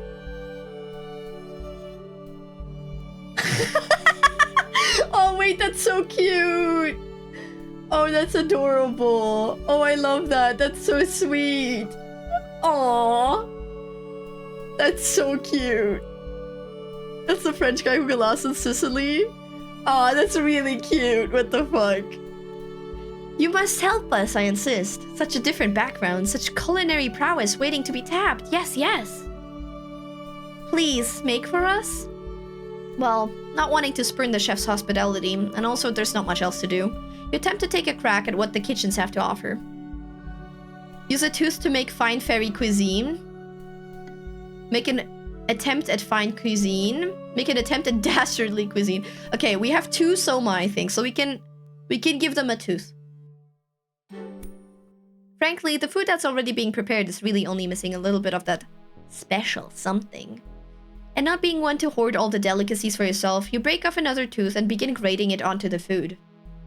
Surprisingly, breaking off a tooth is much easier the second time around. But with the addition of your fine tooth gratings, you figure the meal ready for tasting. Catching your readiness, the head chef flutters over, takes a taste of the meal, and falls to the ground. Tears well in their eyes. I've never tasted. I don't understand. One by one, the other members of the kitchen crew take a taste. Suffice to say, your presence is a delight, and your flavorings are divine. It would be creepy if it didn't come with massive perks. And as you make your way back to the foyer, to the tune of cheers and accolades, you think on how you can make the most out of your popularity. Time to climb that corporate ladder the old school way, through flattery and egregious undercutting. A timid messenger lets you know that the boss will just be a little longer. Guess you can explore him some more then. So we get to explore everything, I guess. I'm more interested in the research office, honestly. I did that when you went live just as I had to go. That's so cute. That's adorable. You lost everything? Ah. Ah. Can you make it back? Should I spawn some stuff for you? Should I spam some stars? Good God, you're becoming the fangirl who became a popular actress. This one is weird. Okay, research office. Ooh. Walking down a hallway, you come across a room leading into what is known as the research department. You're not sure what use the Tooth Fairy and her cronies could have for researching, but it wouldn't hurt to check out. Inside, you see several diagrams lining the walls, and multiple fairies hunched over in research. Human research, by the look of it. And not very good research, either. Help the fairies understand the human condition. Wax rhetoric and on the weaknesses of human physiology. Lament on the darkest characteristics of humanity. We're gonna help them understand. We've seen the symbol multiple times, let's do that. Seeing as you've spent a good deal of time in their lands, it only seems fitting that you be an authority on them. You attempt to intervene in the research, putting forth your own purported knowledge of humans. You start to recall the memories of all interactions past, and we fail. Fuck. But for some reason, it's all coming up blank. What you do recall seems a bit warped and uncertain. Then again, humans are fairly warped and uncertain creatures. The researchers don't seem to pay you any mind, and you begin to feel like a fool. Embarrassed, you make your way back to the foyer. At least you don't stumble over your feet, just your words. It can't be much longer now. You can feel the excitement in the air, palpable. Then again, that might just be fairy dust. I guess we're exploring the back office. Oh, pretty. It looks like I'm pretty sure that's a church. Walking into a room adjacent to the foyer, you find yourself in what appears to be an altar. Which, according to the fairies around, it may as well be. You're in the accounting department. Never has there been a more dreaded dive of grum and flippancy. One must be lawless. At least when dealing with such geeks. Check the backroom stock. Cheer up the workers. Encourage the dreadful working conditions. Okay, which one? Backroom stock or cheering up the workers? Some mafias are very religious. Valid. Taking a loan in the roadkill mafia, dude. Cheer? Okay. Glancing around, the doom and gloom present in the department is worse than originally thought. These poor fairies seem to have sold their souls to climb the corporate ladder. Hopefully they have good insurance. Wanting to help motivate them, you make your way to the center of the room and begin to radiate your personality. Your beauty and joy bring such a brightness to the office, 7. It's as though the workers are seeing the sun for the first time in ages. And your personality complements their cynical gripes so well it feels like you're a new job. Before long, morale is higher than it's been in ages, all thanks to you. Feeling your ego swell, you decide to head back to the foyer, in style. As you wait, the boss's head henchman comes down the stairs. Alright, the boss is good to see us. Follow me. Turning around, the fairy travels back up the stairs, with you not far behind. What have you done? Oh, what have you done? Fairies! Oh, that's so funny. Oh, that's so funny. That's so funny. You increase the drug fairy cocaine production by 20%? Hell yeah.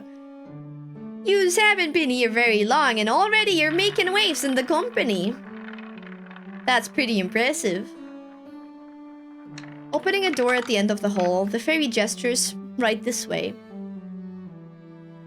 Beyond into a large bedroom, you spot her, the Toothed Fairy. And behind her sunken eyes, she sees you, and you feel fear. Every portion of her gargantuan body is amassed in teeth, and even as you enter, you witness the addition of another. Shoved into her flesh, grafted onto her very being, from foot to head as she's comprised of thousands of teeth.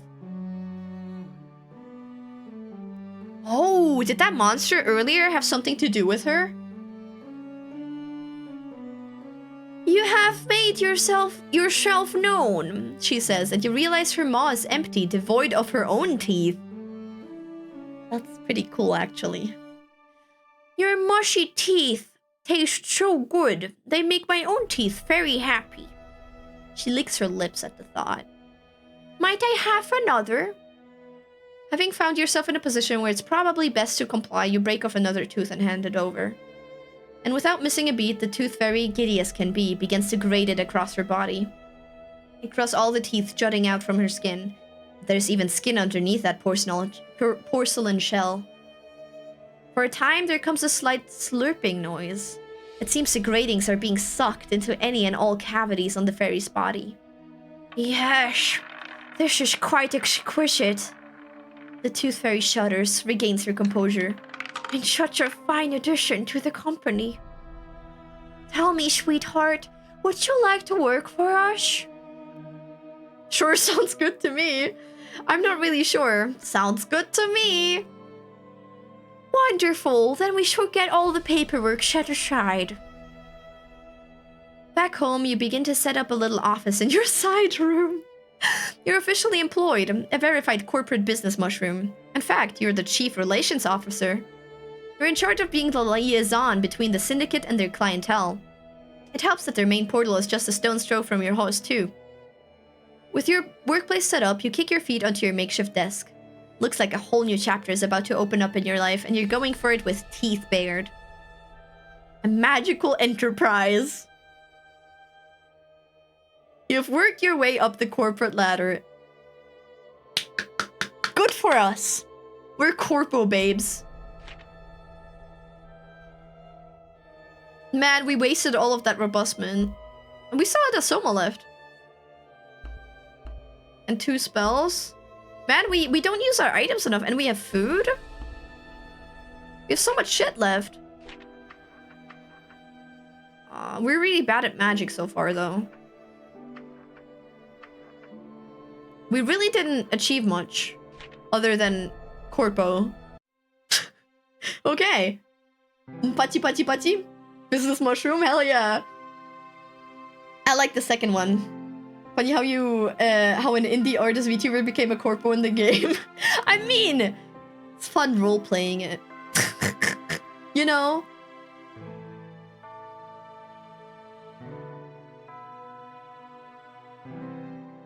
Oh, we got an achievement this stream, it seems like.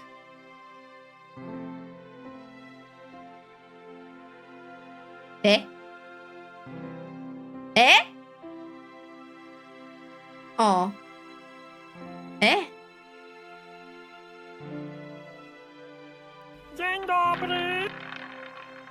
I'm so confused. Okay, hold on.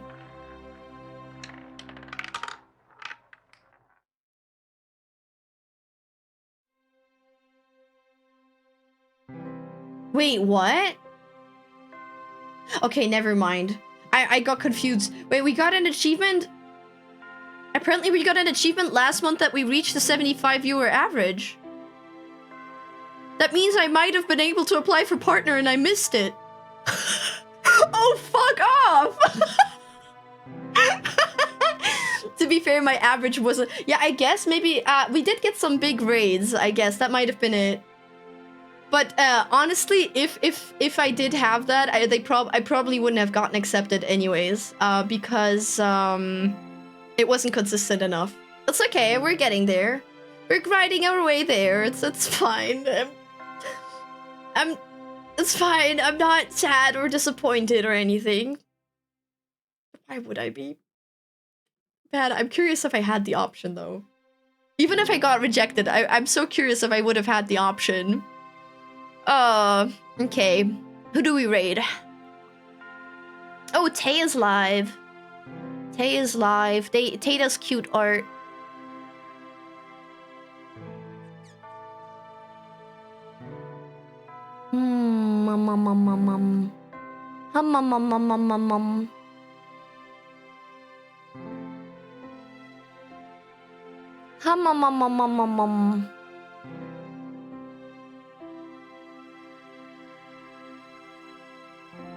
Oh, Luli's live. I haven't seen Luli in a while. But I think we have good. I think Tay. I think you'll enjoy Tay. Tay does really cute art. Really cute art. Oh, it's teeth art. That it's decided. It's decided. Mushroom mommy, right? Yeah, let's take that one. I like that one. Let's do that one. Let's do that one. It's tooth art. It's tooth art. We have to do it. We have to go.